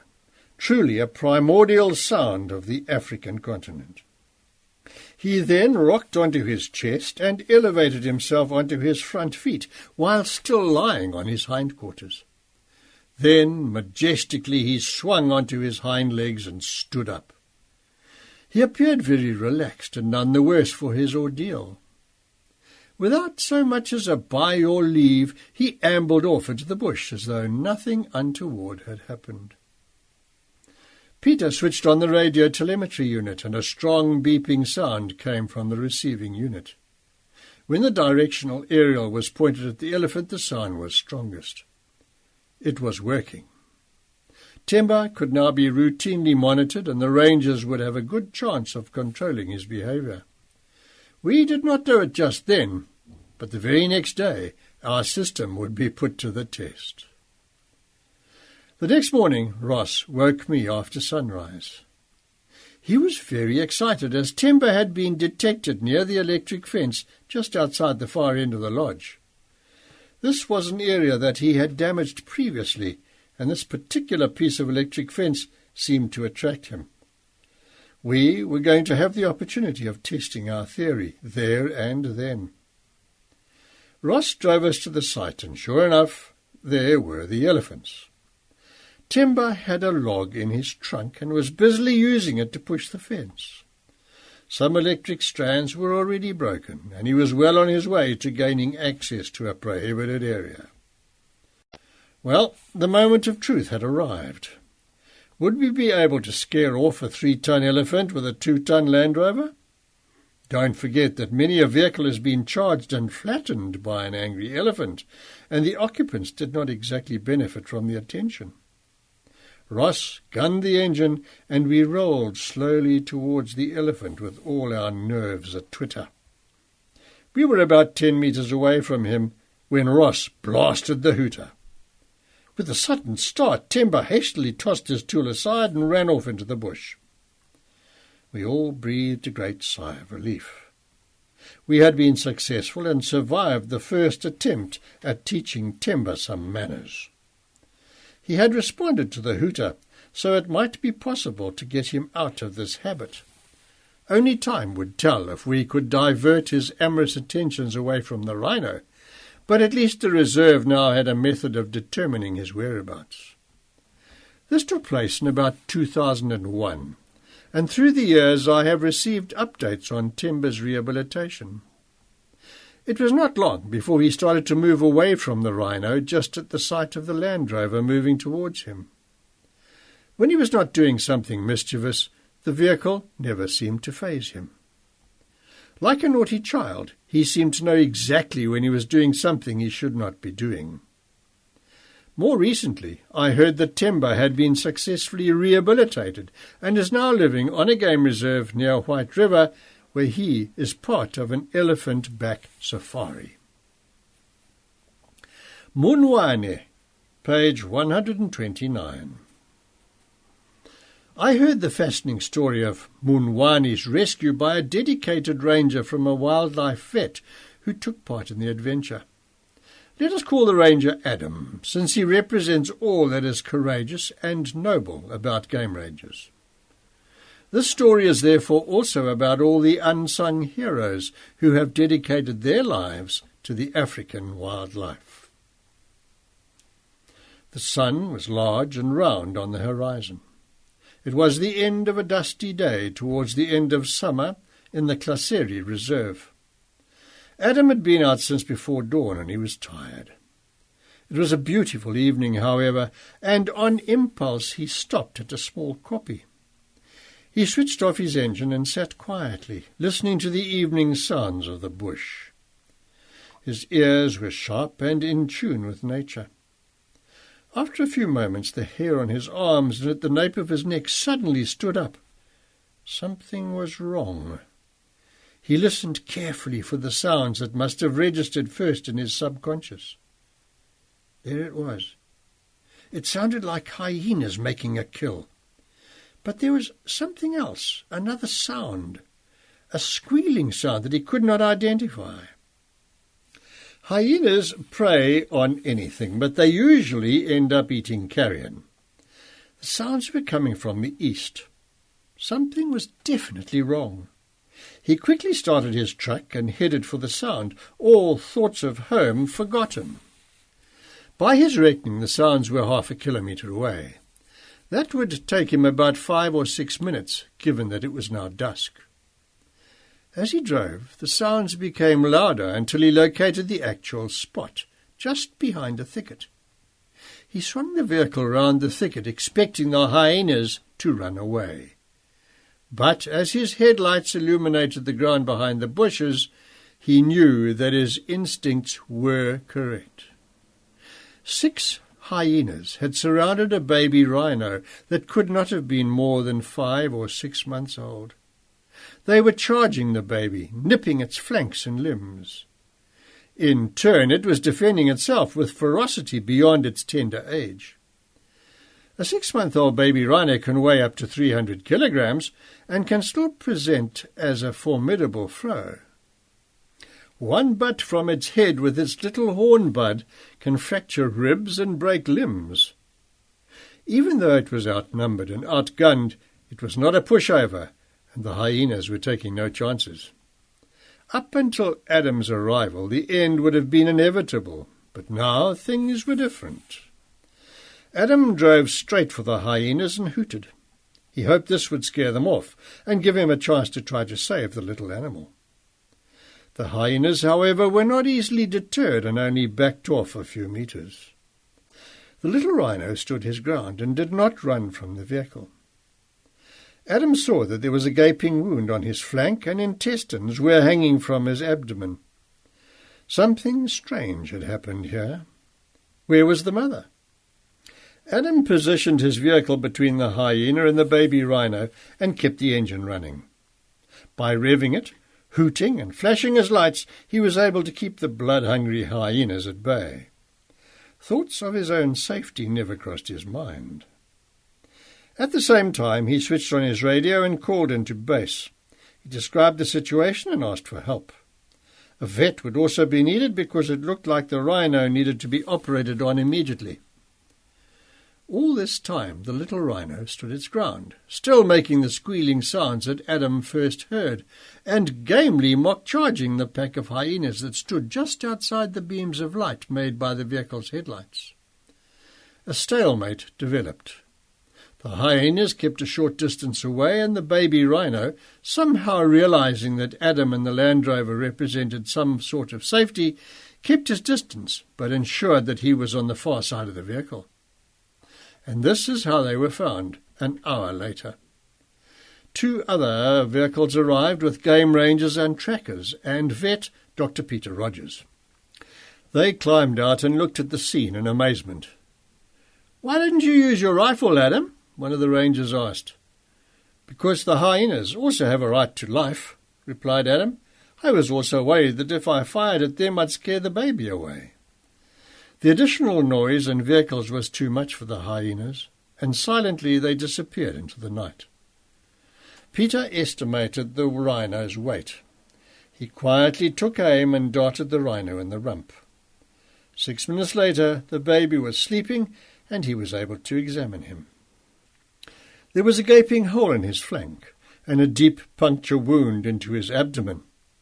A loop of intestine hung from the wound. The baby was showing signs of dehydration, and Peter immediately set up a drip. A tarpaulin was set out on the ground as an emergency operating table, and Peter cleaned and sterilized the wound and pushed the loop of intestine back into the abdomen. He then stitched up the wound and injected the little rhino with antibiotics. It had been decided to take the baby rhino to the wildlife hospital at Kapama Private Game Reserve that Peter ran at the time, where he would be nursed back to health. Now all that was needed was to load the 300-kilogram sleeping baby onto the back of one of the game vehicles and drive him to hospital. This took the efforts of all the people that were there that night. 2 strong game rangers, 2 trackers, and a vet. At the hospital, the rhino was placed in a small enclosure that doubled as a hospital cage for small to medium-sized herbivores. The nursing staff was roped in and a routine set up. They mixed a milk formula, and the rhino seemed quite happy to drink this from a very large bottle with a teat, specially designed for a baby rhino. It took 2 weeks before the bandages could be removed, and to everyone's delight the wound had healed beautifully. Kapama owner Lenta Rueda allowed the little rhino to live in one of the camps on the cheetah project, and there he stayed for 2 years. Adam visited him regularly and named him Munwani, which is the name of a small river that runs close to where he was found. I met Munwani when he had been there for about 9 months, and he must have weighed roughly 600 kilograms. Another rescued rhino named Dave was his companion, and the 2 of them made a great team. Not exactly tame, they were nonetheless used to humans, and if you approached them slowly and carefully, talking all the while, they would allow you to pet them. This was a rare experience. Rhinos are amazingly primitive to look at, and their skin, whilst being very thick, is also very sensitive. They can feel you stroking them and actually seem to enjoy being scratched. Their heads are massive and can pivot amazingly. A rhino's neck is very short, and the power that is generated by this fulcrum is awesome. If a rhino tosses its head and you happen to be in the way, you will be seriously injured, if not by their horn, then just by the sheer power generated by this movement. The two rhinos responded when called. It was a great joy and also very amusing to stand alongside the fence and call them by name, like you would a dog. A rhino's sight is poor and their memory is bad, so if you don't talk to them all the time, they tend to forget that you are behind them. When they suddenly realize that you are behind them, they take fright, and that is when you can get bowled over by a 600-kilogram rhino with all the consequent problems. I had a number of amusing incidents with these two characters when I spent some time with them in their camps. It took me a while to pluck up the courage to stand in the camps by myself. Peter was used to their antics, but I was still a bit nervous of these two large beasts. It takes a very brave or foolish person to just stand there when a pair of rhinos barrel cosily up to you. Eventually I got the hang of what to do, and I realized that if you do exactly what you're told to do, the chances of being hurt are small. On one visit we had a friend with us, and unfortunately the rhinos decided to chase her. Although the event could have had serious consequences, it was really funny, seeing a rather large lady leaping out of the way and over the fence to escape from two really benign animals who just wanted to get to know her a bit better. But not such an amusing experience for our friend. Adam had a special relationship with Munwani. I don't know if it's possible that Munwani had any knowledge that Adam had rescued him, but the way that Munwani interacted with him was different to the way he behaved with anyone else. He became gentle and used to nuzzle Adam with what looked like affection. After 2 years, it was decided to let Munwani and Dave join the main herd at Kapama. All was well for a couple of months, and then, tragically, Munwani was found dead. A poacher had killed him. His small horn had been cruelly hacked from his head and was probably sold to a muti shop for a paltry sum. Can you ever put a price on life? Adam was devastated by the news. He felt that in the end he should never have intervened. If the hyenas had killed Munwani, then at least his life would have ended naturally. I don't know what the answers are. All I know is that we do the best we can. Sometimes we win and sometimes we lose. Munwani gave many people pleasure, and everyone that came into contact with him and Dave came away just a little more sensitized to these marvelous, primitive animals. Sight for a sore eye. Page 135.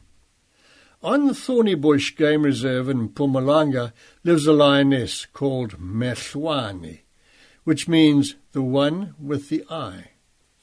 She was given this name by trackers who had noticed that since she was young, she seemed to have a problem with her right eye.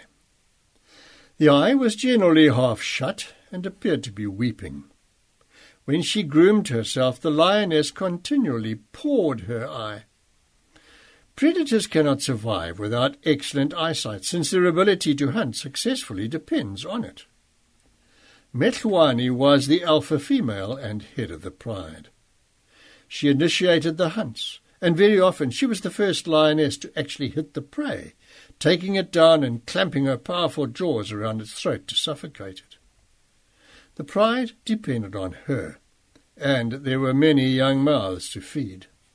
The chief game ranger at Thornybush, Mike Peterser, was getting concerned about the black ring around Mehlwane's eye and called in Dr. Peter Rogers to assess the problem.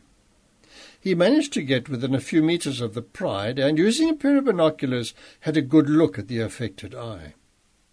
Peter believed that Mehlwane had a congenital problem called entropion, which is when the lower lid rolls in towards the cornea.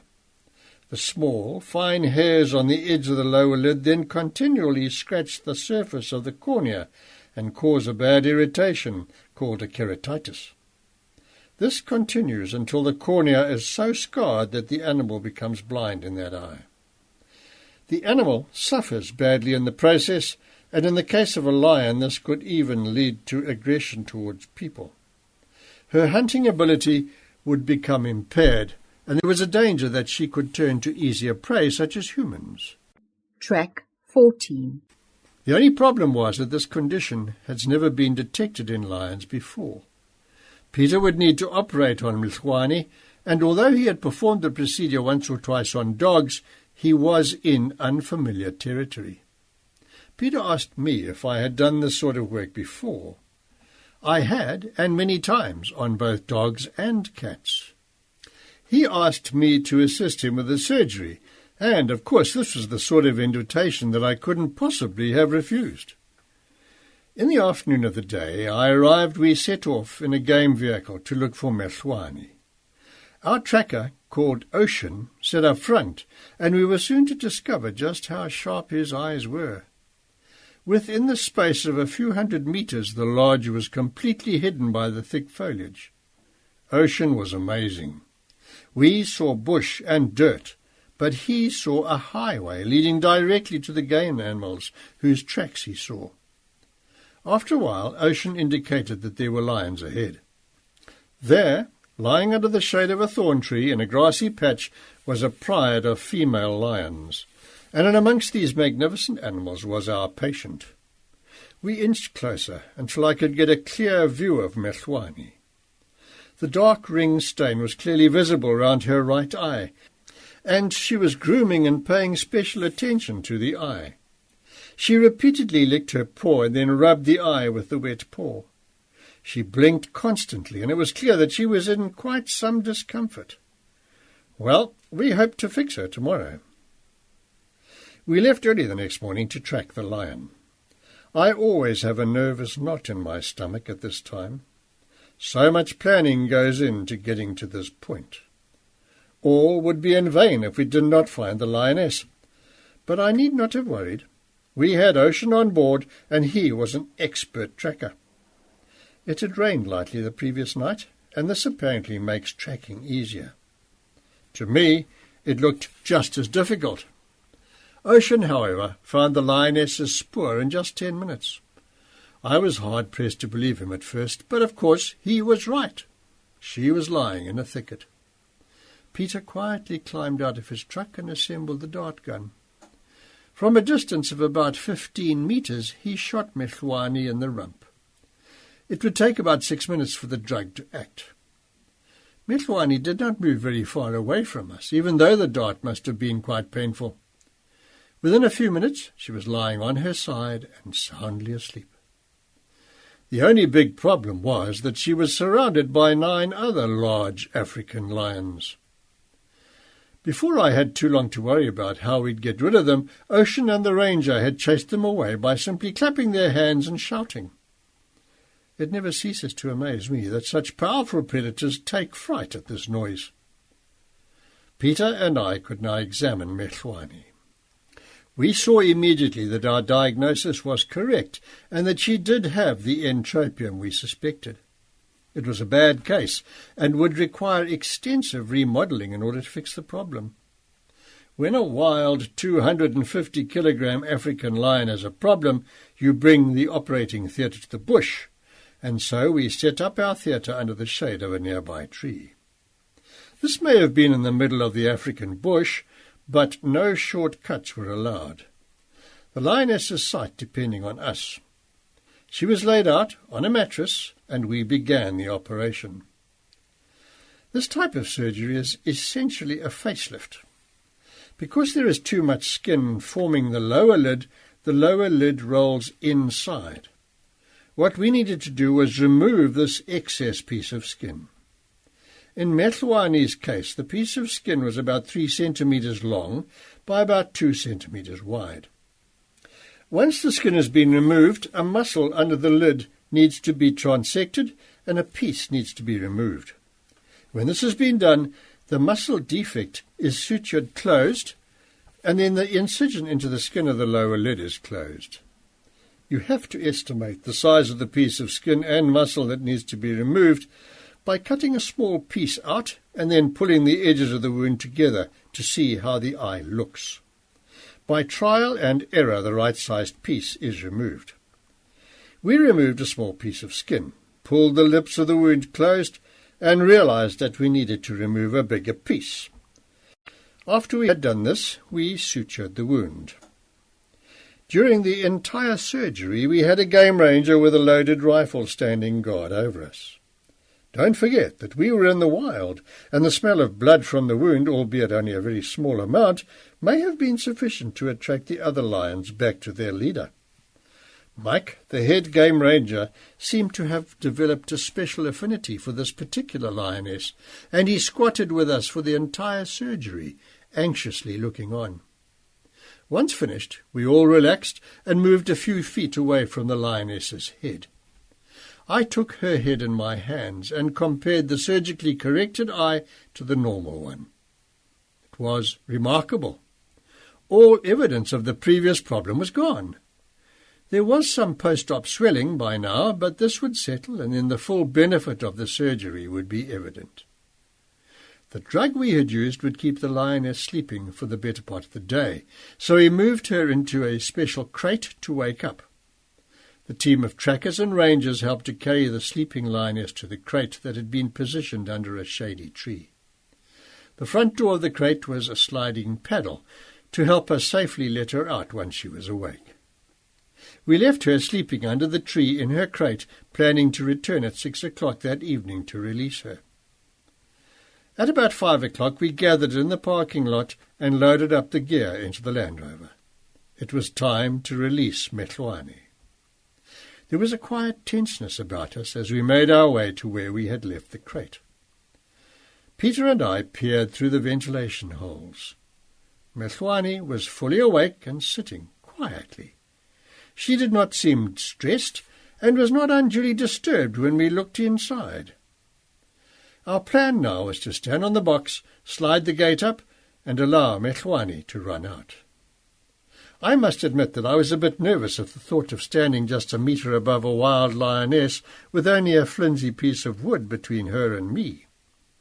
I expressed my concern to Peter, but he blithely told me not to worry. We got onto the box, and the rest of the crew got back into the Land Rover.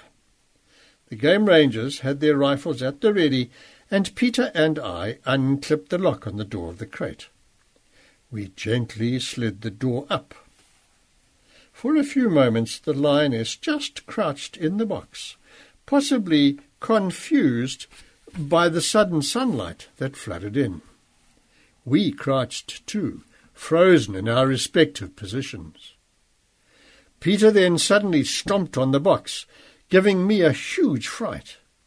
He must also have startled the lioness, because she sprang out and ran off into the bush without even giving us a second glance, and unaware of the tasty human morsels that were so close to her.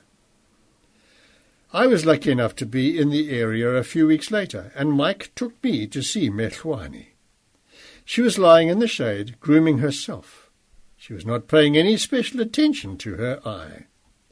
I had a careful look at her eye through the binoculars, and I was both amazed and thrilled.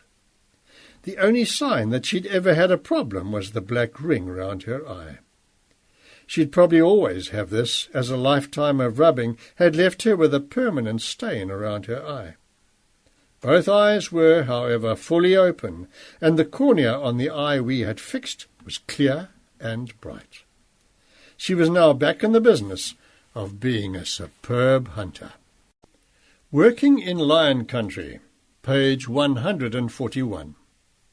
Probably more people have died of TB on the African continent than any other single disease.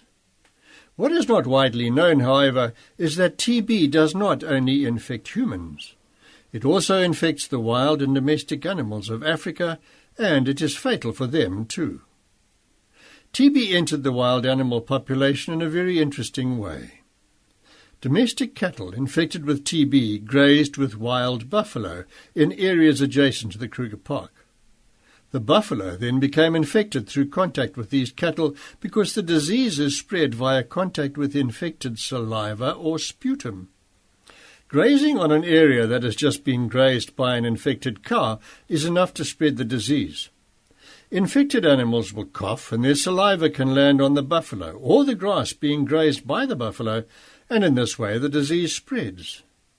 The infected buffalo become weak, and these are the ones that will more commonly fall prey to a predator such as a lion. The lions eat the infected animal, and they, in turn, become infected. They then spread TB into their own lion population. Carrion eaters, such as hyena, may eat a predator that has died from TB, and so the cycle goes on. The law stipulates that all wild animals that are to be moved from one reserve to another must be tested for TB.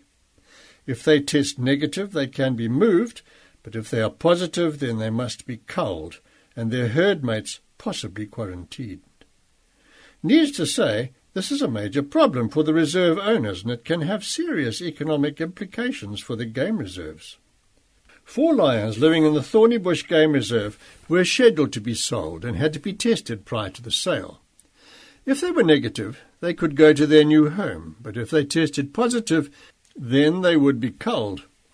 My friend Dr. Peter Rogers was asked to conduct the test, and I was only too happy to accompany him on another wildlife adventure.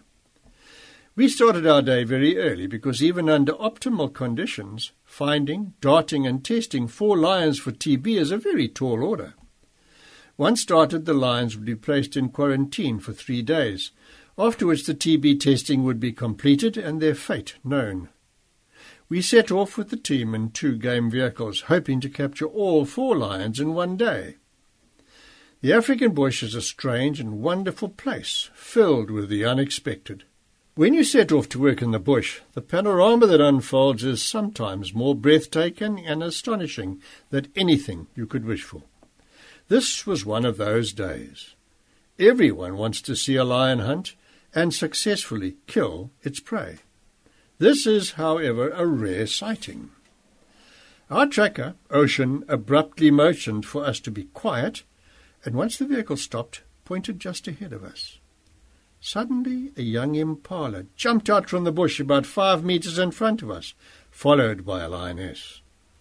Then, from an ambush position just in front of the impala, another lioness came out of the bush at full tilt and pounced upon the hapless impala, grabbing it by its neck.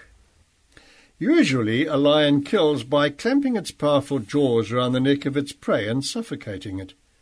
This time, however, there were 5 hungry lions, and they literally ripped the small impala to shreds within the space of a minute or 2. I have never seen an animal consumed so quickly in my entire experience in the bush. All that was left within a very short space of time were the 2 small horns and the hooves. With a lot of growling and grunting, the lions kept at it until the impala was but a memory. 2 of the lions we wanted were in this group. Peter had prepared a dart just in case we came across the right lion, but he needed 2 at that point. Before he shot one and scared the others off, he decided to load up a second dart. Once this was done, he quietly took aim and shot one of the lions. They were so busy chewing bones that they hardly noticed the sound of the dart gun. The lion that was shot jumped up and growled, but did not run off. Very soon it settled down again. Peter quickly loaded the second dart, and within a few seconds he had shot the second lion. We now had 2 lions that would be sleeping within 6 minutes. The rangers and trackers chased the other lions away, again by simply clapping their hands. We climbed out of the game vehicle and prepared for the TB test to be administered to the sleeping lions. We had already decided that they would be transferred to a quarantine facility nearby, and Peter radioed the other team to come and load the lions onto their vehicle. While they were on their way, we got to work. There is a lot of record-keeping in a TB test, and I acted as secretary. Firstly, the skin fold thickness is measured prior to the test being administered. The avian TB is then administered intradermally on the right side of the neck, whilst the bovine TB is injected on the left side. After 3 days, the reaction on either side of the lion's neck is measured. The lions were duly collected and driven away, sleeping peacefully in the back of an open bakkie. It was a strange sight. It was now only 7 in the morning, and we already had 2 lions. An hour later it was unbearably hot, and there was no sign of the other two. The ranger radioed his colleagues to get them to keep an eye out for our lions while we sat back and had a cup of coffee. Suddenly the radio crackled to life. One of the remaining lions had been spotted.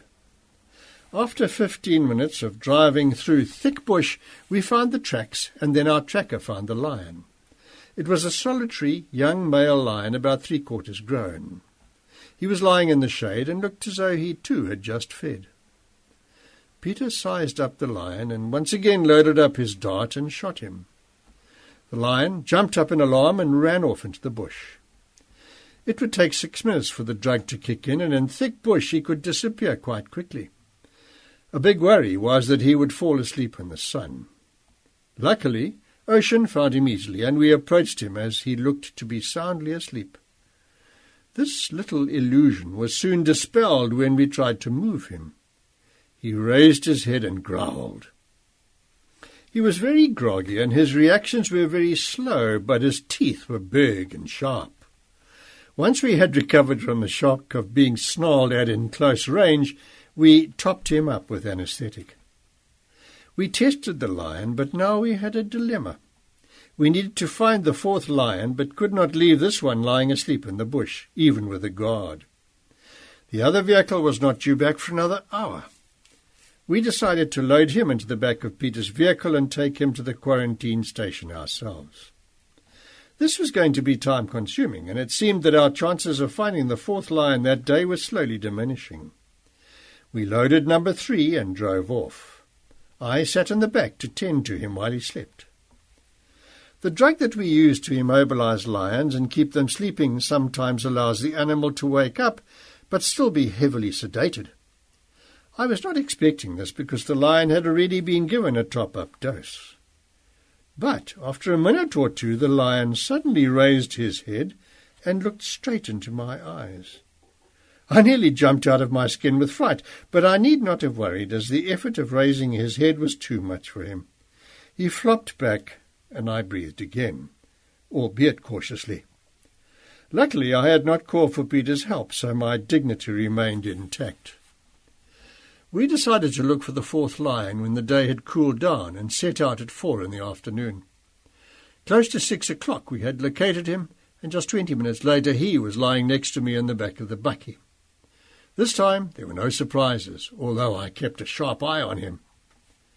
Once he'd been caged, I stood back to survey the work we had done that day. There in front of me were 4 wild African lions in various stages of sedation and anesthesia. We had managed to capture them all and perform the TB tests we had set out to do. There were now 3 days to wait until we could read the results of the tests. We had a tense time ahead of us.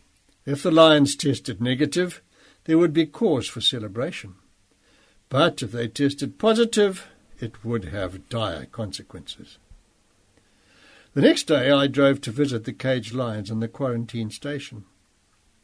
I opened the enclosure where the cages were and walked slowly towards them.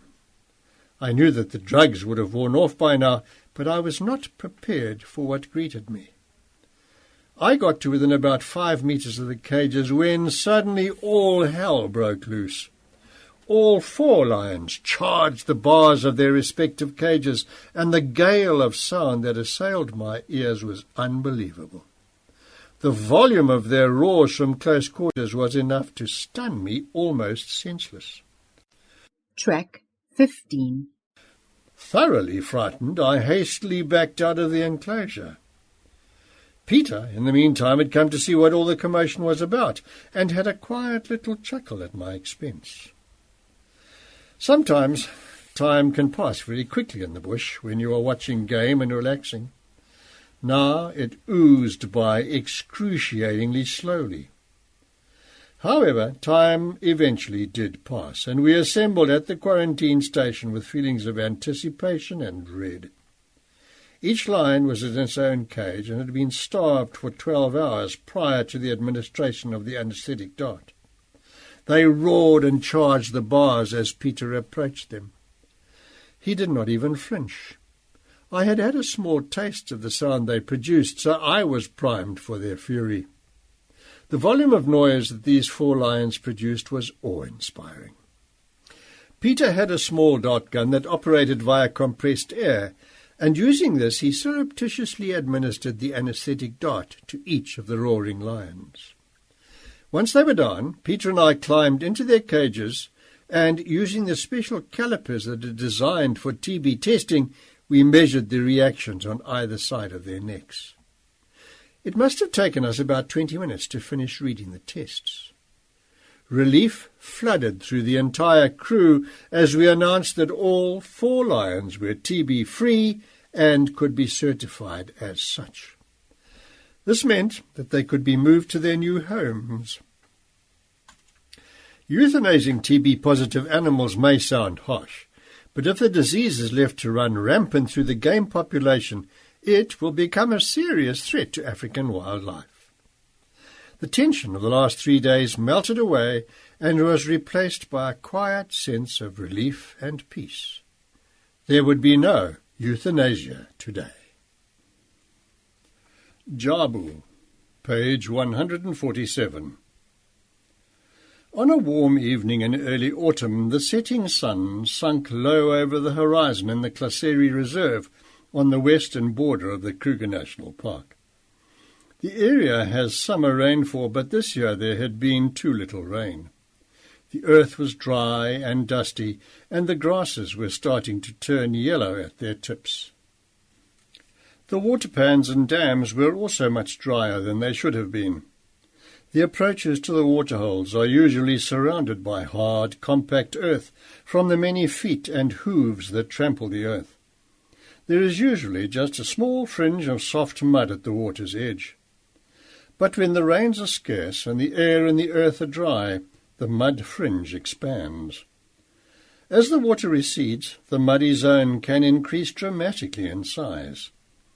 This year, the mud zone was at its maximum. For a large, 3-metre-tall elephant weighing 3 to 5 tons, this presents no problem at all. In fact, the mud zone is a favourite area for elephants, a wallow in which to coat their hard, tough hides with mud. Once the mud dries, the elephants scrape their bodies against rough trees, rubbing off the insects and parasites that stick to their skin, and giving them blessed relief. For a baby elephant, however, the mud zone can be a death trap. Jabu was just 3 months old. He was born at the beginning of summer, usually an excellent time for calving. This year things were a little different. The rains were early and light. The plains had just enough water to provide grass and leaves for his mother to eat. She was able to provide him with the rich milk that he needed to ensure that he grew at the normal rate. Jabu looked like all baby elephants do at that age, adorable. Still slightly unstable on his feet, he'd gambol next to his mother, tiny trunk waving and ears constantly flapping. Bush air conditioners provided for him by Mother Nature to keep him cool through the long hot summer. Jabu was born into an extended family fiercely protective of their young and willing to go to extreme lengths to protect them from danger. His mother, along with 3 aunties, left the herd briefly to give birth. The 3 female elephants took their duties very seriously and kept guard during the birthing process. Once he was born, they helped wherever they could. They fussed over him and ensured that he kept pace when they were walking. When he played, one of the attendant elephants always kept an indulgent and protective eye on him. His mother and the 3 aunties made a formidable, large, impenetrable grey wall of African elephant, behind which he could hide in safety. Altogether, Jabu was safe and protected, and his chances of survival were high. The 4 females and their small charge soon rejoined the main herd of about 100 elephants. Elephant herds are highly structured and are led by a dominant matriarch. The matriarch of this herd was a wise old female who had lived through more than 40 summers. She knew the area well, and her instinct made her restless. There had not been enough rain that summer, and it was time to move on in search of water. She had lived through the drought before and knew what to do. There were areas where man had drilled wells into the earth, and windmills pumped the precious water into large concrete containers. The containers were high, but presented no great challenge to a 3-metre-tall animal with a mobile trunk that could reach a further 3 metres. The matriarch marshalled her herd, and through a series of infrasound communications conveyed her message to them. Without questioning her authority, the herd followed her. The 3 aunties and Jabu's mother were not too concerned about the migration. Although Jabu was only 3 months old and would be hard-pressed to keep up with a herd that could walk comfortably at 12 kilometres an hour for the entire day, he would manage if they slowed down to accommodate him. They would easily follow the path left by the migrating herd and would catch up in time. The 4 females were also more than capable of defending themselves in the face of danger, and they knew where to find the wells. And so they set off, confident that in time they would see the dry months through with the rest of the herd. To anyone lucky enough to see them, their migration was a magnificent sight. Instinct bade them to graze and rest during the day, and to drink their fill when they came across water. Dusk and dawn would find them moving silently and steadily through the bush, with just the creak of a branch or the snap of a twig underfoot to signal their presence. In the late afternoon, the sun caused the dust surrounding these moving giants to glow red.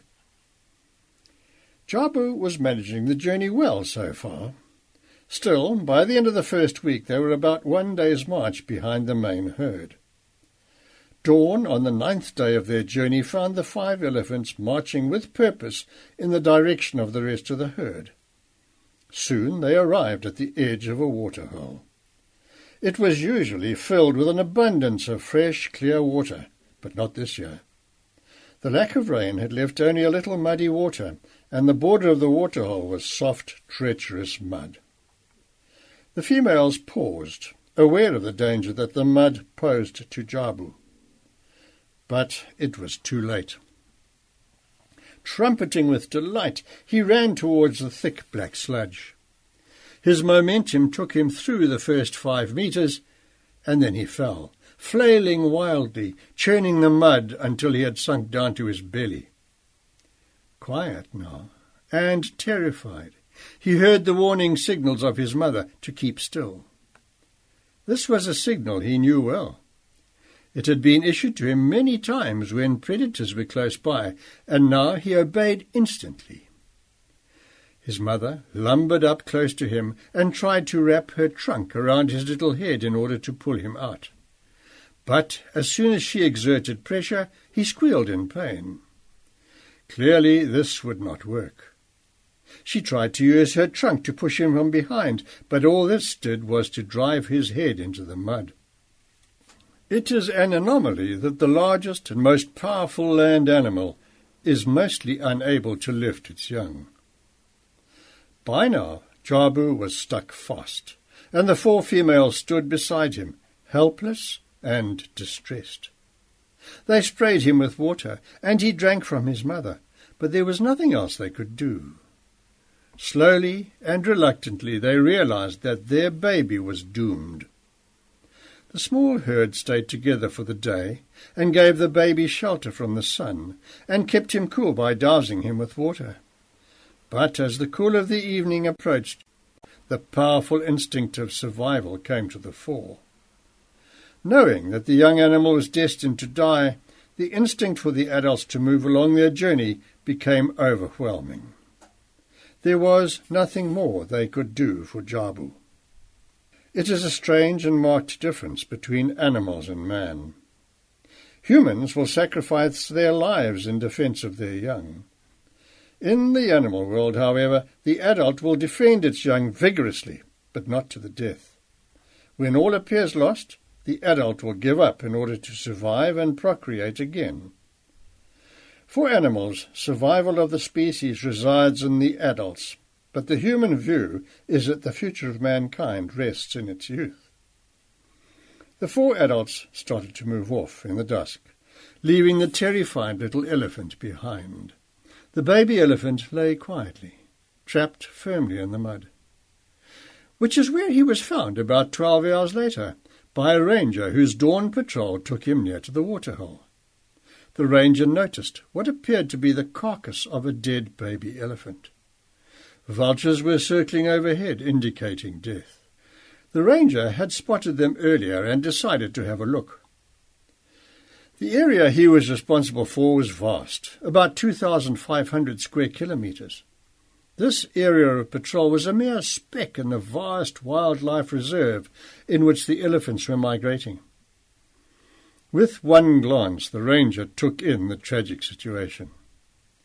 The circling vultures had not yet settled down to feed. The large footprints in the mud and the signs of the struggle told the elephant's story. He correctly guessed that the little elephant had got stuck and the adults had tried in vain to rescue him. He drove his game vehicle to the edge of the mud hole to have a closer look with his binoculars. Not long now before the vultures would settle and feed off the carcass that remained. Suddenly a large eye opened and blinked feebly in the morning light. The little trunk stirred pathetically. The ranger was stunned. The baby elephant was alive. Although time was not on his side, his first thought was to try and save it. The first call he made was to his assistants to bring straps to pull the elephant out of the mud. Next he made a call to Dr. Peter Rogers, then the resident vet at the reserve. A few brief words were all that was needed to mobilize the rescue team. Within half an hour, the team had assembled at the muddy trap and got down to work. The baby was too weak to struggle, and so when the ranger approached with the large web belts that would be tied around him, all that he could do was to look fearfully at him, and once again feebly wave his trunk. Straps were secured around the baby's neck, and, using his arms, the ranger was able to push a strap under the front legs and around the chest. The straps were then secured to the tail bar of the game vehicle. Using its power, as well as gentle traction by the ranger and his helper, the lethal mud eventually released its grip on the once doomed young elephant.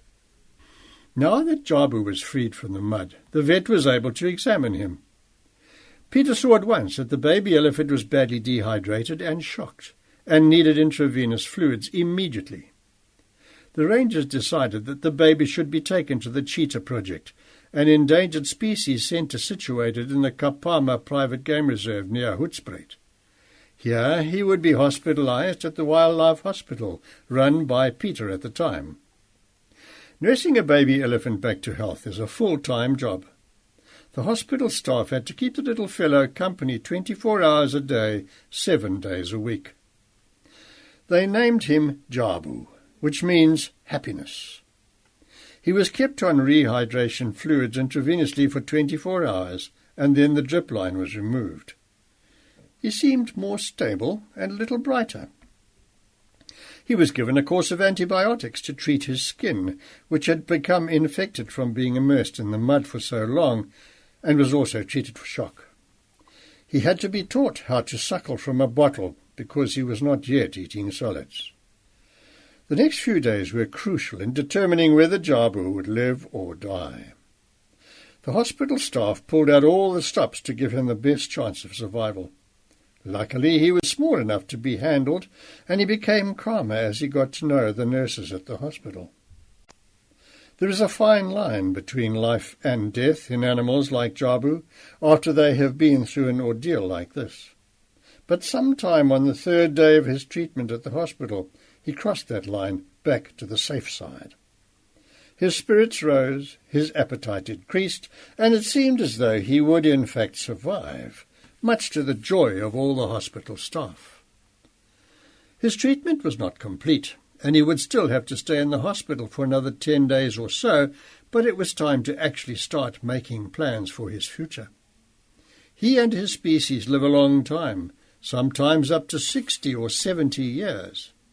They also grow up to be very large. A fully grown bull elephant can weigh over 6 tons. And so choosing a home for him was an important consideration. Everyone involved agreed that he should not have a temporary home. A permanent solution was needed. Lenta Rueda of the Cheetah Project was approached and asked if Jabu could make his home on Kapama, initially as part of the Cheetah Project and ultimately possibly as one of the elephants that would carry people around the reserve.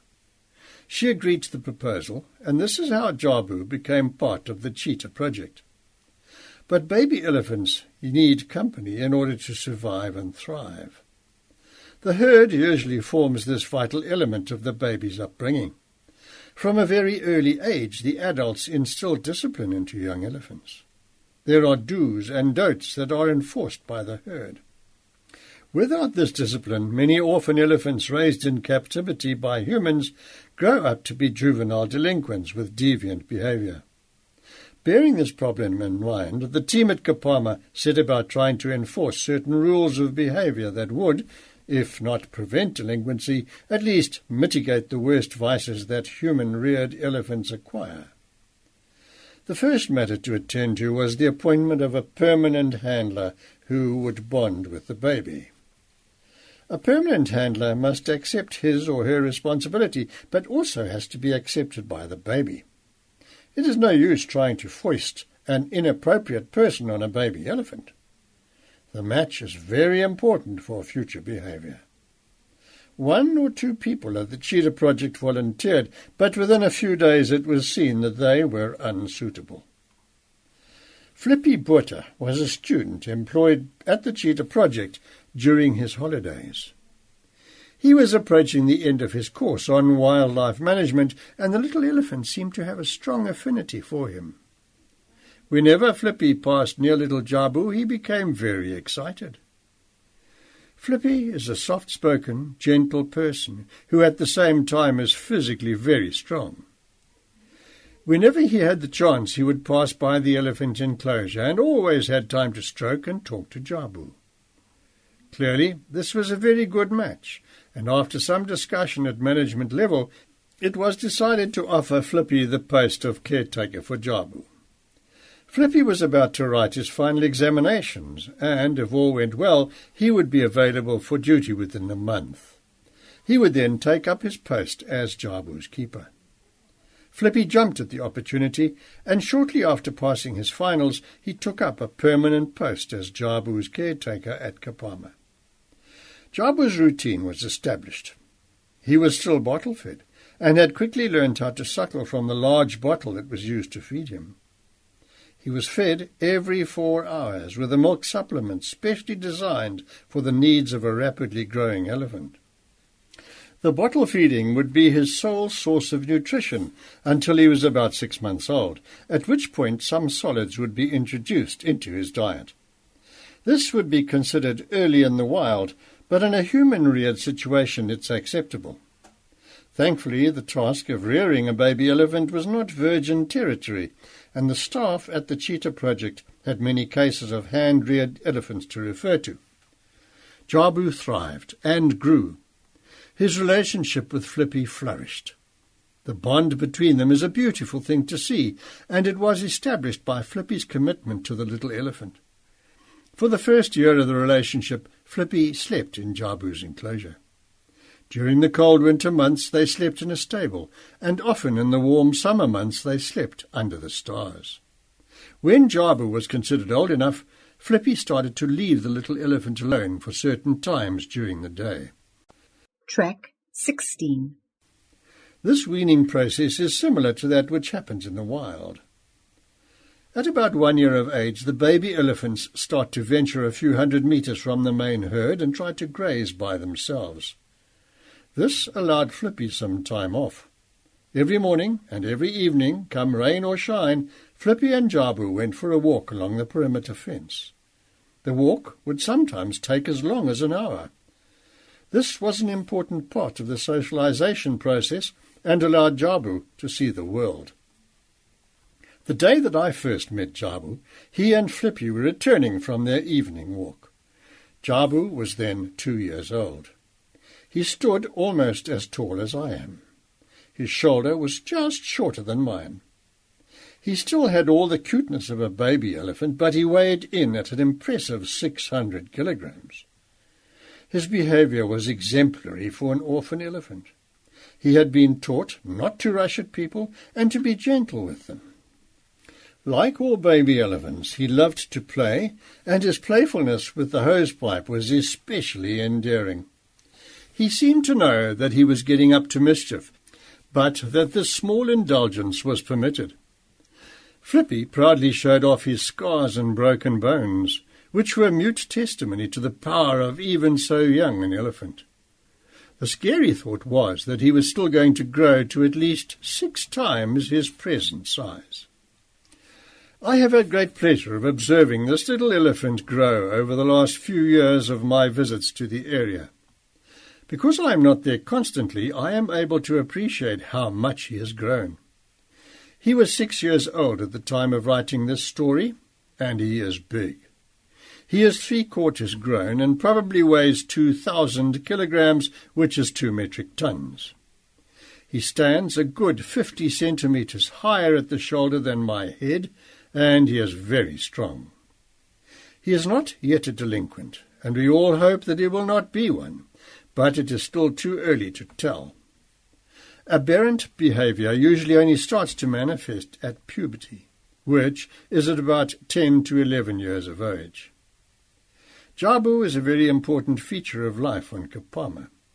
His story is all at once heartbreaking and heartwarming. He is testimony to the commitment of dedicated people who make Africa and her animals their life's work. This is the end of the recording of It's a Vet's Life by Roy Aronson, read by Frank Collier. If you have enjoyed this recording, perhaps you would like to listen to the following. W1686, It's Every Monkey for Themselves by Vanessa Woods. A1322, Elephant Whisperer by Lawrence Anthony. W1827, Rhino Keepers by Clive Walker.